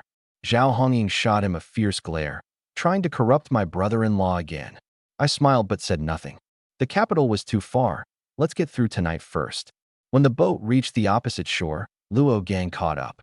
Brother Chun, I heard you killed the third boss of Erlong Mountain. I nodded. He frowned. Be careful of their revenge. If you need men, come find me. Just what I wanted. I said directly. Bring your men over to my place for dinner tonight. Luo Gang was stunned, then understood. Tonight? Yes. He was deeply impressed. I had even figured out the bandit's schedule. Impressive. He cupped his hands. See you tonight. Back in Taohua village, villagers crowded around, whispering about the old master Chen marrying a new wife again. Among the crowd were scouts from Erlong Mountain, eyes full of murderous intent, plotting how much reward they'd get for chopping off my head tonight. At the doorstep, Zhang Yuehua, Guilan, and Han Yuner were already waiting. Seeing me return safely, they all breathed a sigh of relief. Hungry? Come inside first and eat some porridge, Zhang Yuehua greeted me. There's pork porridge today, Han Yuner said, having already killed the big wild boar and dried it into bacon. Guilan smiled, holding the sleeping little Qin Xing. She truly loved children and hoped to have my offspring soon. Understanding, Zhou Xinyang pulled Zhang Yuehua aside to talk about the dowry. Sister, there are 50 sure of grain and 100 guan. Although Zhang Yuehua was younger than her, she understood the meaning when she was called sister and smiled, nodding as she had someone move them into the courtyard. At that moment, she saw Chen Xiao and asked, "Who is this?" Chen Xiao, a brother from my clan, I introduced. Chen Xiao corrected seriously, "Not brothers, uncle and nephew. I've met Aunt before." Zhang Yuehua was stunned. Zhou Xinong hurried over, whispering the whole story into her ear. Zhang Yuehua suddenly understood and formed a good impression of Chen Xiao, asking Han Yuner to lead him and the others to eat porridge first. The courtyard was bustling with construction. Zhang Yuehua said, I discussed with third Uncle Han. We're going to tear down the two main houses completely and rebuild them. We'll erect a temporary thatched hut in one corner of the wall as an emergency shelter. I asked, Li Wanqing arrives in 4 days. Is the main house going to be ready by then? Too rushed. She'll have to be content living in the thatched hut. I thought for a moment, having no better solution. I'll leave it to your arrangements. Zhang Yuehua then told Zhou Xinong, there's no place to stay at home yet. You should first stay with Aunt Chunhua. I'll follow sister's advice. Zhou Xinong nodded obediently, but deliberately asked about the new house. Zhang Yuehua, clearly excited, said, it'll be a 3-section courtyard with a larger backyard. Besides the master's main room, there will be 7 or 8 rooms, enough for us sisters to live together. Hongying and Xiao Dao can also move in. Xiao Dao shyly lowered her head. Zhao Hongying pretended not to hear and circled a sword on the ground. I was too lazy to bother with these petty things. Seeing them friendly and harmonious, I was reassured to focus on preparing for tonight's big battle. Sister-in-law, has Aunt Chunhua come back? Guilan quietly approached and said, the fireball is almost ready. Shall I go get her? Good. Also call second Uncle Han. She handed the child to Zhou Xinong and walked off briskly. I told Han Yuner to prepare dinner early. Soon, the aroma of food spread throughout the courtyard, invigorating third Uncle Han and the others who were working. Guilan, Chunhua, and second Uncle Han returned, saying the fireball was ready. I said to second Uncle Han, go to the riverside and find the soldiers. As soon as the sun sets, bring them back to the village. Okay. He hurried off. I then called third Uncle Han to tell him about the plan to catch the bandits. Seal off both ends of the alley in front of my house, creating a big trap pocket. In the alley, dig pits and scatterfoot spikes. I'll personally lure the bandits in so we can catch them all in one net. Third Uncle Han considered the plan feasible but worried. What if the bandits set fire to the houses? I had thought of that early on. If it can't be prevented, then it won't be. As long as the people are safe, it's fine. After dark, the villagers will quietly retreat to the riverbank to hide and return only after we've finished clearing the bandits. Third Uncle Han nodded and quietly went back to prepare. Over at Erlong Mountain, everyone was full and ready to move. Second boss was cautious. Besides ladders, he also brought a large fishing net. He planned not to fight me one-on-one, but to trap me first and then overwhelm me. Fifth boss couldn't wait. Second brother, let's go. Big boss hurried over, solemnly handing over a long spear. This is our mountain stronghold's treasure. The Overlord Spear, said to have been used by the Western Chu Overlord himself. Be sure to kill Chen Fan and bring back his head to honor third brother. Second boss received the spear with both hands. The spearhead was sharp and dazzling. The shaft was engraved with golden dragons and the words Overlord Spear. He bowed deeply. Brother, rest assured. I will surely kill Chen Fan to avenge third brother. With that, they led 200 brothers and rushed straight for Peach Blossom Village. Back in Peach Blossom Village, I was also nervously preparing for battle. I made sure the villagers and the 40 soldiers ate heartily together. The villagers were stunned and deeply respectful to see the usually arrogant soldiers treating me with utmost courtesy, especially the county captain who addressed me as a brother, which earned even more respect. After the meal, I asked them to quietly take their families to hide by the riverside. The river embankment lay north of the village. Erlong Mountain sat to the south. The bandits would come via Peach Blossom Ridge and would never pass by the riverbank, so the villagers were safe. After arranging everything, I had third Uncle Han lead people to seal the alley entrances. At this moment, Luo Gang arrived with 8 brothers. Seeing so many soldiers by my side, along with County Captain Zhao, his eyes widened. Chun Fan could mobilize official troops. He was truly incredible. He was completely convinced in his heart and decided to join me in doing something great. Brother Chun, we're here. I invited them to eat first. Tonight there was white rice, pork, and wild vegetable soup. Luo Gang and the others devoured it. It had been a long time since they'd had such a good meal. After they were full, everyone looked at me together. Brother Chun, give the order. I had Zhao Hongying stay behind to protect the families, then took Li Dezhu, Chun Xiao, Luo Gang, and the 40 soldiers to Peach Blossom Ridge. Before leaving, I glanced back. Zhang Yuehua, Han Yuner, Guilon, Chunhua, and Zhou Xinong rushed out the door to watch me depart. Timid Guilon was already secretly wiping away tears. My heart tightened, but I didn't linger. I waved vigorously and strode away. For this small home, for my woman, this time, I will give it my all. Upon arrival at Peach Blossom Ridge, second Uncle Han had already pushed the big fireball down the hillside. This was the ambush spot I had pre-selected. Silent Qin Xiao looked around, shaking his head. Uncle, this place is no good. Zhao Rui was puzzled. This is closest to the trail, and the slope is steep. Why is it no good? I trusted Qin Xiao. After all, he was an experienced veteran. Tell me why. Qin Xiao pointed to the hillside. It's bare, no place to hide people. Then he pointed downward. Outside the path is flat ground. Once the enemy spots us, they'll run. I thought about it, and he was right. Tonight there's moonlight, and the bandits would notice if they were even slightly alert. Where would be suitable? Chun Xiao paced around and finally shook his head. None of these spots are good for an ambush. Everyone was disappointed. But we're few in number. We can't just run all the way to Qingyun Mountain. It'd be too late both ways. If we don't ambush, all the bandits will swarm into the village, and the pressure will be overwhelming. Qin Xiao thought for a moment. If we absolutely have to ambush, we have to lure them into a mountain valley. He pointed to a V-shaped small valley in Taohua Ridge. The small slopes on both sides were indeed suitable for ambush. But the slopes are bare and can't conceal people. The bigger problem was, how do we lure the enemy here? I thought hard, then suddenly got an idea. Use myself as bait.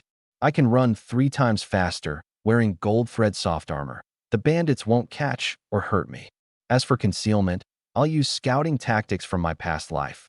Go down the mountain, cut tree branches to cover myself as camouflage.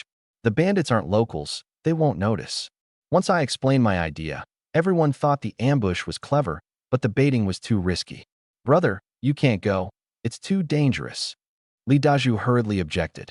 Too reckless. Luo Gang shook his head. Qin Xiao said nothing, but his eyes were filled with worry. Zhao Rui also wanted to stop me, but thinking that without baiting there'd be no way to root out the bandits, he kept silent. I made up my mind. It's fine. I run fast. I immediately set the plan. 40 soldiers divided into 2 teams. One team led by Zhao Rui, hidden on the left slope. The other led by Captain Feng Zhong, in conjunction with Luo Gang, Li Dazhu, and others as the main assault force, hidden on the right slope. Worried about my inexperience, I had Chun Xiao check the right slope for any loopholes. He didn't refuse and observed carefully. Fearing there wouldn't be enough fireballs against so many bandits, I told everyone to carry stones down from the mountain. Seeing there weren't many big stones, I taught them to twist tree bark into ropes, bundle stones tightly into a big ball, fix it on the slope with a rope, and cut the rope when needed, letting the stone ball roll down. This was a favorite ambush tactic Chen Xiao and the others had used against enemy troops at the border. I also had everyone cover the stones with branches, fearing the enemy would spot them. With everything set, I went alone with a bow to lure the bandits. Not far from where I stepped out, Chen Xiao came chasing after me, spear in hand. No need to follow me. Go back quickly. I waved him off. Chen Xiao was stubborn and refused to leave. Don't worry, I run fast. If Wei soldiers couldn't kill me, the bandits don't stand a chance. I felt warmed inside. This kid usually had a bad temper, but was surprisingly loyal. Considering he'd survived 5 years on the border and must have some skills, I agreed to let him stay. The two of us, bow and spear, fearlessly headed toward the road entrance. Quick! Damn it, move faster. Fifth boss urged impatiently, eager to kill me to avenge third boss. Second boss tried to persuade him, but to no avail. The two came riding, laughing along the way, already planning to cook meals, roast chicken, and play Zhang Yuehua after killing me. Before Towling Mountain, second boss remained cautious and sent 3 scouts ahead to spy. Uh, uh, uh. The scouts were immediately shot with arrows, one down with each arrow. Ambush, second boss shouted. Fifth boss raised his shield and saw only 2 figures on the hillside. Blood boiling. He charged with 100 followers. I shot 2 more arrows, deliberately not aiming to kill. The 2 bandits cried out miserably on the ground like slaughtered pigs. The charging bandits were frightened and hesitated. Second boss restrained fifth boss. Don't be reckless. What if there's an ambush? He cautiously scanned the surroundings, saw just 2 people near me, then made a plan to have fifth boss distract me head-on while he encircled from the sides. Chun Fan, do you dare come down and fight one-on-one? Fifth boss shouted hoarsely. Okay, come up. I shouted back. One at the foot of the mountain, one on the slope, yelling back and forth. Chen Xiao watched me shoot 5 arrows hitting their marks. 3 killed immediately, the last 2 deliberately non-lethal. His expression changed. Soon, Chen Xiao noticed figures creeping around the hills on both sides. Uncle, the enemy is flanking us. I had noticed earlier. I deliberately waited until they got closer to draw all these bandits into the ambush. I shouted toward the mountain foot. Who is the leader of Erlong Mountain down there? I'm fifth boss, here to take your dog life. Fifth boss, a bounty of 100 strings of cash, not bad. I recalled Zhao Rui saying fifth boss had a hot temper, so I cursed loudly at the foot. Fifth boss, are you still a man? Bringing so many to avenge, but afraid to come up? Come up and fight me 100 rounds. Then I'll send you down to reunite with your third brother. Fifth boss instantly exploded with rage. Bastard, you're dead. Raising his shield, he charged up the slope recklessly, 100 followers forced to follow. Uncle, it's time to retreat. Chen Xiao warned. Don't rush, let me shoot 1 more arrow. I bent the bow and notched an arrow, deliberately shooting at the stone beside the fifth boss. Haha, what's this so-called perfect aim? Just like that. The fifth boss laughed loudly and charged even more fiercely. Move. I slung the bow on my back and ran toward the ambush point with Chen Xiao. I originally planned to slow down and wait for Chen Xiao, but unexpectedly, that kid ran like the wind. I simply sprinted at triple speed, and even Chen Xiao's expression changed. We deliberately slowed down a bit to let the fifth boss catch up. The fifth boss, furious, threw down his shield and chased desperately. From afar, the second boss saw the scene and was stunned. Wasn't it agreed to lure the enemy head-on and flank from the side? He suddenly realized something was wrong when he reached the valley entrance and shouted urgently, Fifth boss, don't chase. Too late. It's coming, it's coming. Zhao Rui lay on the hill, staring fixedly ahead. Chen Xiao and I crossed over the valley, and the bandits followed into it. Release.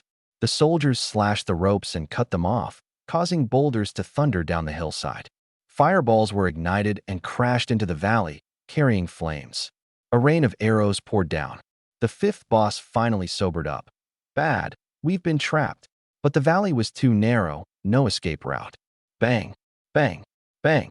Stones pounded down, fireballs collided, Arrows cascaded. All bandits entering the valley fell screaming. Zhao Rui clenched his fists. Good, good, good. The soldiers cheered. The heads of 2 bandits per person as bounty promised a handsome reward. The cautious second boss had escaped disaster and now stared blankly at the valley slaughter. So I wasn't a reckless fool, but practiced in military strategy. With so many followers? He almost wished to tear the 6th boss apart. While lost in thought, he saw over 20 people on the hillside celebrating wildly, completely unprepared, close enough to attack. Kill them, avenge our brothers. 100 bandits crazily lunged at Zhao Rui. County Captain, bandits are attacking. Zhao Rui turned around hurriedly and ordered, shoot arrows. But the soldiers had already been terrified by the dreadful battle cries, fired a random arrow, and fled in panic, abandoning even Zhao Rui. Zhao Rui sighed deeply. Useless as mud. Retreat. At that exact moment, an accident happened. Wearing heavy armor, Zhao Rui misstepped, tripped, and tumbled down the hillside. Several soldiers rushed down to help him, luckily unharmed. Just as he stood up, the dense bandits had already reached him, some fast ones flanking and blocking him from the side. Dog County Captain, kneel down and beg for mercy. Zhao Rui looked up in despair. Only I could save him now. But we were strangers. Would I really come? On my side, I had met up with Luo Gang, Li Daju, and the others. Our plan was to withdraw back to the village. But I was uneasy. Looking back, I saw the soldiers fleeing in chaos, and no sign of Zhao Rui. I climbed a small hill to take a look. Zhao Rui was being pursued by bandits. Should I save him? Thinking over Zhao Rui's character and how he had voluntarily helped me reclaim my farmland, and the family tree even said he was my fate, I had to risk it. Follow me to save him. If the county captain dies, none of you will survive. I shouted while charging, afraid the soldiers wouldn't follow. Zhao Rui was surrounded, letting out a long sigh toward the sky. At that moment, he saw a figure rushing like a leopard. It was me. Tears filled his eyes. He had never seen anyone run so fast, let alone come to rescue a stranger like him. At that moment, he made a firm decision. As long as he lived, I would be his sworn big brother. Within 70 steps, I bent my bow and fired 3 arrows in quick succession, silently praying.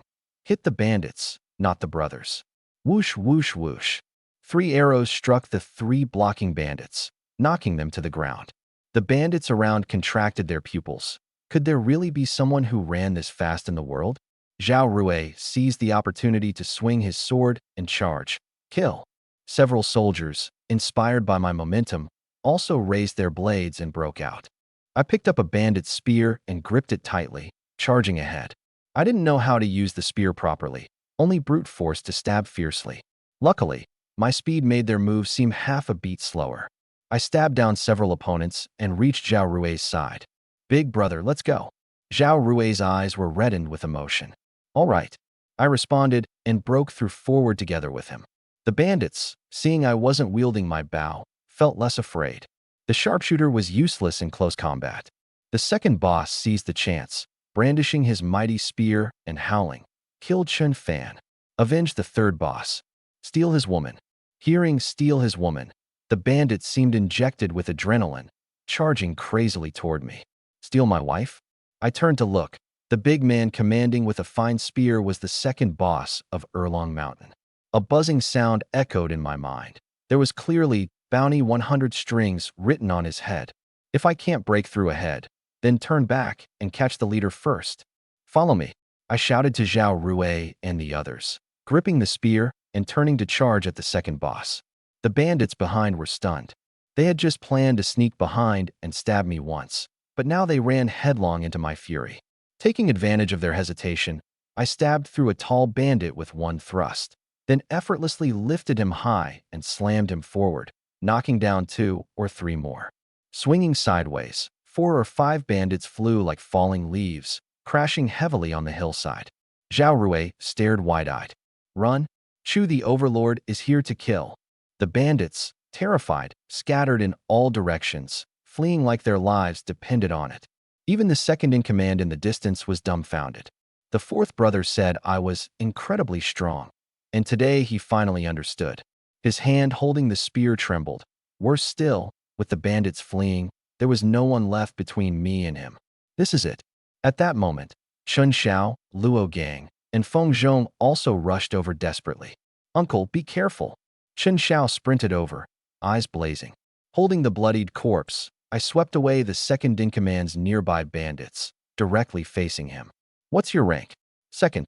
Before he finished, the second-in-command stabbed fiercely. Too slow.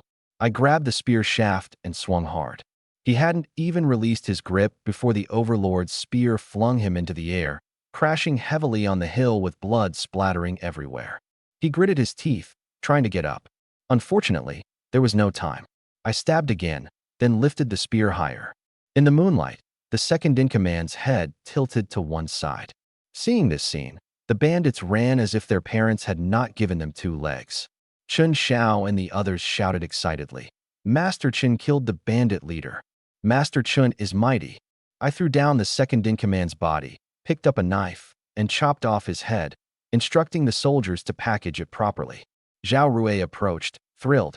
Big brother, the bandits are mostly slaughtered now. Shall we head back? I ran my fingers along the Overlord's spear, the shaft wrapped with a golden dragon, engraved with the words Overlord's Spear in gold. The words from the family tree banner popped into my mind. Eliminate invading bandits. Seize the opportunity to obtain a peerless weapon. So it was this spear. I ordered Chun Xiao to find the fifth-in-command's head in the burned valley. That's 100 guan, enough to buy dozens of acres of fertile farmland. I also had Luo Gang and the others collect all the swords, spears, and shields. I was going to form a militia. Let's go back to the village. In Peach Blossom Village, Zhang Yuehua, Zhao Hongying, Han Yuner, and the others anxiously waited at my house for news. Zhao Hongying bit her lip, eager to join me in killing the enemy. Han Eru ran back, tumbling and crawling. We won. Brother Fan killed the fifth and second-in-command. The bandits are wiped out.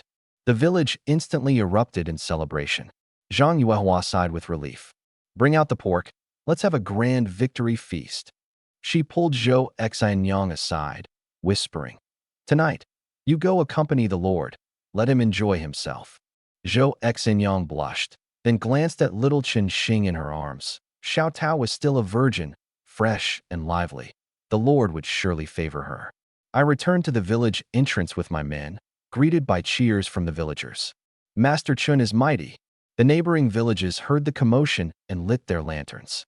Those imprisoned at the Chun residence, Chun Hung, Chun Jian, and the others, heard the news clearly. They once hoped the bandits would rescue them, but now, it's over. Chun Hung burst into tears. I invited the whole village to my home for a midnight feast to celebrate. Feng Zhong returned after cleaning the battlefield, ready to report.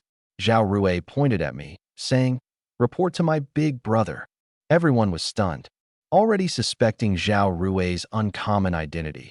Now that I was his elder brother, soon the entire Great Chu would be unstoppable. Master Chun, there are 145 bandit corpses, over 20 prisoners, and the heads of the second and fifth-in-command brought back. Countless confiscated swords, spears, and shields. I calculated. The bandits sent 170 men. Did you interrogate the captives? How many came in total? 230 fled. I ordered, deploy people to guard Peach Blossom Ridge. Feng Zhong planned to rush the heads and prisoners back to the county for meritorious recognition, all military achievements. Zhao Rui instructed him. Have Magistrate Song send over 100 sure of grain, with 200 guan in bounty. Add another 100 guan for my big brother. Without him tonight, we'd all be dead. Feng Zhong eagerly agreed, escorting Chun He and the others by boat back to the county overnight. Luo Gang, Li Dazhu, and the others were all excited to join the militia I was forming. I set 4 squads, appointing Han Ershu, Li Dazhu, Luo Gang, and Chun Xiao as squad leaders, each returning to their villages to recruit. All close brothers, so they wouldn't desert in battle. Only Chun Xiao was stubborn. I'm here as a bodyguard, not a soldier. I didn't push him, instead appointing Chun Dagan from Shangtang village as squad leader and Chun Xiao as the instructor to train soldiers. Uncle and nephew united, their strength like a blade. Li Wanshan had just been woken up. Hearing the hills were swarming with bandits terrified him, and he immediately woke his guards to defend.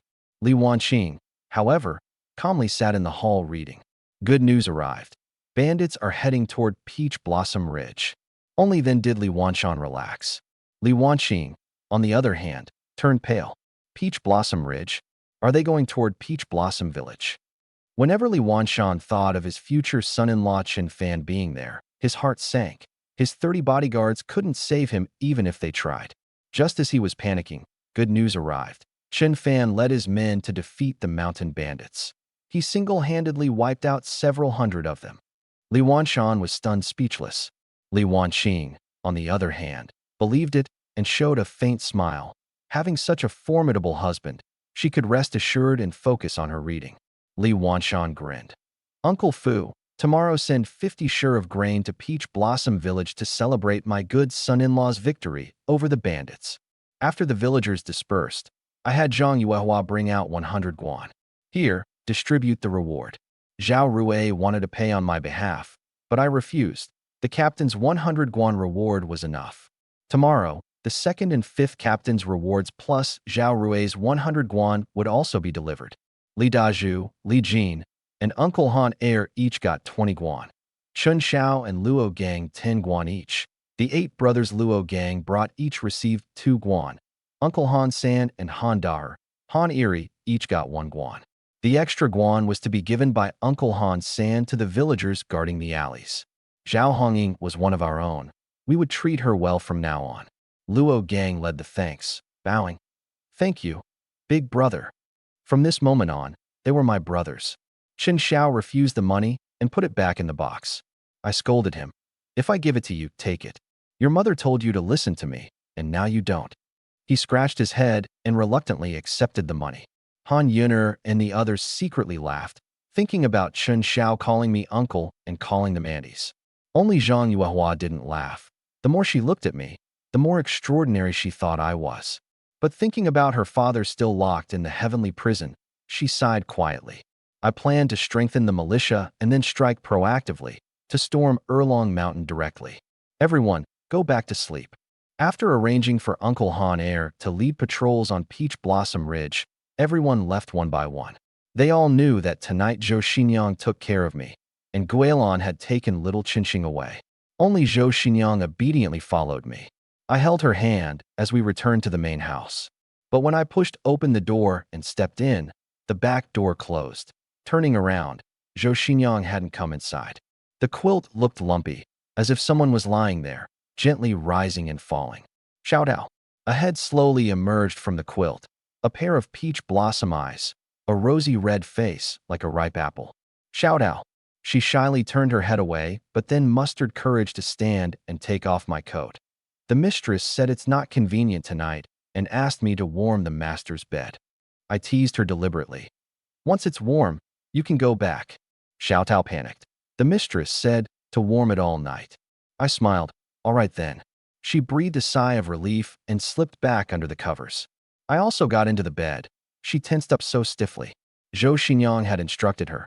Undress and lie down without moving. Bear all the pain. She slowly removed her undergarments and closed her eyes. I turned sideways, gently holding her hand.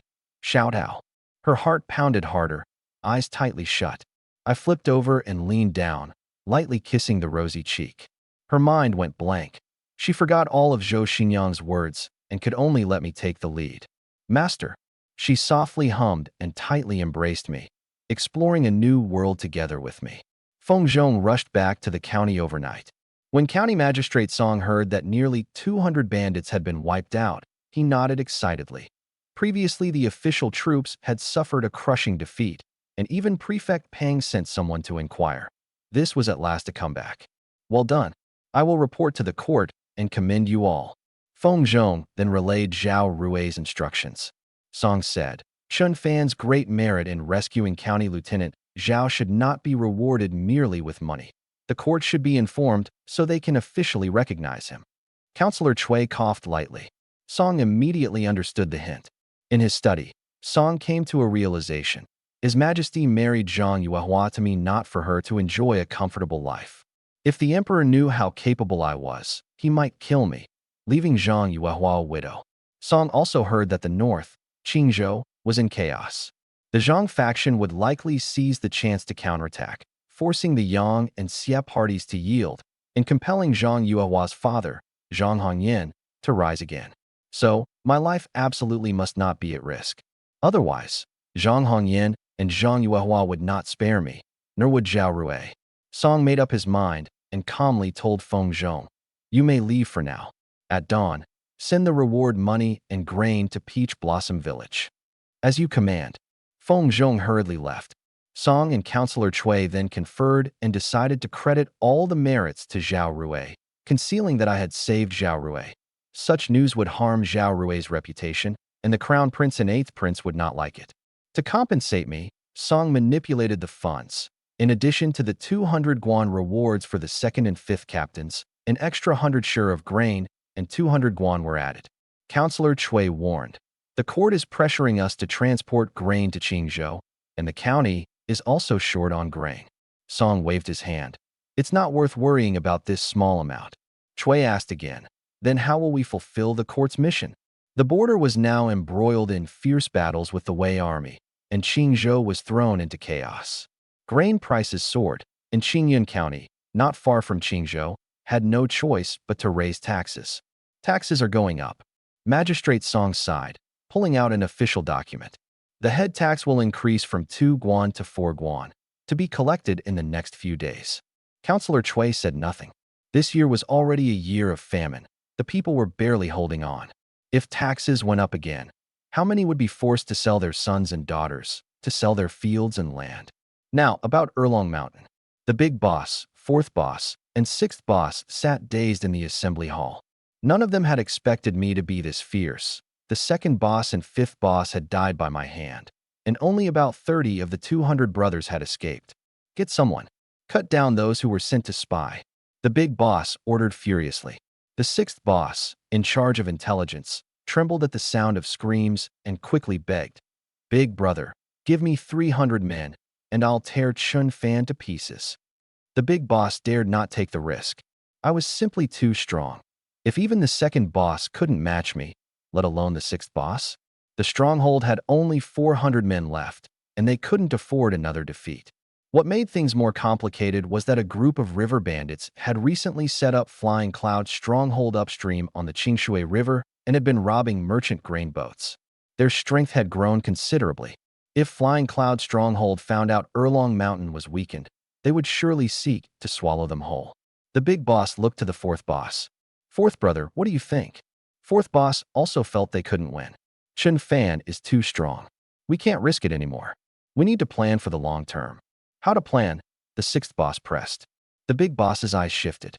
"Sixth brother, you find a beautiful woman, train her into an assassin, and send her to get close to Chun Fan. Chun Fan is lustful and won't be on his guard." "Big brother, brilliant plan." Sixth boss slapped the table. Fourth boss added, "Brother, issue a widespread bounty order. 100 guan for whoever kills Chun Fan." "Good." A two-pronged approach. The big boss gritted his teeth.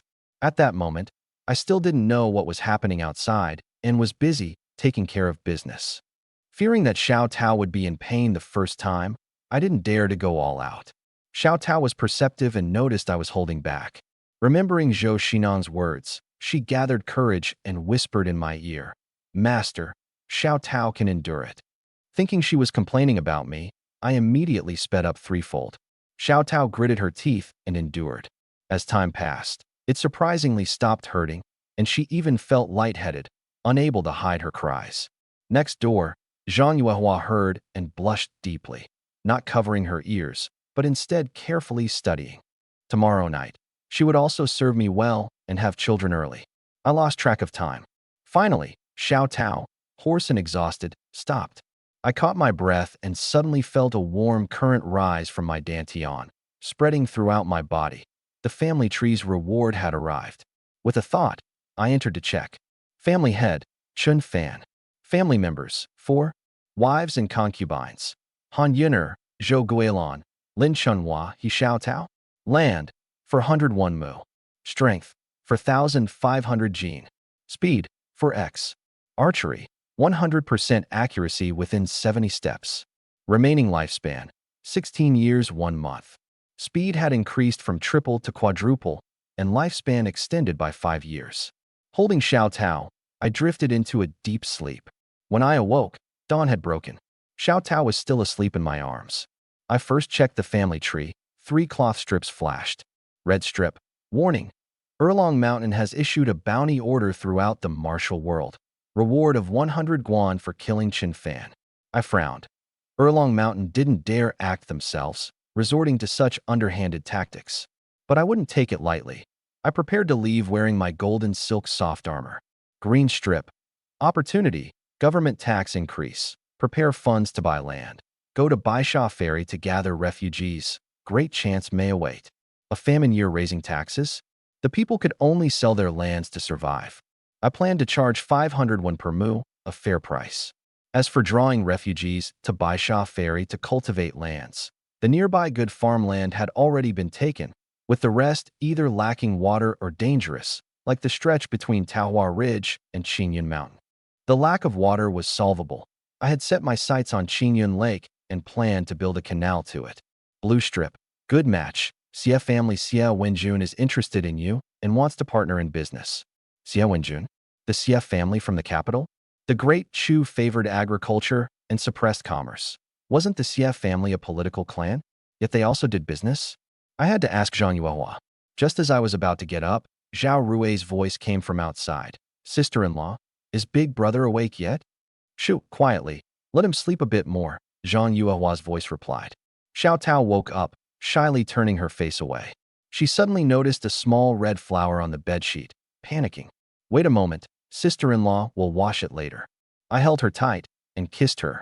No, I'll wash it, Xiao Tao said even more bashfully. She got up to dress me. Holding the bedsheet, she hesitated. How to quietly sneak it out. Finally, she had to let me go first. As I stepped outside, Zhao Rui met me eagerly. Big brother, you're awake. Big news. The Erlong Mountain has issued a bounty order against you. Reward 100 guan. Don't leave the village. I've already written to Father King to send guards. I already knew about the bounty order, feigning surprise. Oh, am I really worth that much? Zhao Rui looked at me with admiration. My big brother truly is my big brother. Zhang Yuehua and the others were even more worried. It's easy to dodge an open attack, but hard to guard against hidden arrows. They had Zhao Hongying and Chun Xiao shadow me without leaving my side. Zhang Yuehua was also planning to have me take in Zhao Hongying as soon as possible. After all, one more wouldn't make much difference. Zhou Xinyang handed me a piece jade pendant given by her parents. Master, wear this for safety. I didn't take it, but leaned close to her ear. Tonight I'll show you how powerful I am. Don't let Xiao Tao take my place. Zhou Xinyang lowered her head, blushing, and nodded bravely. While we were talking, Feng Zhong arrived, escorting several carts of goods. The whole village gathered to watch. Feng Zhong bowed respectfully. County Magistrate's gift, 100 shur of grain and 400 guan of silver. Please, old Master Chun, accept it. The villagers were immensely envious and worked even harder. Zhao Rui suddenly remembered. Chun He and Chun Jian's estates should be inherited by my eldest brother, right? Feng Zhong replied. We're reviewing it today, and the verdict will soon go to old Master Chun. I looked at these carts of grain and money with satisfaction. It was starting to look like a 1,000-year-old noble family, though still far from enough. I asked Feng Zhong, is there going to be a tax increase this year? Feng Zhong was startled and leaned in to whisper. Yes, the head tax is going from 2 guan to 4 guan. The county is posting official notices. It had doubled. Wasn't this forcing the common people to sell their fields and become tenant farmers? I worried for seventh uncle. He had a large family. But this was a good opportunity for me to buy land and expand my influence. I went to Zhang Yuehua to discuss land purchases. Zhang Yuehua hadn't expected the tax hike either. Isn't the government afraid this will cause unrest? Zhao Rui analyzed. Qingzhou is already in chaos. The government has to suppress the rebellion and fight Wei at the same time. Their only choice is to raise taxes. Zhang Yuehua thought the court was acting recklessly. Why not just borrow grain from the Yangs or Cs? Why resort to such a blunt method as raising taxes? Wasn't this risking this place turning into another Qingzhou? Thinking that her father was no longer right minister, she stopped worrying and instead proposed, Master, How about building a Taoist wall outside the village? I found it reasonable and told Uncle Han San to continue working on my house, while Uncle Han Air would lead people to build a rammed earth wall. Uncle Han Air said they lacked manpower. Zhang Yuehua suggested, let the neighboring village come help. Chunhua worried it would waste grain supplies, but I thought it was fine and told Uncle Han Air to ask Li Deju to bring people from Li family village. Then I asked Zhang Yuehua about the policy on reclaiming wasteland.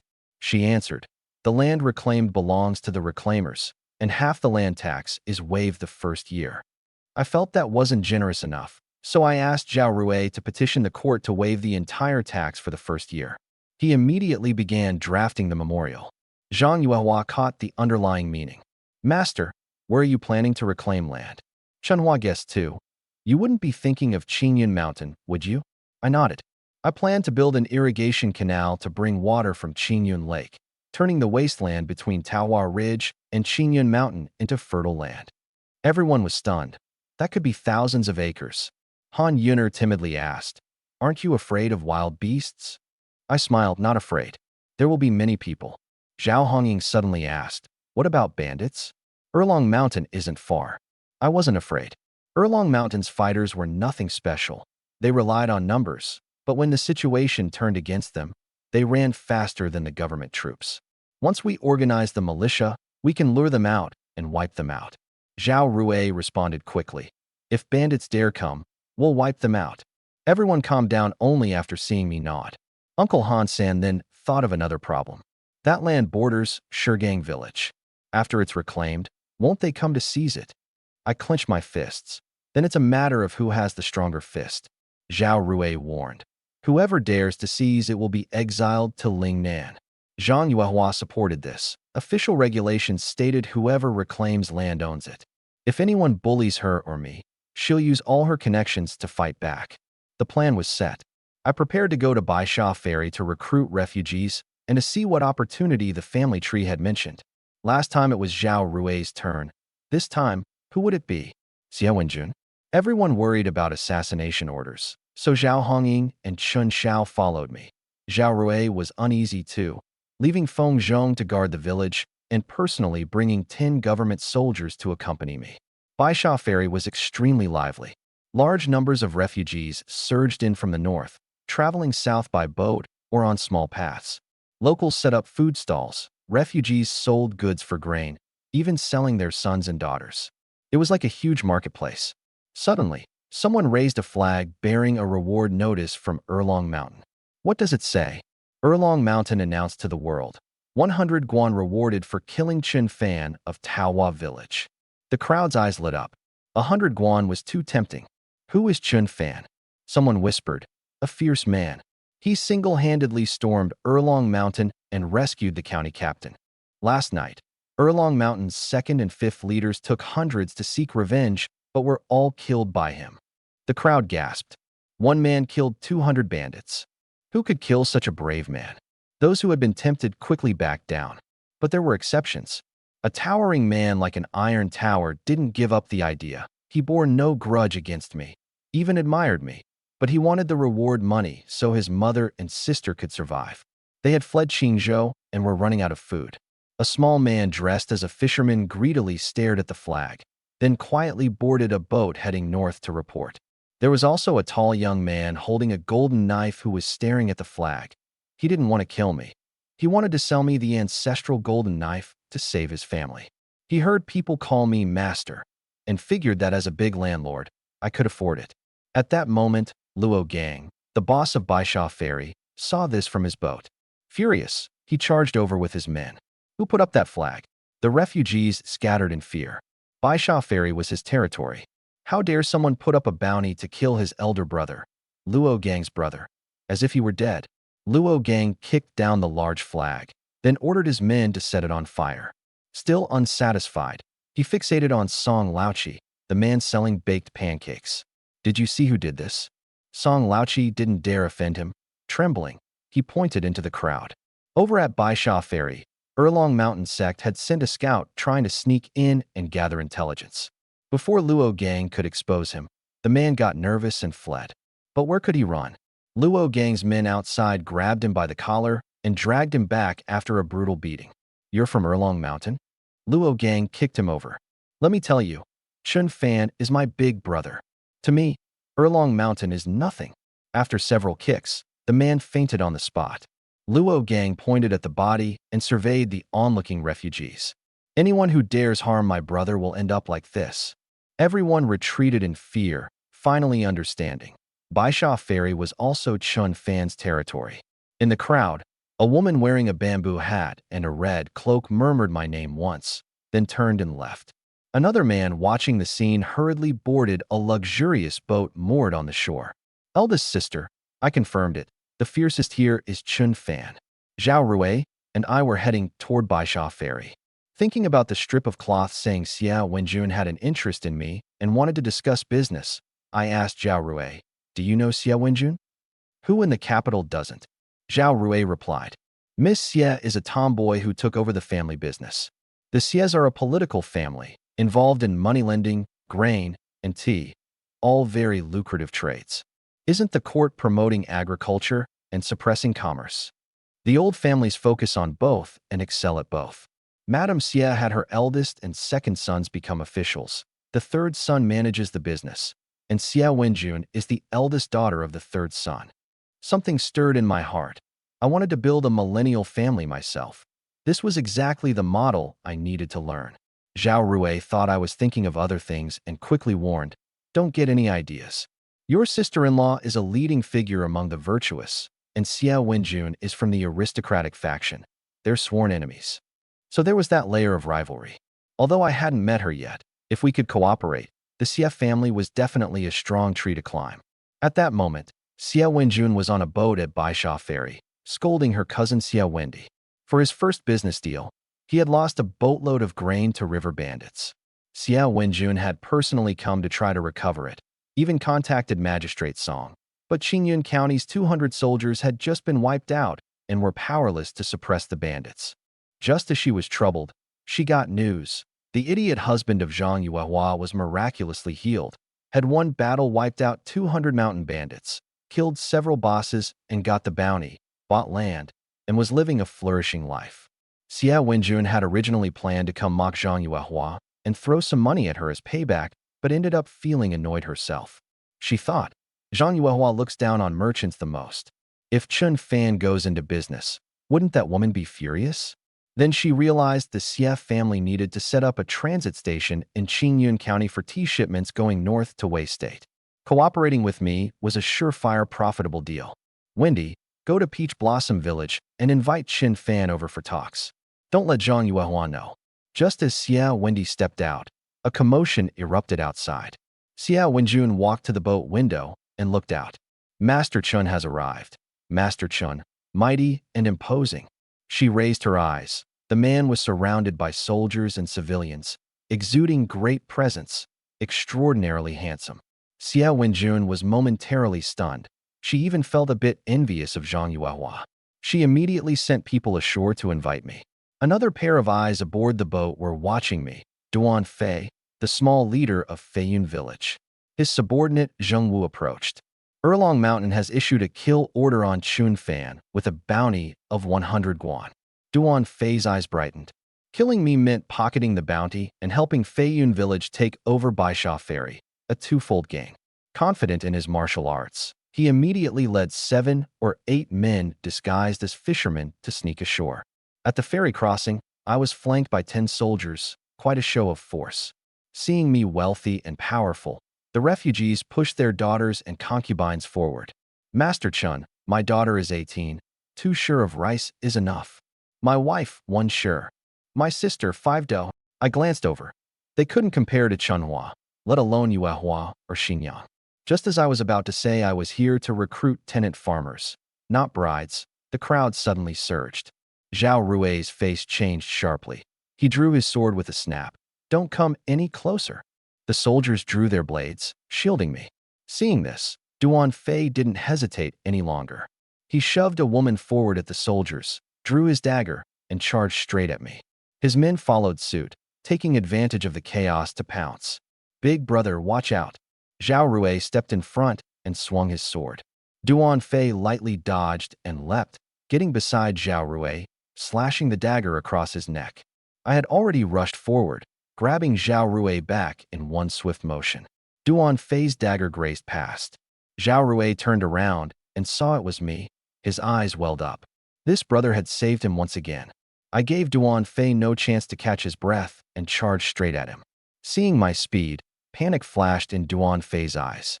Realizing he couldn't escape, he decided to go all out. His right hand's dagger stabbed at my chest while his left hand simultaneously threw a flying knife. "Brother-in-law, watch out." Hong Ying threw herself recklessly at me, trying to block the blade. At 4 times speed, everything appeared to slow down before my eyes. I raised a hand to catch the flying knife, grabbed Duan Fei's right wrist holding the dagger with my other hand, and suddenly swung. He spun above my head like a fan. "Ah!" Duan Fei screamed in agony. His cry annoyed me, so I forcefully slammed him onto the ground. Bang! He stayed still. Duan Fei's legs went weak under him. Luo Gang and Zhao Rui rushed over and bound all 8 of them. During the initial interrogation, they were confirmed to be people from Feiyun village, sent to spy and prepare to seize Baisha Ferry. Upon hearing that Zheng Wu was the instigator, Luo Gang picked up a dagger and ended him with a single slash. "Big brother, what about Feiyun village?" I glanced at the upstream of Qingshui River. Baisha Ferry was too close to Taohua village. If Feiyun village took control, quiet would be a distant dream. Since the grudge was settled, this is our land. If they dare come, they'll die here. Luo Gang clasped his fists in acknowledgement. I ordered Zhao Rui to send the water bandits to the county town to hand over to Magistrate Song, so he could earn another merit. In my heart, I decided that the militia had to be organized as soon as possible. Just as Luo Gang was about to recruit tenant farmers, a towering man like an iron tower stepped out, wielding twin axes, and saluted me. "My name is Chen Qing. I wish to borrow your head for a purpose." Luo Gang and the others immediately surrounded him. I was somewhat curious. To borrow for what? To claim a bounty. "I want to duel you. If you win, my head belongs to you. If you lose, your head belongs to me." "Why seek the bounty?" "To provide food, clothing, and shelter for my mother and sister." Something stirred in my heart. I said, "All right, go to Erlong Mountain. Kill the chief, and I'll give you 100 guan. Kill the 4th and 6th leaders, and get another 100 guan, totaling 200 guan." Chen Qing's eyes brightened instantly. Zhao Rui, beside him, almost laughed out loud. Officials were offering 400 guan bounty for the 3 of them combined. Yet I'd not only eliminate my enemies, but also earn 200 guan profit. Chen Qing hesitated. "If I go kill, what about my mother and sister?" "Bring them back to Taohua village first. After you finish your task, come find me for the reward." Chen Qing scratched his head and nodded.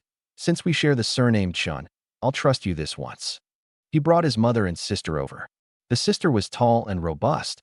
She'd make a good female guard. Chunhua stepped forward to comfort. "Madam, don't worry. Our head is also a Chun. We won't harm our own." When Chen Qing's mother heard the surname, she let down her guard and followed us back to the village.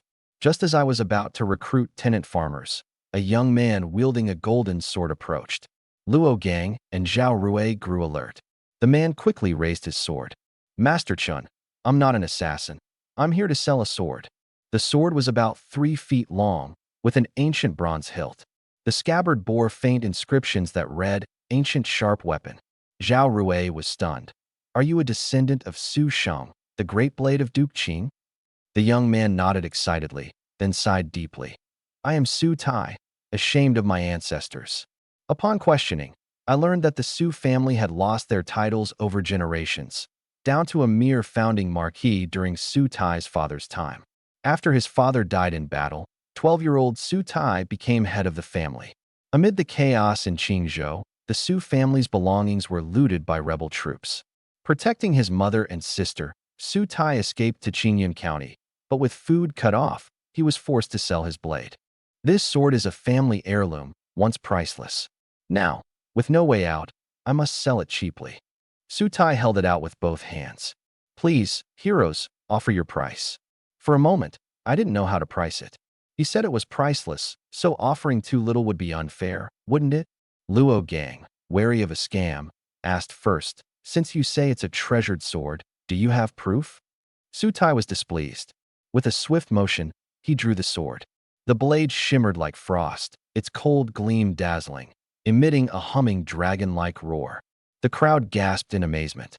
Zhao Rui was tempted. Noticing my fascination with the sword, he asked, "What other extraordinary qualities does this sword have?" "Cuts through iron like mud. Kills without a trace of blood." Su Tai handed the sword over to Zhao Rui. "Please test the blade." Zhao Rui passed it to me. "Big brother, you try."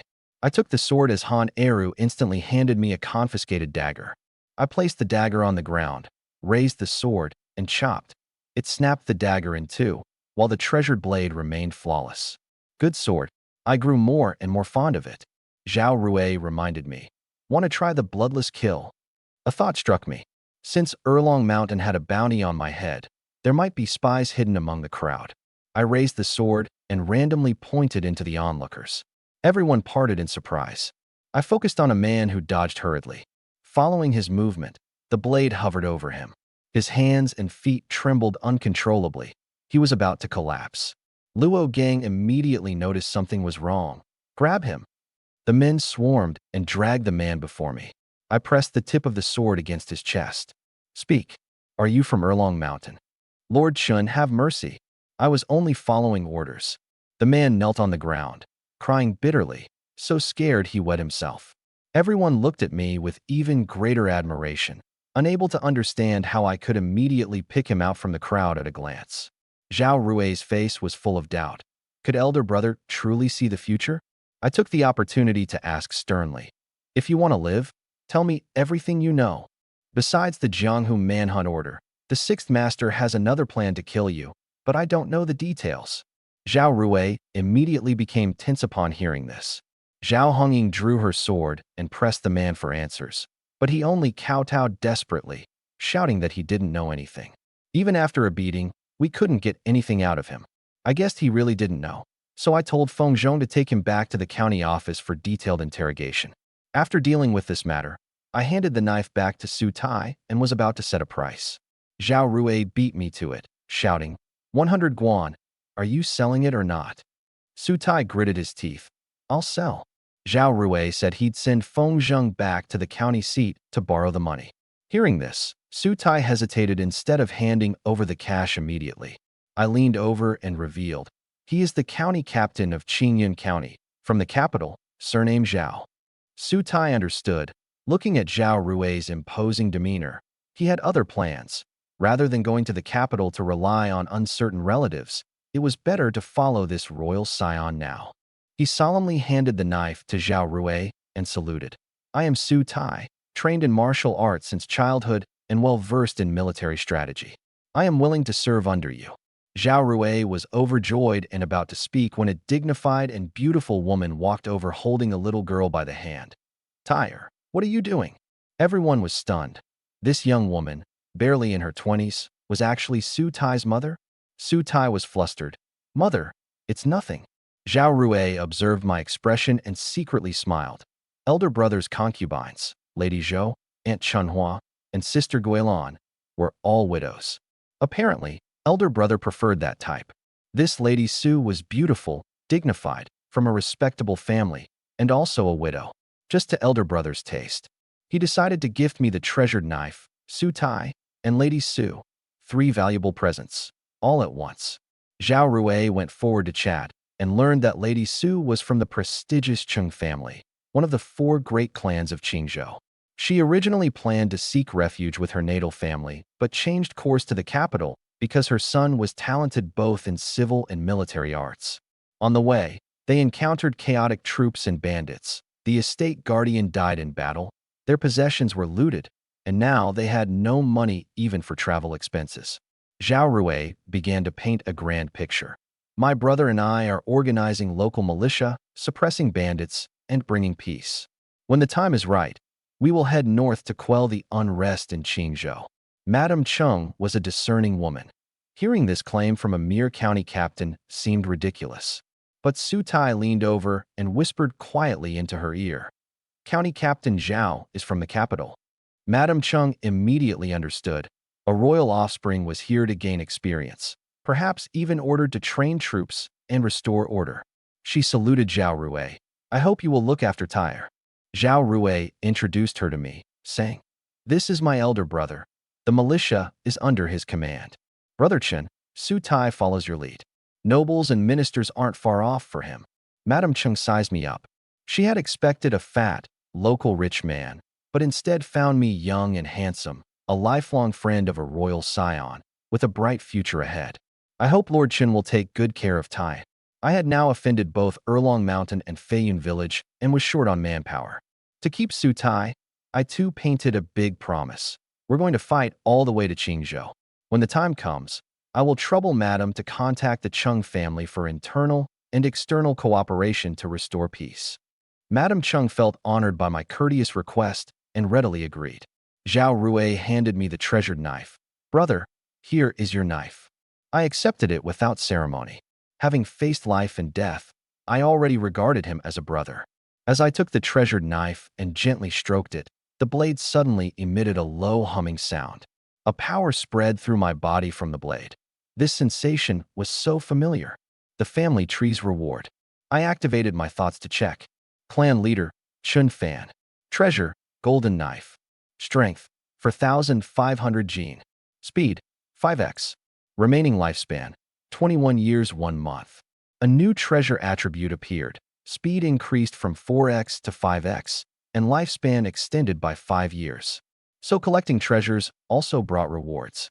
I wondered, why didn't I get a reward when I acquired the Tyrant Spear? Could it be that I hadn't fully mastered it yet? Feng Zhong brought his troops and arrived. I told him to escort the Jianghu bandits and Erlong Mountain men back to the county for interrogation. Zhao Rui instructed him to borrow 100 guan from Magistrate Song for the knife payment. I began recruiting refugees. Han Eru shouted out loudly, and hungry refugees poured in, while Luo Gang's men maintained order. I specifically picked honest, reliable farmers with families and soon selected 20 households, about 50 to 60 able-bodied men. Just as we were about to leave, I suddenly recalled the opportunity prompt from the family tree. Who could it be? Su Tai? Lady Su? Or someone else? At that moment, a thin girl of about 13 or 14 appeared, supporting a drunken middle-aged man who was still clutching a wine jug. "Wait for us, we want to come with you," the girl shouted. Luo Gang and others laughed. "Little sister, your father's too drunk to farm." The girl looked timidly at me with big watery eyes. She had long recognized who the real boss was. "Lord, do you need a strategist?" "A strategist?" I became interested. Since ancient times, great men have always had strategists by their side. Liu Bang had Zhang Liang and Qin Ping. Cao Cao had Guijia and Sun Yu. Liu Bei had Wulong and Feng Chu. Don't you want a powerful strategist yourself? I laughed. I am an ordinary man. How dare I compare myself to Emperor Gaozu of Han or Emperor Wu of Wei? Everyone laughed along, except Luo Gang, Chen Xiao, and Zhao Hongying. They hoped that I truly was the Gaozu of this era. The girl nervously looked down, noticing her bare feet. Remembering her father's despondent appearance, she stubbornly lifted her head. Who says only emperors need strategists? Ordinary people do too, especially someone like you who is destined for greatness. This time I didn't laugh. The resolve in her eyes moved me. You want to be my strategist? Not me. She shyly pointed to the man behind her. It's my father. He's a scholar, has read many books, and he's really amazing. I felt somewhat disappointed looking at his drunken state. The girl hurriedly explained, "My father is truly talented, but since my mother died, he's been drowning his sorrows in alcohol." She suddenly burst into tears, wiping them with her sleeve, but they only flowed more. I sighed. "All right, bring your father with you." I had Zhao Hongying comfort her. Zhao Hongying held the girl's hand. "Don't be sad. There's warm porridge in the village." The girl turned and ran off. "Father, Master Chen has taken us in and wants you to be his strategist." The man disdainfully waved his hand. "I am to be an imperial tutor. How can I be strategist for some local landlord?" Luo Gang and the others were so angry they wanted to intervene. I approached and scolded him. "Is it such a disgrace to be my strategist? You can't even be a good father. How can you be an imperial tutor?" He ignored me and kept drinking, treating me like air. The girl cried again. "Father, wake up. You used our last money to buy more wine. We haven't eaten in 2 days. I don't care if I starve. But you, a man of learning, can't die like this. Didn't mother say on her deathbed that she hoped you'd live well and fulfill your ambitions? Have you forgotten? I looked at the girl with sympathy. The man just sighed and continued drinking. Zhao Hongying couldn't stand it anymore, kicked over the wine jug, and drew her sword in a threatening stance. The girl thought she was really going to kill someone and rushed forward to shield her father. Don't kill my daddy. Zhao Hongying was startled and sheathed her sword. Then, thinking better of it, she tapped gently on the girl's head with the hilt. The girl slowly fell unconscious. The man instantly sobered up, dropped the jug, and grabbed his daughter, crying loudly. Xinjin, wake up. Daddy will listen to you. Seeing his daughter unharmed but anxious, he looked at me desperately. Master Chun, please save my daughter. I will do anything if you save her. Do you think you can be a good strategist? Yes. Show me then. The man pointed to Baisha Ferry and spoke fervently. You have such a prime location and yet have made no use of it. If I were you, I'd build a city here. First, it would deter river bandits and protect the villagers. Second, it controls a strategic point to greatly develop commerce. The canal is already in chaos. If the court supplies of grain and weapons have to pass through Qingyun County to reach the Qingzhou border, this place will become a vital trade hub on both land and water, bringing in a fortune to the Qin family. I was thrilled to hear this. Build a city? Become the city lord? Upon reflection, it made sense. I was already planning to build walls around the village for protection, so why not directly fortify Baisha Ferry? It's on the Qingshui River, with northern and southern paths passing through. With the bandits of Dian Mountain and Erlong Mountain wiped out, this spot would become a key transportation choke point. If the canal falls to the Red Turbans, the court can only transport grain through here to Qingzhou, making the future bright. Besides, having a city to hold fast would enable us to defend firmly. Not even a band of small mountain brigands from Feiyun village, let alone an army, could easily take it. I made up my mind. I would use the guise of government tax increases to buy all the land around Baisha Ferry, then defeat Erlong Mountain's bandits to take their wealth, preparing for the city's construction. Luo Gang enthusiastically pledged, Big brother, this plan works. I'll put all the money I've saved into building the city. I'll help too. Zhao Rui nodded firmly. Good. I made the decision. I began to think better of the old scholar and decided to keep him close as my aide, but gave him one condition: no more drinking. Take good care of your daughter. Don't let her go hungry or suffer. All right, all right. The old scholar nodded repeatedly. Zhao Hongying released the pressure points, and the girl woke up, embracing her father and crying again. After some conversation, I learned the old scholar's name was Tang Qing, and the girl's name was Tang Xinjin. Xinjin, I blurted out. There's a line in the Book of Songs. The peach tree thrives, its leaves thick and luxuriant. Full branches and lush leaves, such a prosperous family. A good name. Madame Chung was surprised. She had thought I was just a plain landlord, but hearing me quote the Book of Songs, her respect rose a notch. Zhao Hongying, however, grew wary. Is my brother-in-law going to fancy this little girl now? Zhao Rui thought likewise. If Big Brother likes her, then so be it. She is small now, we can raise her first. So, they proactively invited Tang Qing to be my advisor and took the father and daughter back to Peach Blossom Village. I understood their intentions and gave a helpless smile. I really wasn't saving her for beauty.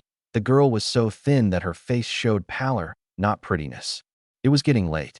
Just as I was about to lead everyone back to discuss the city-building plan, a female guard strode over and saluted. Master Chun, my family's steward invites you aboard for a gathering. He says there's an important matter to discuss. Zhao Rui blocked my way. Who is your family's steward? The female guard pointed to a large ship nearby. You'll know once you board. The county captain and my young master know each other in the capital. Don't you want to go aboard for a gathering? Zhao Rui looked puzzled. Could they be people of Prince Qin? The conflict between Prince Qin and the Crown Prince was intensifying. If I boarded the Qin Prince's ship, wouldn't the Crown Prince misunderstand? I recalled the prompt from the family tree and guessed. Your steward's surname is Xia. The female guard was startled for a moment, then proudly straightened her chest. Yes, the Xia family from the capital. Xia Wenjun. She wanted to discuss business with me? Zhao Rui relaxed upon hearing it was the Xia family. They hadn't openly sided with anyone and wouldn't kill me for a bounty. It was safe. Big brother, let's go and see. All right, let's go. I instructed Zhao Hongying and the brothers Han Dahua and Han Eru to lead Su and his family, Tang Qing and his daughter, and the other refugees back to Peach Blossom Village first. Unexpectedly, Tang Jinjin was very responsible. She grabbed her father Tang Qing and insisted on staying by my side. As I was about to set off for the Xie family's banquet, Tang Qing's daughter suddenly spoke up. Master, let my father come along. He can help with planning. Tang Qing glanced at his daughter, seeming to understand something. He no longer dared shirk responsibility and said sincerely to me, Master, the Xie family inviting you now is probably related to Feiyun village. Some time ago, Feiyun village robbed a shipment of grain that the Xie family was sending to Qingzhou. They even took their ship. I thought for a moment and understood. The Xie family wanted to use me to wipe out Feiyun village, to remove that thorn upstream of Qingshui River. With clarity in my mind, I told the soldiers and Luo Gang's men to stay at Baisha Ferry and took Qin Xiao, Zhao Rui, and Tang Qing with me onto the ship to attend the banquet. Inside the large boat's cabin, Zhao Rui and I were invited to wait at the bow. After a while, Xia Wenjun appeared from the cabin. I had expected to see a woman disguised as a man, but instead, she wore a purple long dress, with light makeup, strikingly beautiful. Everyone at the ferry was drawn to her, stealing glances. I wasn't very moved. At home, I had Yuehua and Xin Yang. Such beauty was nothing unusual. Who is she? I asked Zhao Rui. Zhao Rui swallowed nervously. Xia Wenjun. Xia Wenjun? Didn't you say she likes to dress as a man? Zhao Rui smiled wryly. This is my first time seeing her in women's clothes. Then he leaned toward me. Big brother, could it be she fancies you? Women dress up for those they favor, you know. I shook my head. She hasn't even met me. Impossible. Xia Wenjun stepped forward gracefully. Wenjun greets the young prince and Master Chun. Miss Xia, please be polite. Just call me Chen Fan. I'm a rough man. Someone well-versed in the book of songs counts as rough. She smiled faintly. A chill ran through me. There were clearly Xie family informants at Baisha Ferry. She already knew about my city-building plans. Zhao Rui, fearing she'd look down on me, deliberately said, Big brother, don't be modest. Shock flashed in Xia Wenjun's eyes. Zhao Rui had sworn brotherhood with me. She looked me over again. Her attitude clearly changed. Bring tea, she called out, inviting everyone to sit down. Then she said to me, Master Chun, let's go inside for a detailed talk. Zhao Rui, Qin Xiao, and Tang Qing were all stunned. I didn't overthink it. Regardless of any beauty trap, this was my territory. If anyone would suffer, it would be her. Once inside the cabin, Xia Wenjun got straight to the point. I heard you want to build a city here to resist river bandits? I didn't deny it, answering calmly. Not a city, just a new village. Are the materials, money, and grain all prepared? We are preparing them. Then they're not ready, she said bluntly. My Xie family is willing to donate 2,000 shur of grain without conditions to show our sincerity. I was stunned. 2,000 shur of grain was enough to feed 1,000 men for half a year, ample to build a small city. A few days ago, Feiyun village robbed 1,000 shur of our grain. If you can retrieve it, it will all be yours. I understood. Besides wiping out Feiyun village, what else did she need from me? Xia Wenjun showed a satisfied smile. The rebels have already occupied the Qingzhou Canal. Goods heading northwards must go through Qingyun County now. I want to set up a transit station at Baisha Ferry. From Qingyun County to Qingzhou, the entire route would be under your control, with plenty of shipping fees for you. I calculated inwardly. Controlling Baisha Ferry meant controlling Qingshui River. All passing ships would have to share the toll. But Qingshui River is so important. Won't the imperial court send troops? She looked at me respectfully. They will. That's why you need to eliminate Feiyun village quickly, so the court has no excuse to send soldiers. The court's available forces are all on the border. If the crown prince operates secretly, they likely won't deploy troops. I understood. She took me for someone connected to the crown prince, hinting I should cooperate through Zhao Rui. Fine by me. I could bring Zhao Rui in as a partner and expand together. I can control the waters around Qingyun County. As for Qingzhou, that's beyond my reach. The crown prince will pave the way.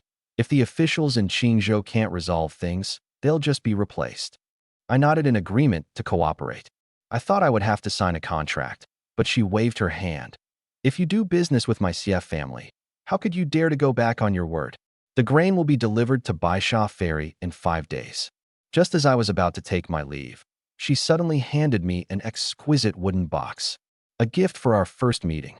I opened it and found a jade pendant of considerable value.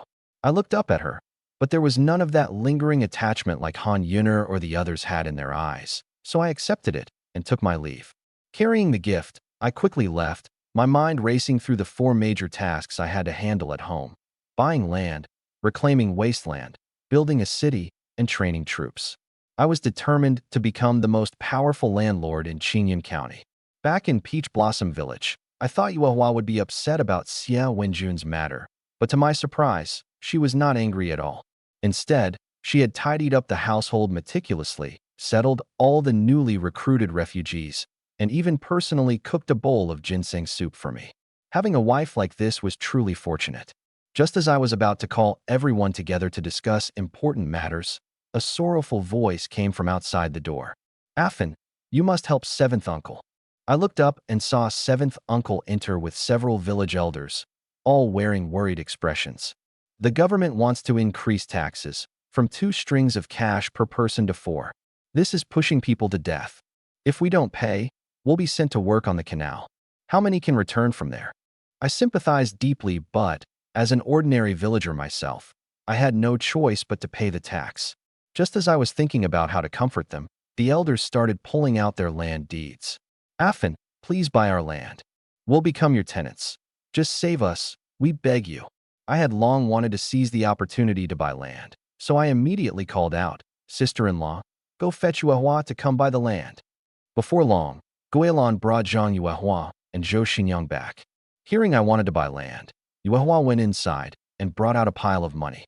She bowed to 7th uncle and the others. "Uncles, uncles, this money wasn't easy for our family to gather. Since the master agreed to buy land, let's use the last agreed price. What do you think?" Everyone was ecstatic. They had expected me to seize the chance to lower the price, but instead, I was so kind-hearted they all had tears in their eyes. "Thank you, master." "Thank you, madam." I asked Chunhua, Guilin, Han Yuner, and Zhou Xinyang to assist. Yuehua handled the contracts. Xinyang took care of the bookkeeping and counted the money, and Zhao Rui brought soldiers to maintain order. Mrs. Chung also came over. Seeing I wasn't trying to lower the price, a look of heartfelt gratitude flashed in her eyes, and she volunteered to help write the contracts. Her handwriting was elegant and dignified, even more beautiful than Yuehua's. Yuehua looked at Mrs. Chung not with jealousy, but with genuine happiness. The household needed someone literate right now. With Mrs. Cheng's help, the contracts for 7th uncle's 20 acres of land were quickly drawn up. "7th uncle, here are 30 strings of cash. If there are no problems, please stamp your handprint." Yuehua handed over the contract. 7th uncle trembled as he took it. The land he had painstakingly gathered over most of his life. He didn't cry. His tears had long dried up when his 4 sons died at the border. Guilin then handed over the lease contract. "7th uncle, you still continue to farm the land. Please stamp your handprint." Only then did 7th uncle feel some relief. He stamped it, handed the deed to Yuehua, and received 30 strings of cash. He turned to me with a deep bow. "Master, I'm leaving now." That one word, "master," revealed the new relationship between us. More and more villagers came, and I accepted all their land. Combined with the 30 acres under Chun He's name that would eventually be transferred to me, I had become the sole landlord of Peach Blossom Village. 220 acres in total. Yuehua handed me the contracts. Spent 330 strings of cash. Xinyang added. Zhao Rui worried I wouldn't have enough money to build the city and quietly planned to write to my father again for more support. But I felt a warm surge flow through me. The family tree rewards had arrived. Land, 621 acres. Strength, 5,000 gene. Remaining lifespan, 29 years, 1 month. Strength increased by 500 gene, and lifespan grew by a full 8 years. It seemed buying land brought the richest rewards. An idea sparked in my mind. If I had my own city, wouldn't the rewards be even greater? "How much money do we have left?" I asked Yuehua. The county office sent a reward and bounty totaling 400 strings, minus 330 for the land, leaving 70 strings. Including Xinyang's dowry and food allowance, we have 240 strings in total. 240 strings sounded like a lot, but it was far from enough to build a city. However, with the 2,000 dan of grain that Xia Wenjun promised, if I could soon capture Erlong Mountain and Feiyun Stockade and seize their supplies, it should barely be enough. I just worried about the two stockades joining forces. It looked like I had to quickly start building the city while figuring out how to win fast. I immediately gathered all the women, plus Zhao Rui, Tang Qing, Chen Xiao, Luo Gang, and Han Sanchu, the core team, into the main hall for a meeting. Considering future campaigns against Qingzhou, I also invited Su Tai and Mrs. Cheng. Soon, Mrs. Cheng walked into the hall. Seeing Zhang Yuehua, Guilan, Chunhua, Han Yuner, Zhao Hongying, Zhou Xinyang all there, Mrs. Cheng's expression grew complex. I could tell at a glance she suspected something was up, but I had no time to ponder and went straight to the point. Qingzhou is already in chaos. The canal is occupied by rebel forces, and Qingshui River will become the main waterway. We must build a city at Baisha Ferry as soon as possible, eradicate the mountain bandits and river thieves, and ensure the safe passage of the merchant caravans. Zhang Yuehua's expression changed slightly when she heard this. Then her eyes flickered as if she had another thought. I cleared my throat deliberately and asked her, Yuehua, how about we pause on the new house construction for now and wait until the city is built before following your plans? She snapped back to reality, frowning as she said, stopping the new house is fine, but building the city demands too much manpower and resources. Ordinary people like us can't bear that. Don't worry. I told her about Xia Wenjun's aid of 2,000 dan of grain. Zhang Yuehua still looked uneasy. Master, building a city takes time and effort. What if the bandits and river thieves seize the chance to attack us? How do we defend? Tang Qing stepped forward to support me. Madam, we will build the city step by step, starting with the inner city, which will be twice the size of the current houses, completed within a month. After that, we will expand the outer city. Zhang Yuehua thought for a moment and nodded in approval, then turned to Zhao Rui. County Captain Zhao, since we are using labor for relief work to ease the court's burden, shouldn't the court provide some grain and funds for support? Sister-in-law speaks rightly. I will petition at once. Zhao Rui nodded. Although he was a minor county captain with no right to petition directly, he could do so through the Crown Prince's suggestion. On the way back, I had already told him that controlling Qingyun County would benefit the Crown Prince more than harm him, and so the matter was settled. Tang Qing would coordinate the city construction, Zhang Yuehua manage the funds and provisions, Luo Gang recruit the laborers, and Uncle Han San oversee the construction. Uncle San, do you know how to build a city? I asked. Yes. Uncle Han San pounded his chest confidently. But where do we get the timber from? From Erlong Mountain, I said decisively. Everyone was stunned. Erlong Mountain had been occupied by bandits for years. Who would dare to go and chop wood there? Erlong Mountain is easy to defend and hard to attack. Can we really take it? Luo Gang worried. Zhao Rui's face darkened as he recalled his earlier defeat. I knew this clearly in my heart. If Erlong Mountain wasn't eliminated, how could I feel at ease attacking Feiyun Village? Besides, it guarded the key route southward. It had to be taken. We will use strategy, I said, looking at Tang Qing. Tang Qing hesitated for a moment and gritted his teeth. Leave it to me. On Erlong Mountain. The eldest leader slapped his thigh. We failed to kill Qin Fan. What a pity. The fourth leader frowned deeply. Their second and fifth brothers had both fallen to my hands. What was impossible now? Suddenly his eyes lit up. Big brother, the people at Feiyun Village were also killed by Qin Fan. They will surely seek revenge. Let's contact Feiyun Village and launch a pincer attack on Taohua Village from land and water. Qin Fan's forces are few. He will be doomed. The eldest leader pondered for a moment. Can we let them fight each other while we reap the benefits? Yes. We pretend to ally, deliberately slow down. When Feiyun Village draws Qin Fan to a decisive battle at Baisha Ferry, we ambush Taohua Village, seize his grain and women, then rush to Baisha Ferry. When both sides are badly wounded, we swoop in to finish the job. Brilliant plan. The eldest leader immediately sent someone down the mountain. No sooner had the men left than the sixth leader barged in with a woman and a young girl. Big brother, We have a beauty scheme. Everyone's eyes fell on the girl. Though clad in rough cloth stained with mud, her face was so beautiful it was impossible to look away. They were refugees heading south. I captured them as they passed the mountain foot, the sixth leader boasted. The eldest leader pointed at the woman and asked the girl, "Is she really your mother?" "Yes." The girl lowered her head and quietly answered. The sixth leader shoved a dagger into her hand. "Go to Taohua village and seek out Chin Fan. That lecher will definitely take you into his inner court. When he gets close, stab him to death. After the deed, we'll let you go and reward you 100 guan." I've never killed anyone. The girl pretended to hesitate. The sixth leader's face darkened. "Not going? Then I'll kill your mother and let a few hundred brothers have you instead." Terrified, the girl quickly nodded. "I'll go." Her name was Xiao Yinner, a young lady of the Xiao family from Qingzhou. A while ago, during a visit home, her family was slaughtered by rebel forces. She escaped disguised in a maid's clothes, but was kidnapped by human traffickers heading south. Passing Erlong Mountain, she fell into the sixth leader's hands. At this moment, she secretly rejoiced. It was the perfect opportunity to break free. The fourth leader was uneasy. Send a few brothers disguised as refugees with her. The sixth leader hesitated. The locals and Qingzhou dialects were different. They would be exposed once they spoke. Suddenly, he remembered the newcomer Chen Qing, a burly man from the northern refugees. Chen Qing was stunned when he heard the mission. He had originally come under my orders to infiltrate and assassinate the bandit chiefs, yet now was sent to kill me? The sixth leader threatened and tempted him. "Complete the task and earn 50 guan. If you refuse, get out of Erlong Mountain immediately." Chen Qing had no choice but to agree for the time being, planning to slip back later. Killing me only earned 100 guan, but killing 3 chiefs would score 200 guan. He knew what was what.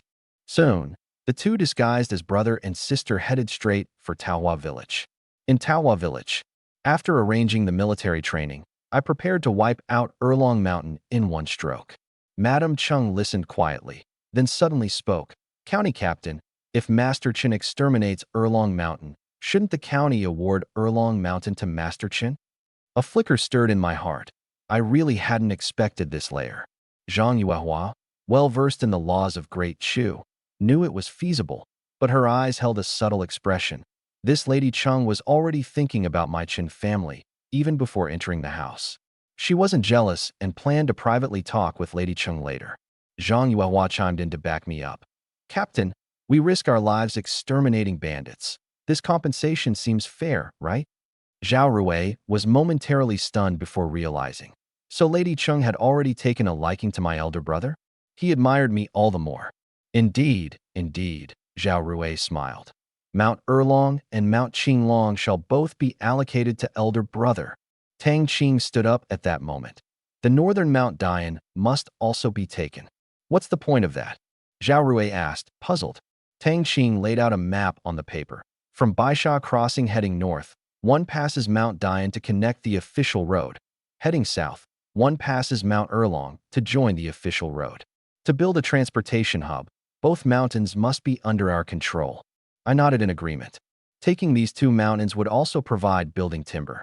I knew a bit about Mount Dian. The bandits there were not very fierce, so it was ripe for extermination as well. After clearing Mount Erlong, we'll wipe out Mount Dian and Feiyun village. I resolved firmly. Zhao Rui happily agreed. While we were talking, Han Dou hurried over. "Brother Fan, many outsiders from neighboring villages have come, all wanting to sell their fields."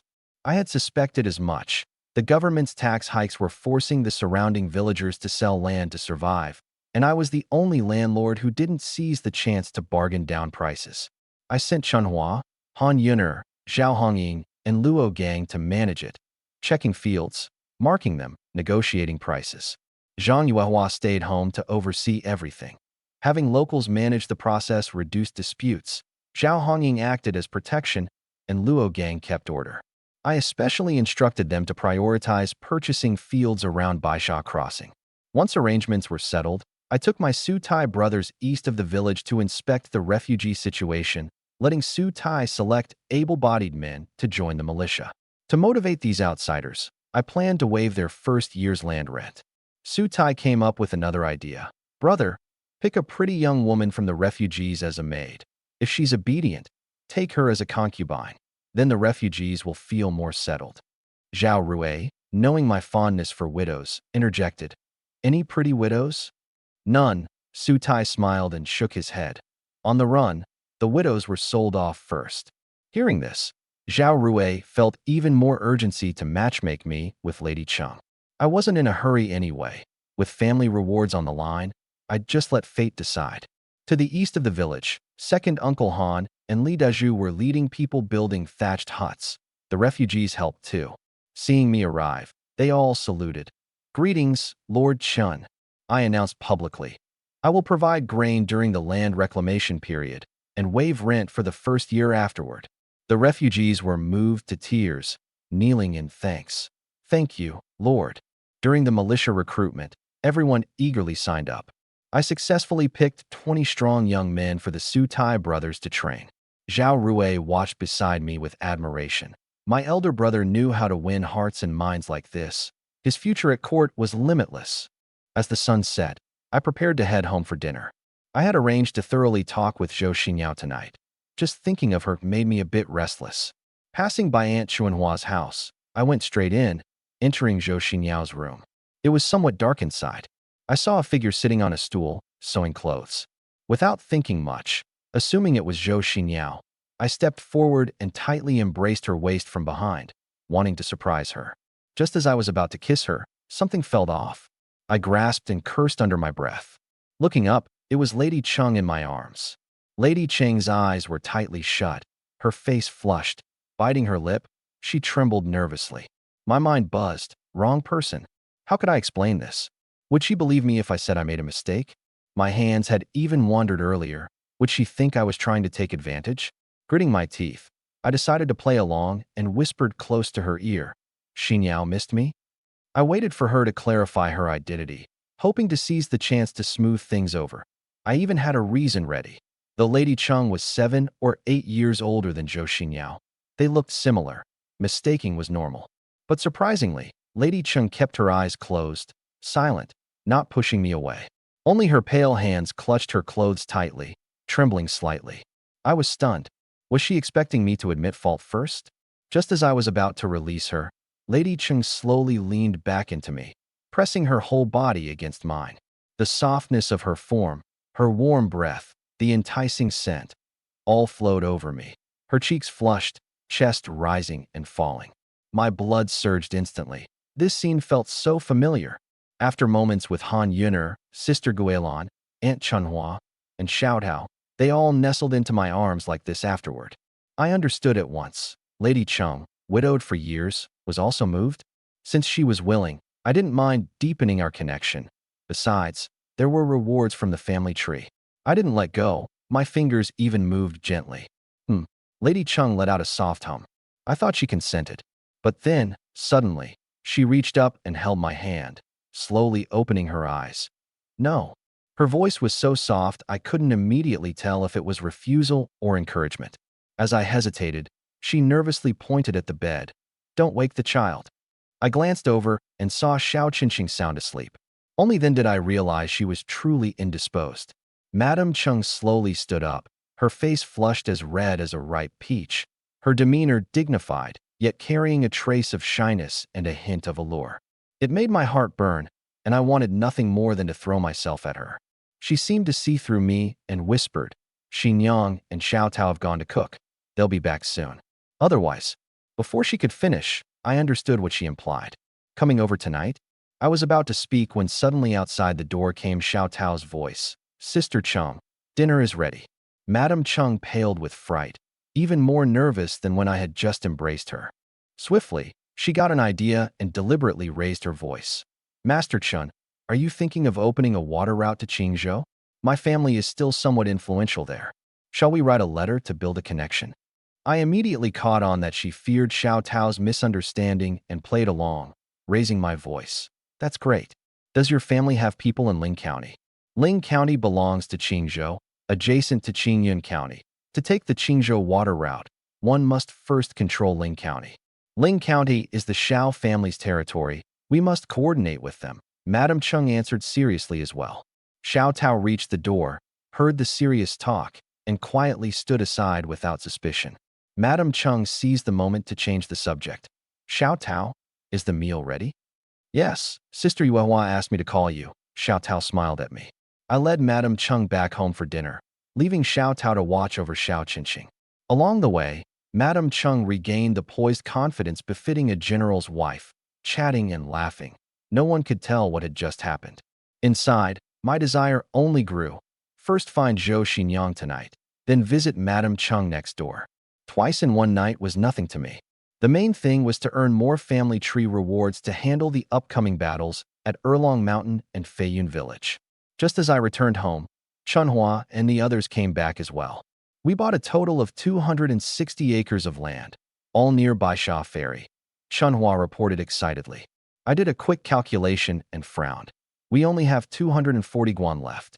At 500 won per acre, that should only buy 160 acres. Where did the extra 100 acres come from? Zhao Hongying smiled and said, Boss Luo contributed 50 guan, and the Zhao County commander temporarily transferred the 100 guan mint for buying knives. I glanced at Luo Gang and Zhao Rui. Luo Gang just smiled without speaking. Zhao Rui pointed at Su Tai. I discussed it with Brother Su, and he lent you the money first. Su Tai quickly said, Brother Lu, it's not a loan, it's an investment. Once you build the city, give me a small house. My mother and younger brother will have a new place to live. Hearing Su Tai call me big brother and thinking about Madame Cheng's matter just now, I felt a bit strange and stole a glance at Madame Cheng. She was chatting calmly with Zhang Yuehua while eating. I didn't overthink and promised on the spot. Okay, once the city is built, everyone will have a new house. Thank you, big brother. Thank you, master. Everyone exclaimed together. After the meal, Chunhua handed me the land deed. The moment I took it, a warm current flowed through my body. The family tree reward had arrived. Family head, Chun Fan. Family members, 5. Wives and concubines. Han Yuner, Zhou Guilin, Lin Chunhua, He Xiao Tao. Treasures, golden knife. Land, 881 acres. Strength, 5,200 gene. Speed, 5-fold.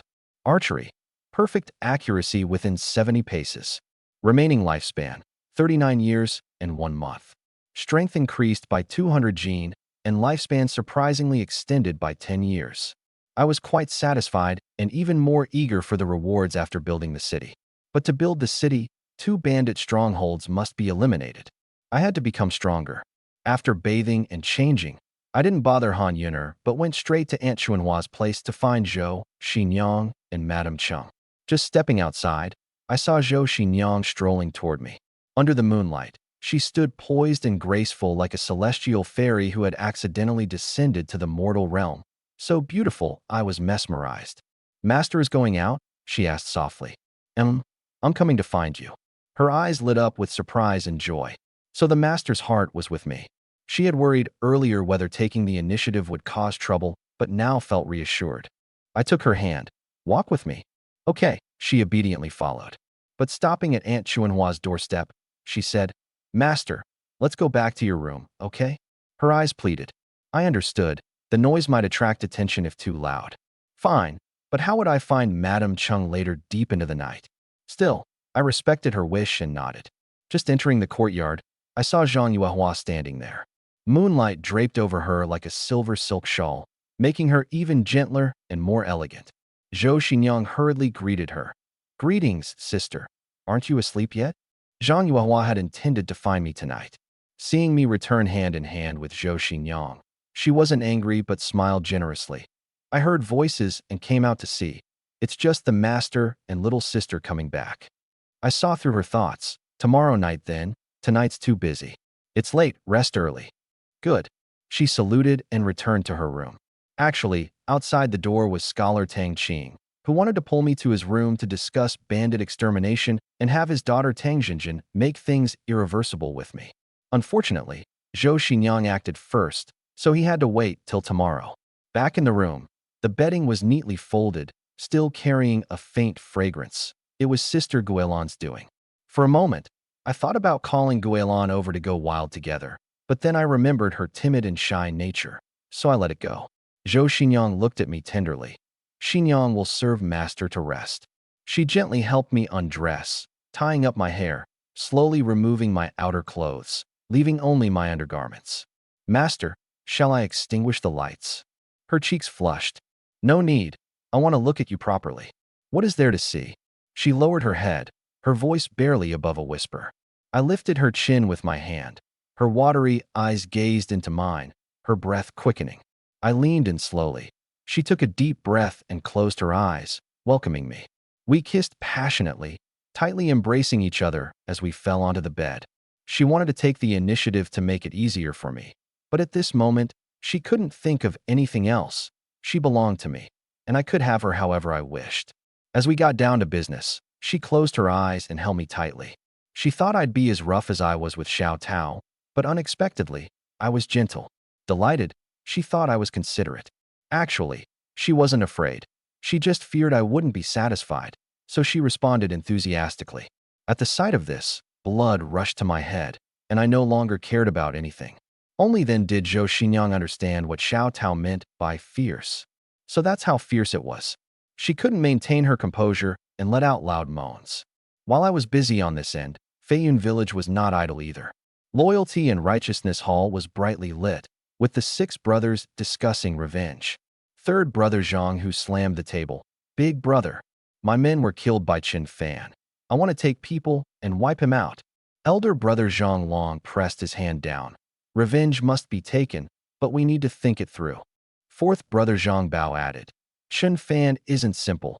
He has unusual connections with the authorities, and recently, ties with the Xie family. Watch out for traps.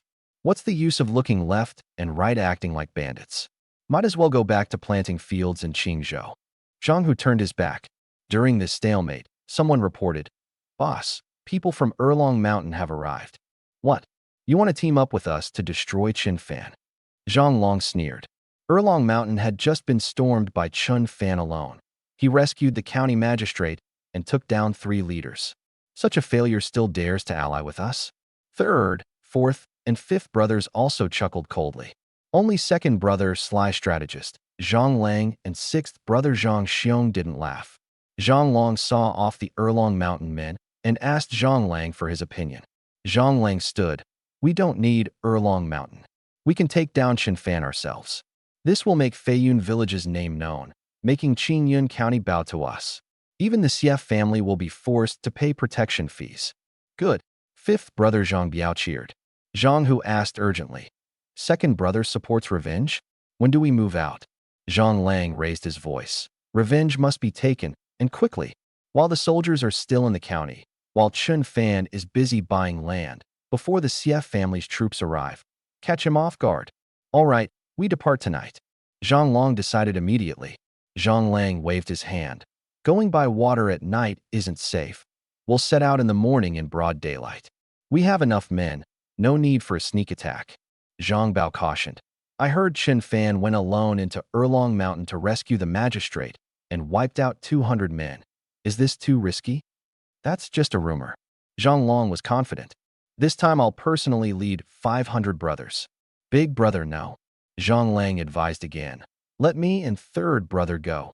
You fourth, fifth, and sixth brothers guard the village in case of emergencies. Zhang Long thought for a moment. Second, third, and fifth brothers, obey orders.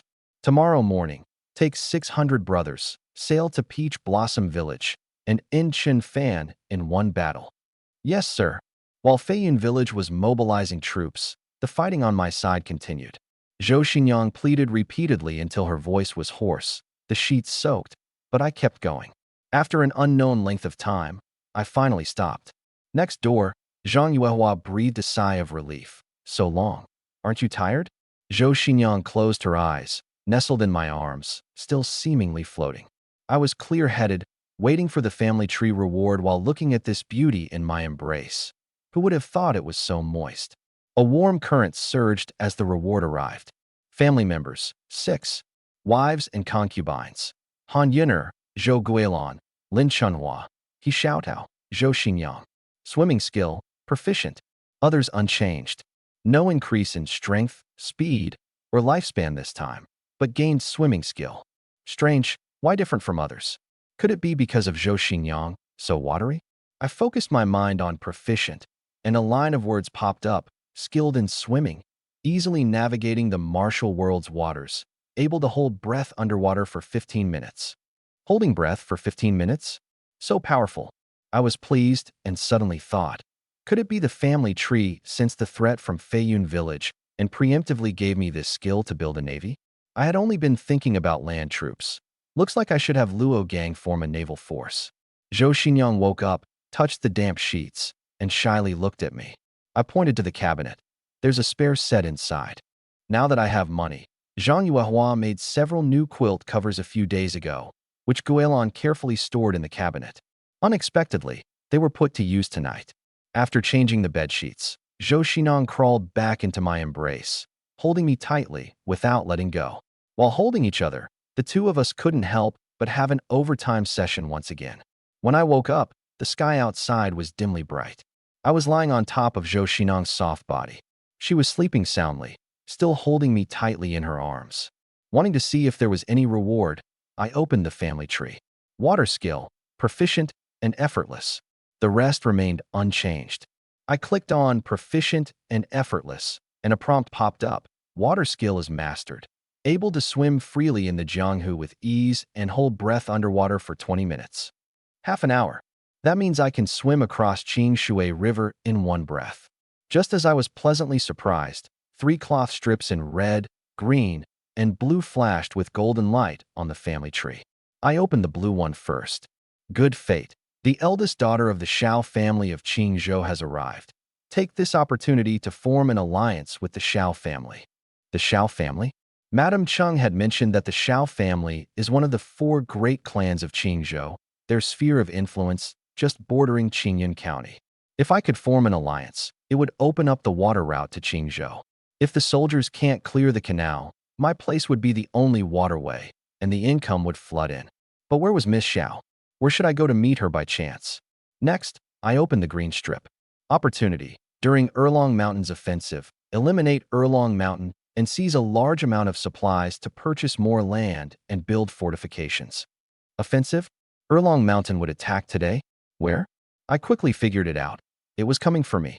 I was about to get up and make arrangements for a battle to wipe out Erlong Mountain, using the spoils to buy fields and build cities. Finally, I opened the red strip. Warning, Feiyun Village and Erlong Mountain are sending heavy troops to attack today. Be extremely cautious. Extremely cautious. I frowned at those 4 words. This was the first time I saw the cloth strip use such severe wording. Not even when my life was down to 8 hours had it been this careful. And heavy troops. The whole nest flying out? Feiyun Village and Erlong Mountain attacking Taohua Village simultaneously from water and land? Feiyun Village alone gives the Xie family headaches. Plus Erlong Mountain. That's at least more than 1,000 desperate men. I counted up my own people. Zhao Rui left only 10 soldiers in Taohua Village. Luo Gang had 20 at Baisha Ferry. About 30 able-bodied refugees and villagers in the village. 20 able-bodied locals. Li Daju could gather around 10, but might not be willing to fight to the death. And about 20 in Shangtong Village, totaling roughly 100. 100 against 1,000. The odds of victory were too low. Moreover, with enemies from 2 sides, I had to look after the old and young villagers as well. With my abilities, I could escape, taking Zhang Yuehua, Zhou Xinyang, and the others to the county seat in time. But what about Taohua Village? The villagers and refugees? My fertile fields, new city, and cooperation with the Xie family, all would be lost. Would all my hard-earned achievements be wiped out just like that? I refuse to accept it. I have the family tree, 5,000 gene of strength, 5 times the speed, archery that can pierce 100 paces, and supreme water skill. Why should I run? Then I would fight. Fight for a glorious future, so that my journey through time won't have been in vain. I got up and dressed. Zhou Xinyang got up with me, silently helping me dress. She didn't ask any questions, quickly put on her clothes, then went out to fetch warm water, gently helping me wash up. I hurriedly finished washing and went out to the courtyard. Zhao Hongying was practicing martial arts. Zhang Yuehua was reading, Guilin, Chunhua, and Han Yuner were cooking breakfast, chatting, and laughing. Madame Chung also came over, handing Zhang Yuehua some books. The two read and chatted together. Even the few small mountain chickens I caught were quietly pecking at rice grains. Everything was so beautiful, making me even more determined to hold on to it all. Even if the Heavenly King himself came, I would let him know that Chun Fan was not to be trifled with. Master, you're up? Zhang Yuehua was the first to notice me, smiling brightly. Madame Chung also smiled lightly. Guilin, Chunhua, and Han Yuner looked over. Chunhua Aunt called from afar. Affan, the meal isn't ready yet. Wait a bit. Only Zhao Hongying sensed that something was wrong. That look always appeared when I was about to fight desperately. Her heart skipped a beat. She sheathed her sword and approached. Brother-in-law, is something wrong? Nothing. I smiled to reassure her. I'd tell everyone after I arranged my plans. Hongying, go fetch County Captain Zhao, Scholar Tang, Su Tai, and Qin Xiao. I have matters to discuss. Got it. She hurried off. I turned to Han Yuner. Call Da Hu, Er Hu, and also Uncle Han Er and Uncle Han San. I have instructions. Okay. Han Yuner wiped her hands on her apron and hurried home.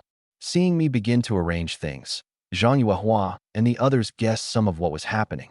Seeing my calm demeanor, the women at home felt relieved. They knew their head had the ability. Soon, the brothers Han Da Hu and Han Er Hu arrived. They lived close by. Brother-in-law, what's up? Han Er Hu was visibly excited. Han Da Hu seemed to catch on. Normally I'd get up late.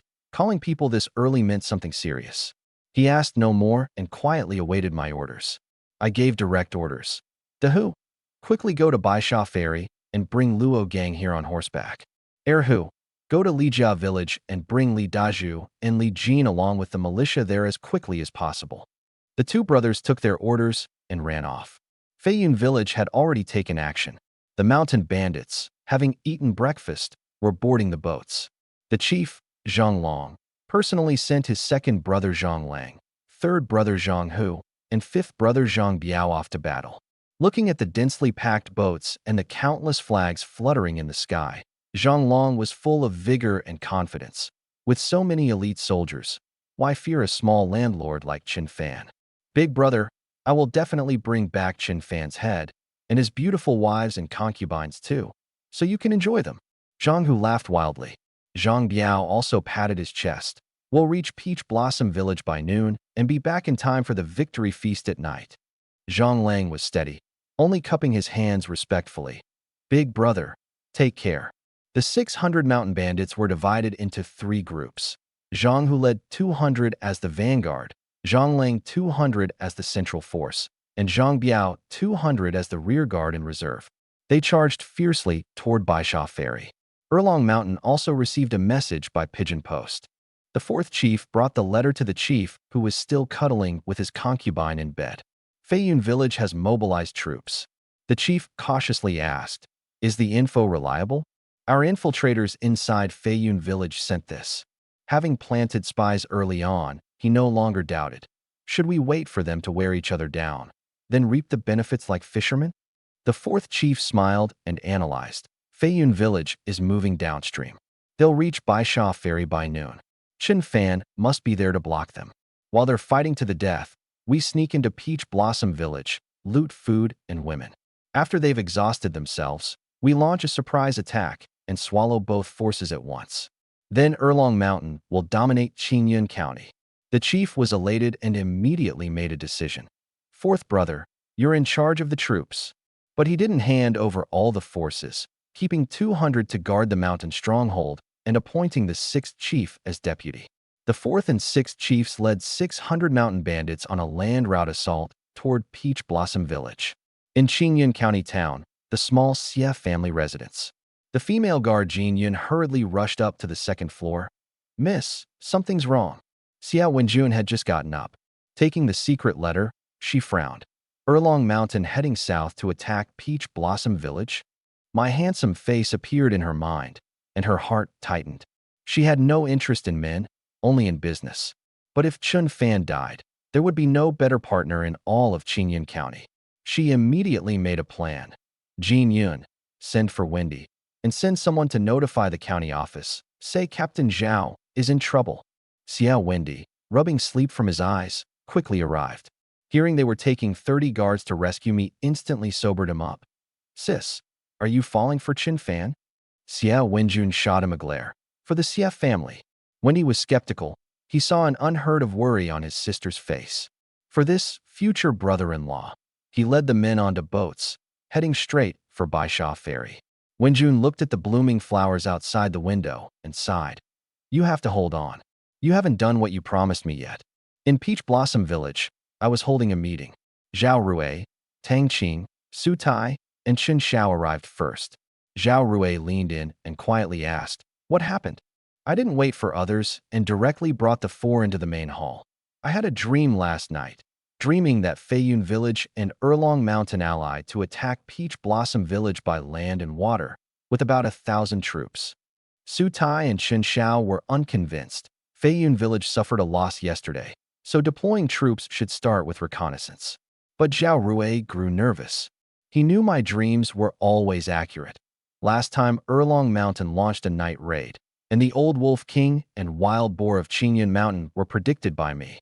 He suspected I wasn't really dreaming, but had foresight like Zhuge Liang. When will they arrive? Can we mobilize troops in time? Zhao Rui anxiously asked. I shook my head. They've likely already departed. Zhao Rui frowned deeply. Official soldiers wouldn't make it. The militia was untrained, and the village had no walls. How to defend?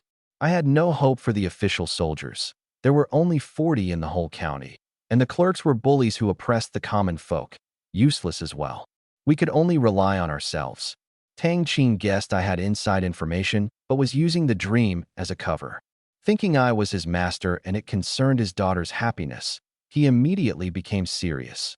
Master, whether true or not, mobilize quickly. I nodded. Luo Gang and Li Daju are already on the way. Don't mobilize the villagers yet. To avoid panic, let's discuss strategy first. Tang Qing drew a terrain map on paper, murmuring, Feiyun Village is to the north, Erlong Mountain to the south, attacking by land and water. This is tough. Zhao Rui asked, split troops. I shook my head. We're few in number. Splitting the force only lowers our chances. Tang Qing agreed. Concentrate forces to crush one front first. Su Tai suggested. Erlong Mountain is weaker. Attack it first. Zhao Rui objected. What if Feiyun Village reaches Peach Blossom Village? The village doesn't even have walls. This was exactly what I feared, attacked from front and rear. Tang Qing pondered deeply, then suddenly pointed to the north bank on the map. Master, focus all strength on Feiyun Village. Evacuate villagers to the north bank, which is blocked by Clearwater River. Control all boats so Erlong Mountain can't cross. After destroying Feiyun Village, we'll deal with Erlong Mountain. I considered carefully, abandoning Peach Blossom Village, avoiding a two-front fight, and focusing on Feiyun Village. A good plan. Tang Qing truly had some strategist talent. This time, he had found a treasure. It's decided. I made a firm decision. Everyone then turned to discuss how to attack Feiyun Village. The morale of this group was high. They had gathered quite a few fierce river bandits, and fighting head-on would be a losing battle. Chen Xiao, who was usually silent, suddenly spoke up. Go on the offensive. Strike them when they least expect it. My eyes lit up. How do you plan to attack? Tell us. Chen Xiao's face flushed red. I don't know about naval battles, but here's one principle. General Han once said, to control the initiative. The battlefield must be chosen by us. As for where, we need to ask Luo Gang. He's familiar with the Clearwater River. Well said. I applauded. Zhao Rui understood immediately. Anticipate the enemy. Outthink them. Ah Xiao, even mad General Han has read military books. Chen Xiao scowled at Zhao Rui, calling General Han mad, and refused to respond. Just then, Luo Gang rode up. Hearing I was dreaming again, he immediately tensed. Li Daju had long told him my dreams mirrored reality exactly, making him suspect I had foresight. He quickly suggested a place, Shallow Water Bay. It's not far upstream from Baisha Ferry. The Clearwater River makes a big bend there. It looks wide, but most of it is shallow. Only the outer channel is deep. When boats gather, it gets particularly crowded. I grasped it at once, blocked the waterway, and stopped the enemy. But mere blockage wasn't enough. If the bandits abandoned their boats and landed, we'd still lose with fewer men. Got it. Since it's a naval battle, why not learn from Zhou? Fire attack. Luo Gang, do we have iron chains to lock the river? Luo Gang nodded in understanding. You want to block off the river? Yes, block the river and use fire attack. Destroy the enemy in one go. Everyone thought it brilliant. Tang Qing looked at me anew. He had thought I was just a martial landlord, but I was both wise and brave. He became more determined to marry his daughter, Tang Jinjin, to me. After the battle, he'd find an opportunity to make it official. But Luo Gang shook his head. No chains that long. The group's newly raised spirits were doused cold. Suddenly, Tang Qing had an idea. Boss Luo, is there a way to fix the boats mid-river? Luo Gang nodded. Use anchors and long bamboo poles to secure them. Zhao Rui's eyes lit up. Block the river with boats. Tang Qing nodded again. When the enemy arrives, light the war boats on fire and send them head first into the flames. Good. Zhao Rui breathed out with relief. I immediately ordered Luo Gang to rush back to Baisha Ferry to prepare boats and swiftly head to Shallow Water Bay. This is a life-or-death battle. Don't hesitate to sacrifice the boats. If we win, I'll form a navy for you. Any number of ships you want, you'll get. Luo Gang saluted excitedly, understood, and galloped away. No sooner had Luo Gang left than Han Ershu and Han Sanshu arrived back from Baisha Ferry as well. I immediately gave orders, the Su brothers to gather able-bodied refugees east of the village, Han Ershu to assemble the entire village at the entrance, Zhao Rui to send pigeon messages back to the county seat, call up as many reinforcements as possible, Zhang Yuehua and Zhou Xinong to quickly pack and move all provisions to Baisha Ferry. Leave not a grain for Erlong Mountain. Houses? No matter. If we win, we'll build a new town. Everyone hurriedly set about their tasks. I led Zhao Rui and Tang Qing to the village entrance for final mobilization. On the way, I recruited Tang Qing. I need a secretary. Jinjin can read and write. How about having her do it? Secretary? Tang Qing was surprised. To organize documents. Oh, a clerk. Tang Qing suddenly understood and saluted enthusiastically. Thank you, master. He was pleased, so long as his daughter could stay by my side.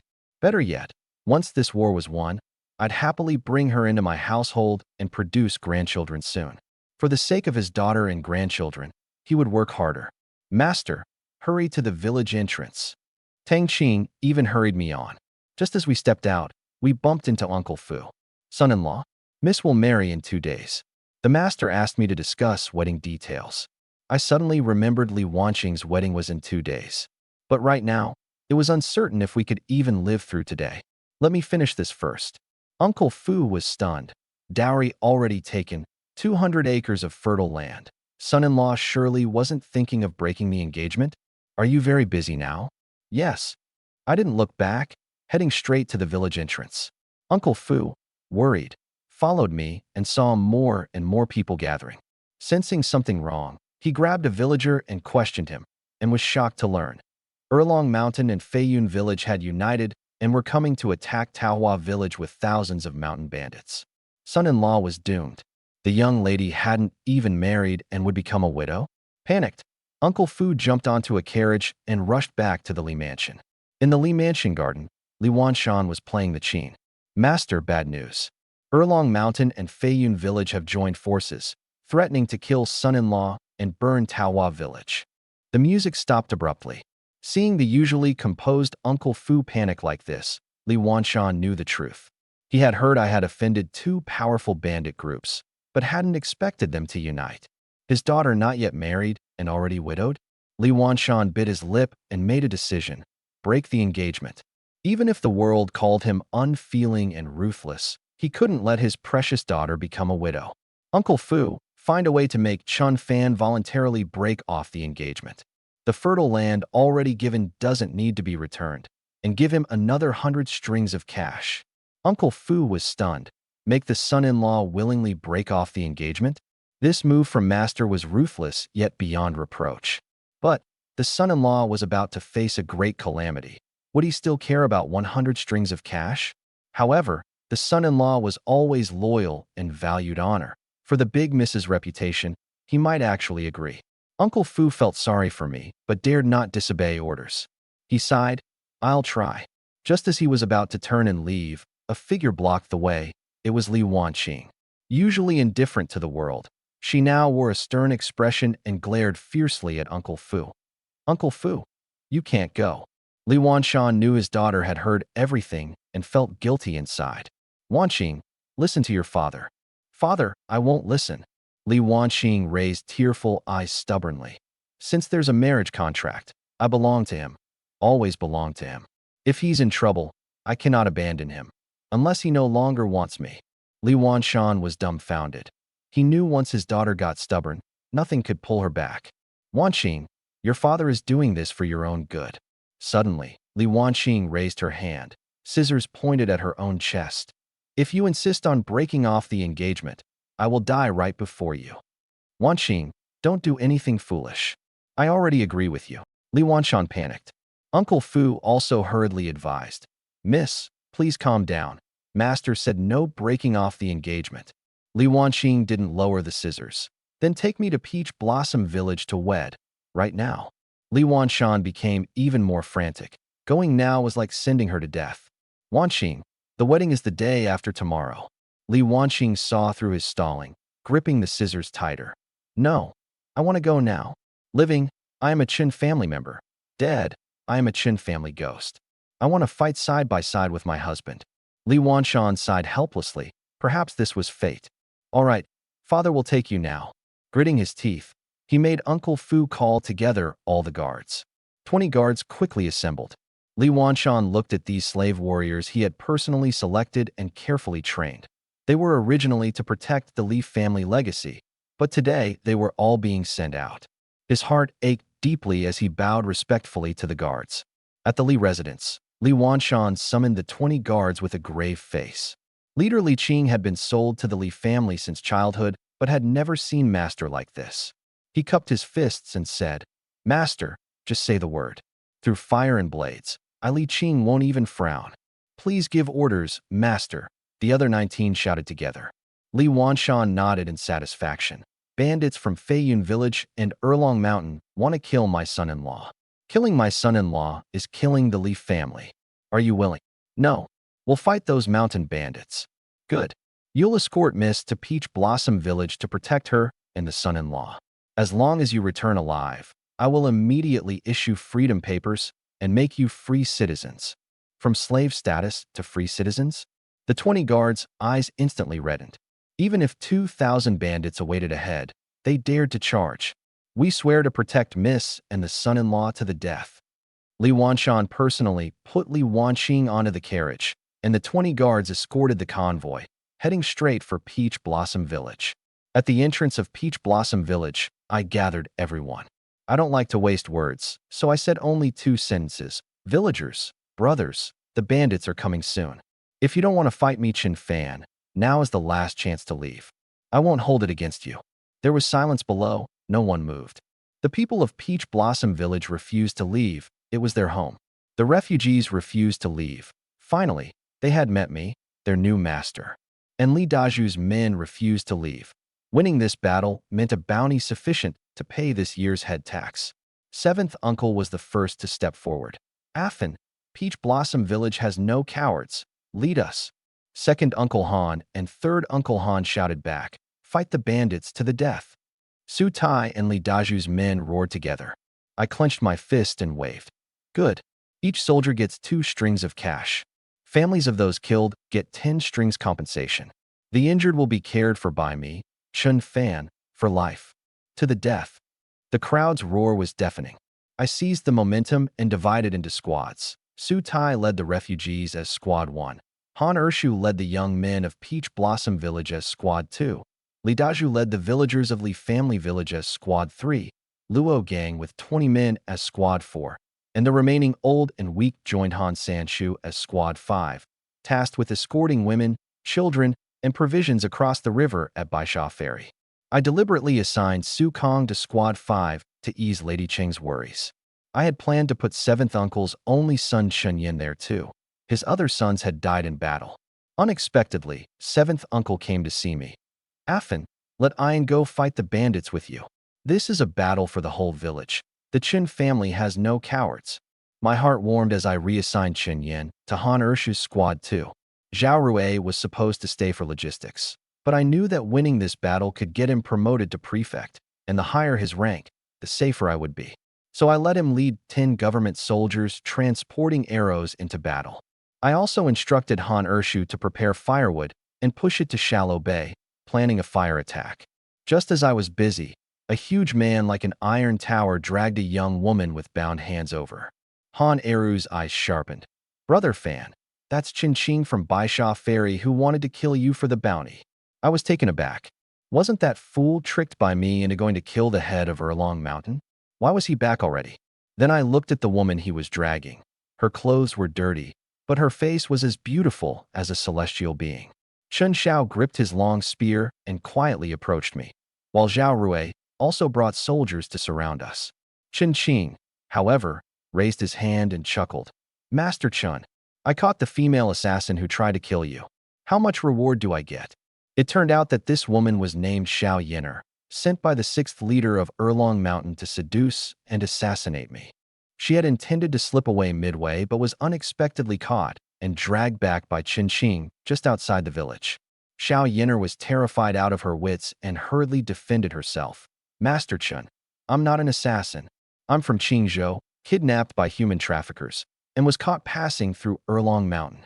Chun Xiao whispered a warning. Uncle, be careful not to be fooled. But I stared at her, scrutinizing her closely. Her skin was fair, like a young lady from a wealthy family. Qingzhou. A blue prompt flashed in my mind's family tree today. Good match. The eldest daughter of the Xiao family from Qingzhou has arrived. Seized the chance to ally with the Xiao family.